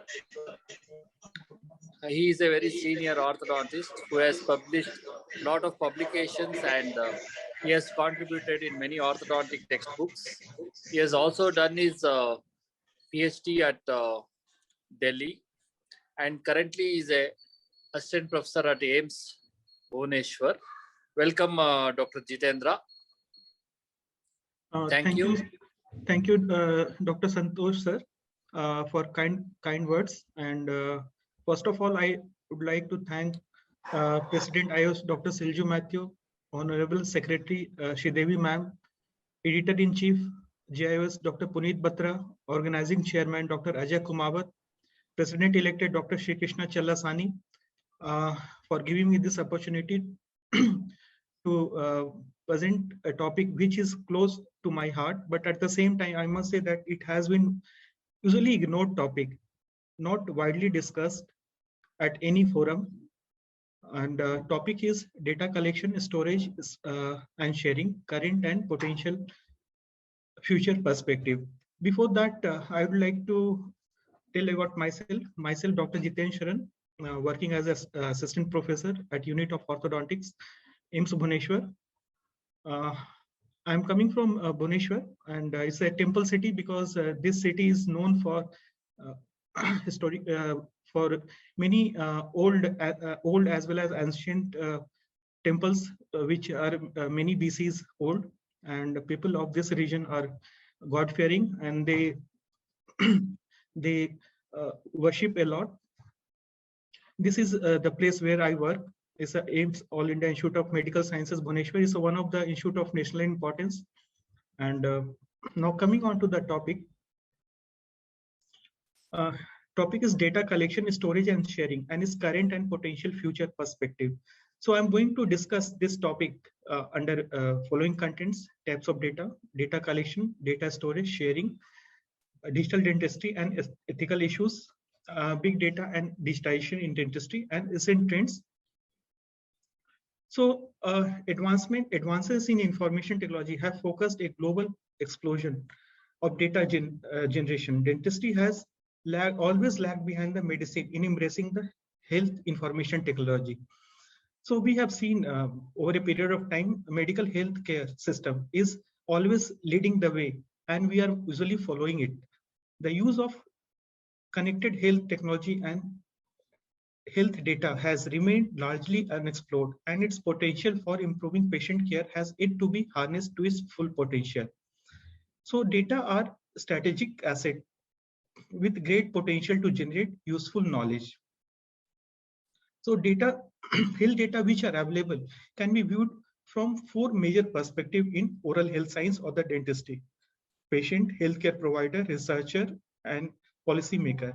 So patient are the source from which we are generating the data, or from they are the source from where we are deriving the data. Healthcare provider, clinician, researcher, or health field worker, medical field workers, they are the person who collect all those data and put it under the, apply the various statistical tool by researcher and academician, apply the various research related tools. On the basis of that, we draw the outcome, and these outcomes or the results are very much helpful or the useful for policymakers. The policymakers, they study the data, they conclude it, and they make the policies in such a way that mass or the people of their country or the localized area get benefited max from those studies. So biomedical research has recently moved through the 4 stages in digital healthcare, that is data collection, storage, sharing, and analytics. So with the explosion of stored healthcare data, dental medicine is aging into the latest stage of digitization using the artificial intelligence. Again, at the end of this session, I will tell what are the potential application of the big data which are generating in the oral health sciences. So artificial intelligence is one of the very promising aspects, which is again using the data or the big data which has been generated over a period of time. So there's significance importance to all the data which are either small or big, we generated over a period of time. Coming on to the types of data, that is primary data. Primary data are the data which has been derived for the first time by the researcher or the clinician, and it is not available in the form like in the journal or the books. Secondary data are basically collected by someone else other than the primary researchers and already been passed through the statistical process, and they are available in the literature in the form of books, journal, or other means. So the next is, what is the data collection? How we are going to collect the data, and what are the tools for collection of various data from the patient or the society. So data collection is the methodological process of gathering and analyzing specific information to offer solution to relevant question and evaluate the results. On the basis of that, the data which we collect, they are next subjected to the hypothesis testing, which seeks to explain a phenomenon or the question which is under the study. On the basis of that, we derive the objective and capture quality evidence that allow analysis to lead the formulation of convincing and credible answer to the question that has been posed. So importance of data collection are, they provide the integrity to the research, they reduces the likelihood of error, they help us, clinician as well as the policy makers, in making the decision, they save the cost and time, at the same time manpower, to support a need for new ideas, change, and or innovations. So there are 6 tips for collection of data. They should define the goal of survey, use close-ended, clearly defined questions so that the person who is collecting the data is always remain focused what exactly he should collect. Survey outlook should be attractive and inviting, and it should assure the safety of the data. I'm going to discuss about the safety of data in the next session. Ensure survey can be completed in record time, because time for any given research work is limited. So we should always focus to finish the work on time or the research on time, and it's always a better idea to do a trial study. Once we do a trial study, we should come to know what problem we are going to face during the actual study. So we can modify our research design or the survey in such a way that we should, if we are going to face it, it should be of lower intensity. So types of data collection, there are basically 2 types of data collection. Primary data collection, which can be qualitative and quantitative, and secondary data collection. So coming on to the tools which we are going to use for data collection. So these tools are referred to as devices or the instruments which are used to collect data, such as paper questionnaire or more advanced computer-assisted interviewing system. Paper-based questionnaire were earlier used frequently, but with the advent of technology and availability of good internet and related aspects, computer-assisted interviewing system is becoming more and more common for collection of data. It is important to decide the tools for data collection because research is carried out in a different way and for different purposes. So before planning for any data collection, we should know which tools should be used for the collection of required data. So coming on to the collection of primary data, as I've earlier mentioned, primary data are the data which has been derived for the first time by the clinician or the researchers. And there are several methods for collecting the primary data, particularly in survey and descriptive researches. In descriptive research, we obtain primary data either through observation or through direct communication with respondents in one form or the another, or through the personal interview. It can be 2 types, qualitative method or quantitative method. When we are collecting the data in the qualitative method through qualitative tools, it can be online forum, group, web, survey, chat, online communities, or in-depth interviews. For the quantitative method, it can be face-to-face, sorry, online, phone, or through the internet or mail. Secondary data collection is through the collected by individual who is not an original user. So he derived, the secondary user directly or indirectly derived the information from the primary data, which has been already exist in the literature in the form of either published article or reports or is available in the form of books. So process of collecting data that is already existing, be it's already published book, journal, or online portals. So secondary data collection is easy and it saves a lot of time, but it has its own drawbacks, which I am going to discuss later. So there are 7 top data collection tools, that is interview, questionnaire, reporting in the form of annual report from any tertiary healthcare center, or gadgets of any government or federal government, existing data in the form of books, journals, observation, focus groups. Focus group basically is a group of 8 to 10 people who are very much knowledgeable in that particular aspect, and they discuss the topic and they come out with the and the direct open-ended questions are put to them, so they can answer those questions, and on the basis of that the data is collected, and it can be a combination of any of the 6 mentioned above.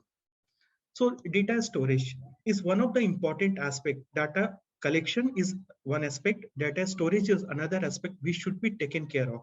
One of the foundation of healthcare reform is moving from paper-based to digital storage system. As technology progress, it has become vital for oral healthcare providers to move with the time.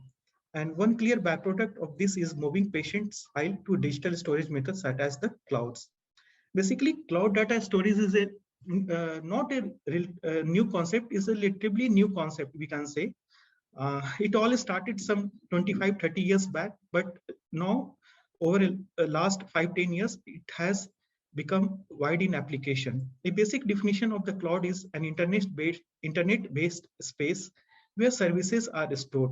So most important aspect is easy retrieval and submission of the data to the cloud. Storing digital file in the cloud is the most progressive method of data storage and technology available for oral healthcare providers today. This cloud storage also provide expanded space for the storage of data at nominal cost. So it become economical for the oral healthcare to use this rather than saving the data in the paper form. So why this is important to the orthodontics or healthcare provider or the orthodontist? In the healthcare sector, securing patient file is the primary function of data storage. Cloud service data storage solution are flexible and responsive to memory storage needs. Storing data in the cloud not only make work easier for oral healthcare provider and orthodontists, but it also make treatment more reliable, effective for patient. At the same time, it is very easy for any healthcare provider to communicate with their peer in case if they want to do a collaborative work or do a collaborative work and come up with some nice idea or the nice outcome of any research which was going on earlier. So data storage is one aspect, data collection is another aspect. Next is data sharing. Data sharing, we most of the time share our data with our colleague, with government authorities or patient. So data sharing is another important aspect we should always look for. The practice complies with data protection and access to the medical record legislation. Actually, here I would like to give one example. Very frequently, we used to come to know that there is a breach in data backup of so-and-so company like Yahoo, Mobic, and so. So a lot of data, they come up in the black market. So data storage sharing should be in such a way that it should protect the identity of the individual. At the same time, when we are sharing the data with our colleague or any authorities, it should provide it should provide the confidentiality to that particular data so that third persons should not directly access the same. So data sharing assures safety when data is shared and simplify interoperability. Sharing of data could facilitate great leveraging of technology and interaction with policymakers and government and increase administrative efficiency. The most important factor while sharing data is maintaining the confidentiality, and data anonymization is one of the aspects which can taken care, which will take care of the confidentiality of data when sharing with the peer or the colleagues. Information sanitization whose primary intent is to protect the privacy of data. Anonymization method includes encryption, encoding, hashing, generalization, and perturbation. Through this means the data which has been sent is encrypted and is difficult for others to decode the same. So the only person who is sending it and the person who is receiving it can use the data. So in this way, we can make the data sharing more comfortable. There are few legalities which has been brought as far as the data sharing is concerned. Over a period of over past period of time, many researchers and clinicians has shared their view that during data sharing there might be possibilities of data breach. So, and Ministry of Health and Family Welfare, Government of India has placed the draft for Digital Transformation Security in Health Act with an aim to secure the healthcare sector data in India, giving people complete ownership of their health data. But this is in the draft form, is yet to make the government is yet to make the law for the same. We hope that very soon this might be a reality in Indian scenario too. According to the Indian Medical Council Regulation 2002, physician must maintain confidential related to individual or domestic life that is entrusted by the patient during various stages of their medical attendance and the procedure. So it's the responsibility of physician to maintain the confidentiality of data, at the same time share it securely without any breach of trust between the patient or the physician or the oral health care provider. Now coming on to the digital dentistry and data, ethical issue that arises from technology are data security, as sensitive patients' information could be more easily accessed by unauthorized third parties, resulting in breach of patient privacy and confidentiality. Not only this, this also many a time brought unpleasant scenario of legal issues also, which has to be minimized as far as possible. So biomedical big data emerges from different sources such as electronic health records, health research, and social media. So recent advances in data capturing, storage, and analysis technique have facilitated conversion of a wealth of knowledge in biomedical big data into evidence-based actionable plan to enhance population health and well-being. So the term big data has been introduced to describe this rapidly accumulating large volume of data. Earlier, researchers as well as clinicians, they have put forward 3 V's to define the big data. Big data doesn't mean that only about the size of data or the volume of data. It also represents the velocity of with which the data has been collected. If the velocity is fast, the data should be considered as a big data, and the variety, if the varieties of the collected data is more, it has to be named as a big data. Later, researchers also realized that by adding 2 more V's, that is value and veracity, the big data can be described as a 5 V's, that is volume, velocity, variety, value, and veracity. And biomedical research data should adhere to FAIR principles, which mean it should be findable, accessible, interoperable, and reusable. Now, what is the future of big data? So challenges in the field of biomedical big data need to be converted into opportunities by dental researchers and clinicians. How to use these data resources to achieve their maximum value has become a pressing need if we want to advance our profession beyond the restoring of lost tooth, substance, and putting the mouth to health. So the major challenge in biomedical big data exists in data quality control, information feature extraction, and data analysis. Its modeling and the common both in medicine as well as the oral healthcare sciences. Unfortunately, most of the clinical data in oral health science is collected and stored in unstructured formats, sometimes even limited to the paper-based records. This might be because of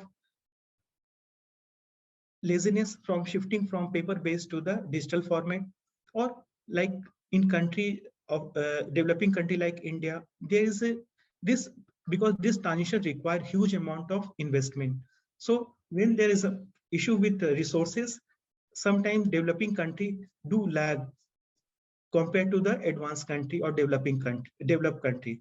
This is a major barrier for interoperability and data sharing, not to mention managing the utilizing data in a dynamic manner. So if we have digital data, it's easy to utilize, easy to put any statistical tool and apply the statistical tool with that particular data, derive the data, compare it, and share with peer review researchers, send it for publication, or share it with the competent authorities who look for the same. So recent trend as far as the big data is concerned in the digital era is the new rule for the future is going to be anything that can be connected will be connected. The digital transformation in dental medicine or the oral health science based on electronic health data information is recognized as one of the major game changers of the 21st century to tackle present and upcoming challenges in dental and oral health care. A standardized diagnostic terminology with structured data collection formats and ability to link medical and oral health data with patient-reported outcome and experience measure will generate comprehensive longitudinal data sets which will maximize the use of biomedical big data. So on the basis, as I've earlier mentioned, on the basis of big data which we have derived over a period of time, there are 5 main focus health areas and the innovation which is going to be the future of not only medical healthcare system, but also the oral healthcare system, and various my colleague have already discussed about the same is rapid prototyping, augmentation and virtual reality, artificial intelligence and machine learning. Here I would like to mention that Dr. O.P. Kharbanda is actively working on artificial intelligence and machine learning for their safe-based study, which they have pioneered with the help of CSIR Institute in at Chandigarh. Then personalized dental or dental medicine and telehealth care. Recently, we have come across the COVID outbreak and we have realized the potential of telehealthcare system or the telemedicine or teledentistry. It was a boon for oral healthcare provider as well as the patient because both has to protect their health in the COVID breakdown. So teledentistry become very popular during this time and it has served its purpose. So by this, we can come to know that what are the future scope. They are going to be the future of healthcare system as well as the orthodontics. So with this, I am going to conclude my seminar. Dentistry strive for better health information technology and health related utilization. Key aspects need to be considered for the establishment of a standardized data collection system and a paradigm shift to identify the mouth as a part of body, making oral health an indispensable component in primary health should be considered as a key objective in future development in electronic health record to use the data to the fullest extent. Thank you. And again, I would like to thank organizing committee, JIOS team and JIOS team for giving me this opportunity. And I would like to acknowledge my teachers, Dr. Subraya Mogra, Dr. O.P. Kharbanda, Dr. Ritu Duggal, and I will remain in debt to my teachers for orienting me towards the value-based research. Thank you.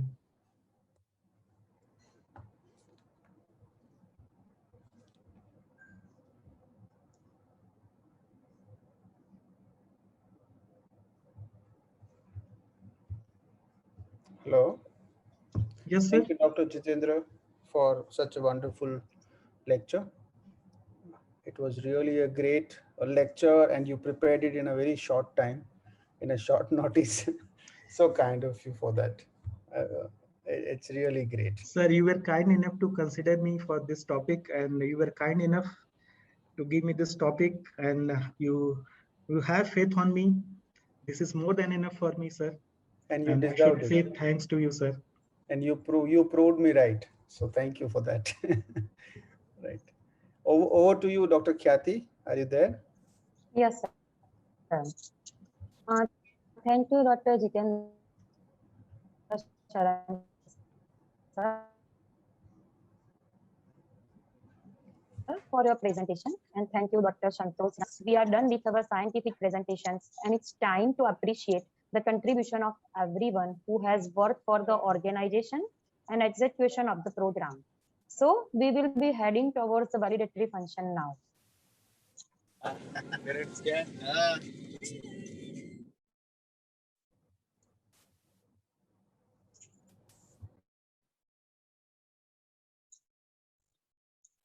Should I start, sir, for the function? Yeah, please start. I'll talk to Dean, sir. Thank you. Okay. As you start your journey, the first thing you should do is to throw away that conventional map and begin to draw your own. Respected dignitaries, fellow faculty members, and student friends, it gives me immense pleasure to extend you all a warm greetings on behalf of Department of Orthodontics and Dentofacial Orthopedics, Narsibai Patel Dental College and Hospital, Sakalchand Patel University, Visnagar. I, Dr. Khyati Patel, feel proud to host the validatory function of a successful JIOS Symposium. These 2 days, we had deep insights into several issues of research planning, ethics, peer review, data collection, publication of research, and the books. By this symposium, we have opened the doors for research horizon. It will be definitely motivate all the postgraduate students and fellow faculty members to pursue and escalate their research abilities. Now we are heading to draw to attain to JIOS Symposium as we have come to secure the succession of all the brainstorming sessions. So with us, we have today Shri Prakash Patel, Honorable President, Sakalchand Patel University. I welcome you, sir, to this event. We are also waiting for the presence of our Honorable Provost, Dr. V.K. Srivastava, sir. But due to some reason, he couldn't join us. We also have with us our Dean, Dr. J.R. Patel, sir, Narsibai Patel Dental College and Hospital, Dr. Shivam Mehta, sir, Honorable President of Indian Orthodontic Society, Dr. Shri Devi Padmanabhan, ma'am, Honorable Secretary, Indian Orthodontic Society, Dr. Sri Krishna Chalsani, sir, Honorable President-elect, Indian Orthodontic, sir, Vice President, Indian Orthodontic Society, Dr. Puneet Batra, sir, Editor JIOS, and Dr. Ajay Kubawat, Organizing Chairman. I extend you all a warm welcome. Now, a man with distinct vision, Honorable President of Sakalchand Patel University, Shri Prakash Patel, sir. I request you, sir, to address the gathering. Shri Prakash Patel, sir.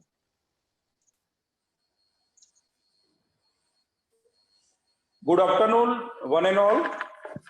I congratulate the organizing team and all the delegates for being a part of such enlightening 2-day Journal of Indian Orthodontic Society Symposium and learning an extended portion of your prospectus.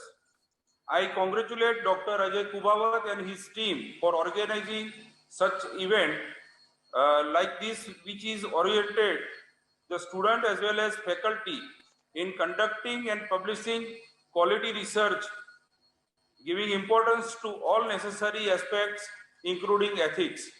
I congratulate the Journal of Indian Orthodontic Society for systematizing and executing such an educational symposium. Sakalchand Patel University feels privileged to host such event. NSVAKM Trust, having a history of 75 years, established by the freedom fighter and visionary Sri Sakalchand Kalidas Bhai Patel, is committed to the Society for Educational and Socio-Economical Needs. Since inception, being an educational hub and attracting people of all disciplines, we are committed to build society of learned people. With a short period of time of becoming a private university, SPU is the only university of its kind in North Gujarat to provide technical, medical and paramedical courses. Under the leadership of Dr. J.R. Patel, Narsibhai Patel Dental College and Hospital is doing excellent progress in terms of teaching, research, and clinical work. Such informative program organized add further to our crown of conducting national and international level programs. I once again congratulate the organizing team, JIOS, IOS, and all the delegates for being a part of such an informative session. Thank you very much. Jai Hind. Thank you, sir, for your motivational words. Now I request our Honorable Dean, Dr. J.R. Patel, sir, to share his views. Dr. J.R. Patel, sir.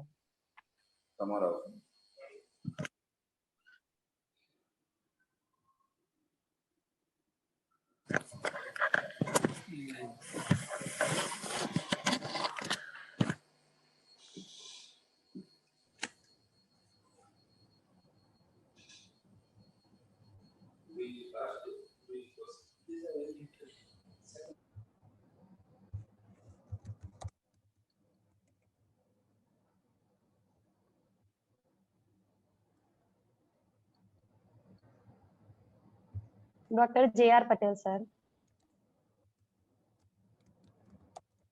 Good afternoon to one and all.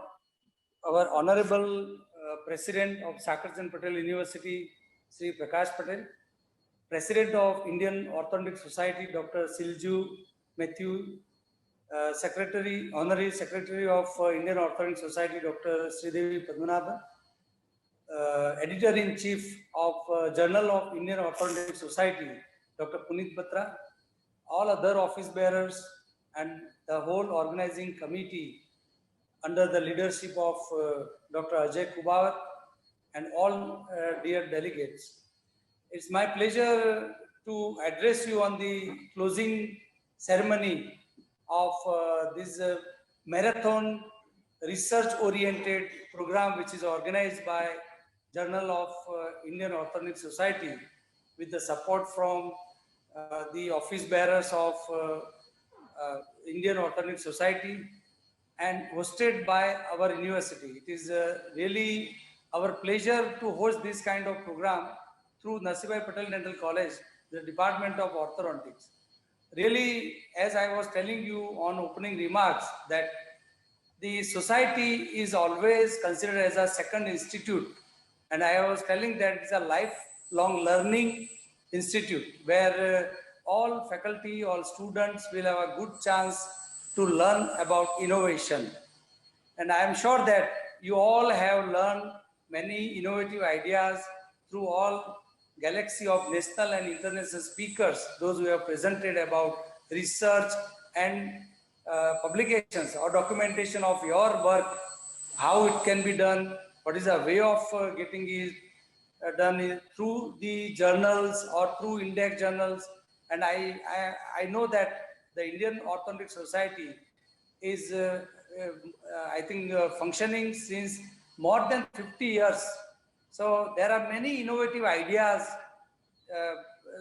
brought by all office bearers every time. And I came to know that this kind of program, this symposium, it was started by Madam Dr. Sridevi Padmanabhan and carried out further by Dr. Puneet Batra. It's a really mind-blowing program which you people have organized through our team of Narsibhai Patel Dental College. So once again, I congratulate to you all, and I hope in future also our university will definitely participate in this kind of program, because our motto, our vision of our president of Sakarjan Patel University, Prakash Bhai Patel, is having something we should do great for the society, for the student, for the community. And this everything can be done with some innovation, which we can do through our society, through colleges, and through some other sources. So this is the best thing which was done by Indian Orthodontic Society through the journal committee under the leadership of Dr. Puneet Batra and the whole team and organizing team. Thank you once again. All the best. Jai Indian Orthodontic Society. Jai Hind. Thank you very much, sir, for your encouraging words. Now, I would like to request Dr. Ajay Kubawat, sir, Head of the Department of Orthodontics, Nursing. Dr. Ajay Kubawat, sir. Thank you. Thank you, Dr. Khyati. Thank you all for joining in. And I, on behalf of Sakarchand Patel University and on my own behalf, thank you all from bottom of my heart for attending this session for 2 days. It was really a great experience for us. I know it was a marathon kind of, I know Dr. Puneet Batra knows it very well, that how we ran, and my staff and my students, all of them who worked really tirelessly and selflessly to make this event a great, great show. And I'm sure people have learned a lot about it. A special thanks to Prakash sir, Prakash Patel sir, President of Sakarchand Patel University, Dr. V.K. Srivastava sir, Provost SPU, Dr. J.R. Patel sir for always encouraging us, all my students, staff, and IOS team under the leadership of Dr. Silju Matthew, Dr. Sri Krishna Chalsani, President-elect, Dr. Sri Devi Padmanabhan ma'am, Secretary ma'am, Dr. Puneet Batra, Editor-in-Chief, JIOS, and entire academic council, as well as IOS EC, along with the Vice President, Dr. Suryakanta Das, sir. Thank you all. I will not waste much of your time, but we are really delighted to have you all. Thank you. Thank you, sir, for your words. Now, I would like to request Honorable President, Indian Orthodontic Society, Dr. Silju Matthew, sir, to address the gathering. Dr. Silju Matthew, sir. Thank you, Dr. Khyati Patel. Respected Dr. Mr. Prakash Patel, the President of SPU, Dr. J.R. Patel, the Dean of the Randomized Dental Patel Dental College, my good friend Dr. Ajay Kubawat, Madam Secretary, President-elect Sri Krishna Chalsani, Puneet Batra, the entire team of JIOS, and the distinguished speakers and all the attendees. First of all, let me express my gratitude to the faculty and the management of SPU for hosting this event. And I must say that the event went off very well, thanks to your blessings and the support that you have given us. I must congratulate Dr. Ajay Kubawat and his team. I think the entire department needs to be congratulated for conducting the event flawlessly. I think everything went off very smoothly. Thank you, Dr. Shirish Charan Srivastava. I'm so happy to see you, our student from Ramaya. Nice to see you being part of the team, and really nice to support the entire program as it went along. I think I have to thank Dr. Khyati Patel. So beautifully she conducted the event. I think the entire event was so smoothly carried over by Dr. Khyati. So I must thank you for that. I should also thank the entire team at the college, especially the Department of Orthodontics, Dr. Chintan Agarwal, Dr. Manish Desai, Dr. Harsh Modi, Harshit Patel, and Rahul Pachwani, the whole team. They worked tirelessly. I think, though it looked very, very simple, I think the effort that must have gone into it must be tremendous. I must have had a lot of sleepless nights, especially a few days before the event started. And I think everything has fructified. And I'm sure you're almost very pleased that everything went off very well.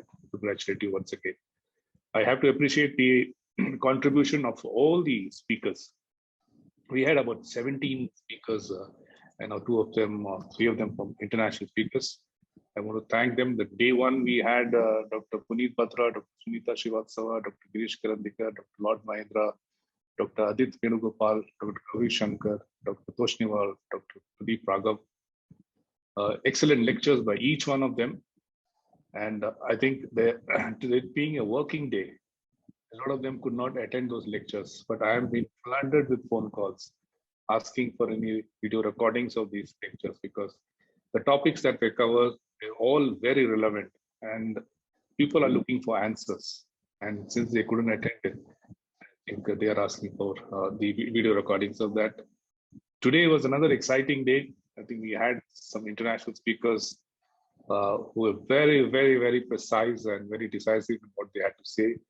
Dr. Jean-Marc Retrove, Dr. Shivam Mehta, Ajay Aluwalia, Dr. Gurkirat Singh, Honorary Secretary Madam, Dr. Shridevi Padma. The host of the day, Dr. Ajay Kubawat, enlightened us with a wonderful lecture. Vignesh Kailasam, Prasad Mandava, and finally Dr. Chitin Saran. I would also like to thank the entire moderators. For 17 lectures, we had 17 moderators. I want to thank all of them for being part of the event. And finally, I wouldn't take much time. I have to thank the attendees. Even though it was a working day, a lot of them joined us. A lot of life members as well as students who joined us, about 200, 250, sometimes even touching 300.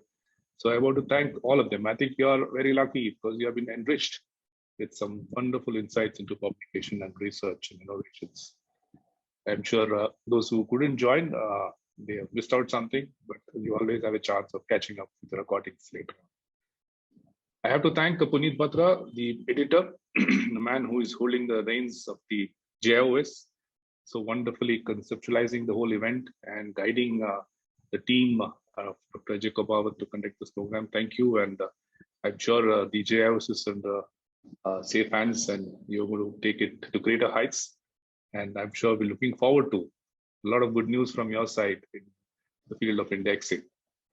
Thank you, Dr. Punit Batra. Thank you, Madam Secretary, for supporting us from behind, all the technical support that you've given us and the certificates and everything. I know you're such a hardworking person that anything I throw at you, you take it as an opportunity and convert and deliver. So thank you so much.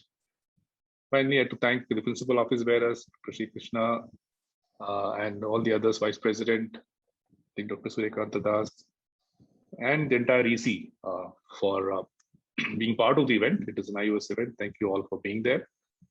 Thank you all and have a wonderful day. Thank you. Over to you, Dr. Kath. Thank you very much, sir.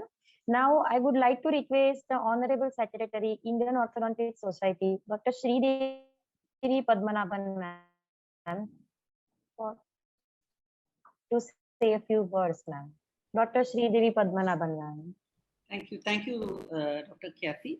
Very good afternoon to all the dignitaries. I'll be very brief. We've had long 2 days of interactions, but I think it has been a wonderful symposium. I think it's the first time we've had it online. And I would like to thank, first of all, the management of Sankalchand Patel University and all the faculty in the Department of Orthodontics who have organized this program so flawlessly.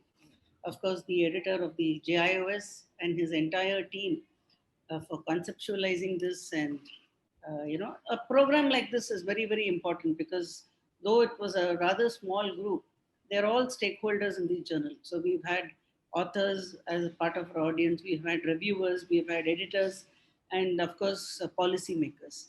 So many speakers have come in and given their input. The lectures were rather short, but they were so crisp and to the point. I think there was a lot of distillation of knowledge, and it's very important that everybody who's involved, we shouldn't forget that though this is a program, this is really about the journal. So it's very important that everybody who's on this platform is on the same page and has the same aspirations, a common aspiration for the journal. So I think in that way, it was 2 days really well spent. I think all of us have learned a lot and all of us realize where the other person is coming from. And I think that's how we go ahead and move forwards. And again, thanks to all the speakers, the moderators, and of course, the wonderful audience who have been supporting us and who have been very appreciative of all the efforts. Thank you all so much. Thank you. Thank you very much, ma'am. Now, I request the Honorable President-elect, Indian Orthodontic Society, Dr. Sri Krishna Chalsani, sir, to say a few words. Dr. Sri Krishna Chalsani, sir. Very good afternoon to one and all. I don't want to give big speeches. To make it short and sweet, I would like to second the words of Mr. President and Secretary Madam's words. And I'll add only two more lines. Dr. Ajay team and Dr. Puneet's team, great job, excellent job. And one more line only. Our IOS EC Executive Committee is always ready to work for the benefit of our members, irrespective of global pandemic or whatever it is. Any hurdles come, we are ready to overcome all those things. We are proving in the past 1 year and 2 years. And our cheers to our IOS team, Executive Committee members. Our entire 25 committed soldiers of AEC relentlessly work for our benefits of members and for our programs. Thank you, Dr. Ajay and Dr. Puneet once again, and over to the MC. Thank you.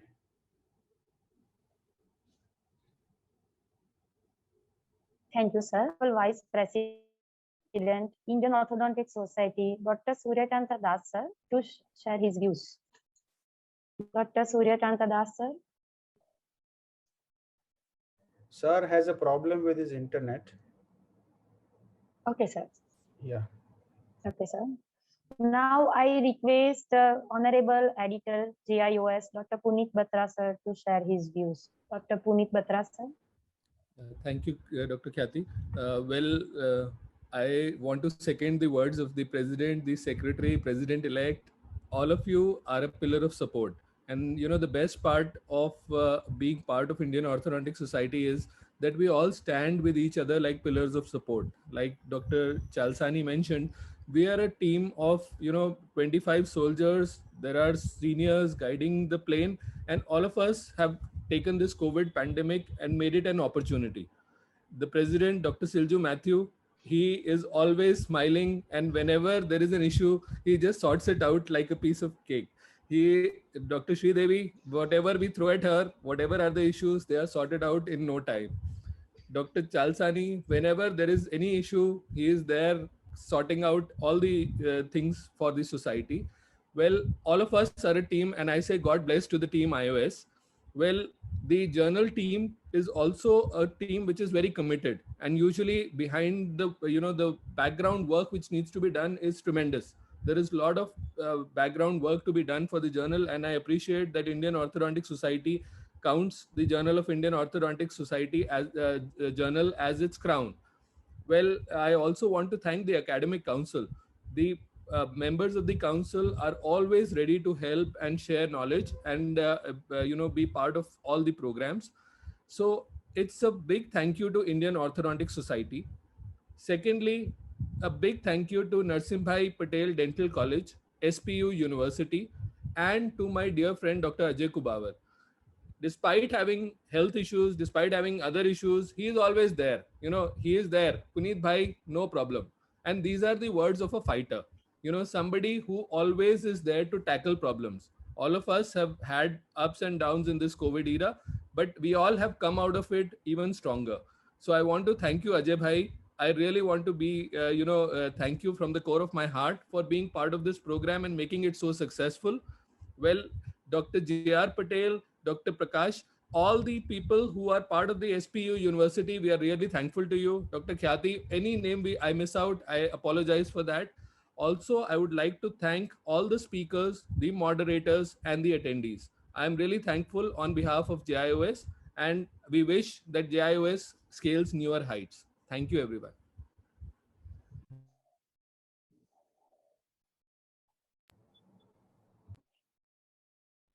Thank you, Dr. Puneet Batra, sir.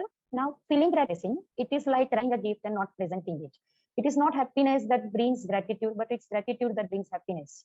No matter what language is spoken, but a kind and a smiling thank you always speaks to everyone's heart. So now I request our scientific chairperson, Ms. Dr. Manish Desai, to delivering the vote of thanks. Dr. Manish Desai, sir. Thank you, Dr. Khyati. Good afternoon, everyone.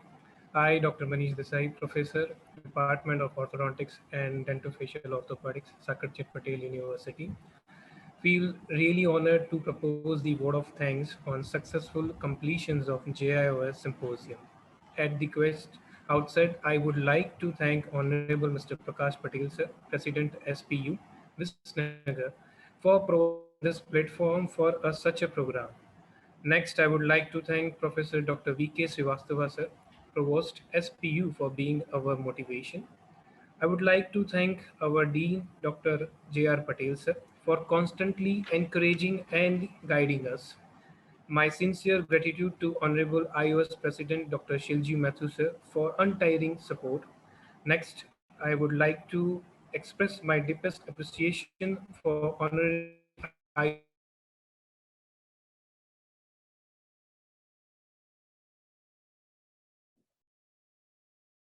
Vignesh, for his constant support. I would like to thank my heartfelt gratitude for Dr. Ajay Kubaut sir for providing me this opportunity as a scientific chairman of this event. I am extremely thankful to appreciate the role of the speakers and their chairpersons, various barriers of IOS for their support. We are extremely thankful to all delegates for their active participations and patience listening. I will be failing in my duty if I do not mention the role of my department faculty members, Dr. Shri Sir, Dr. Khyati, Dr. Harshit, Dr. Gunjan for their team efforts.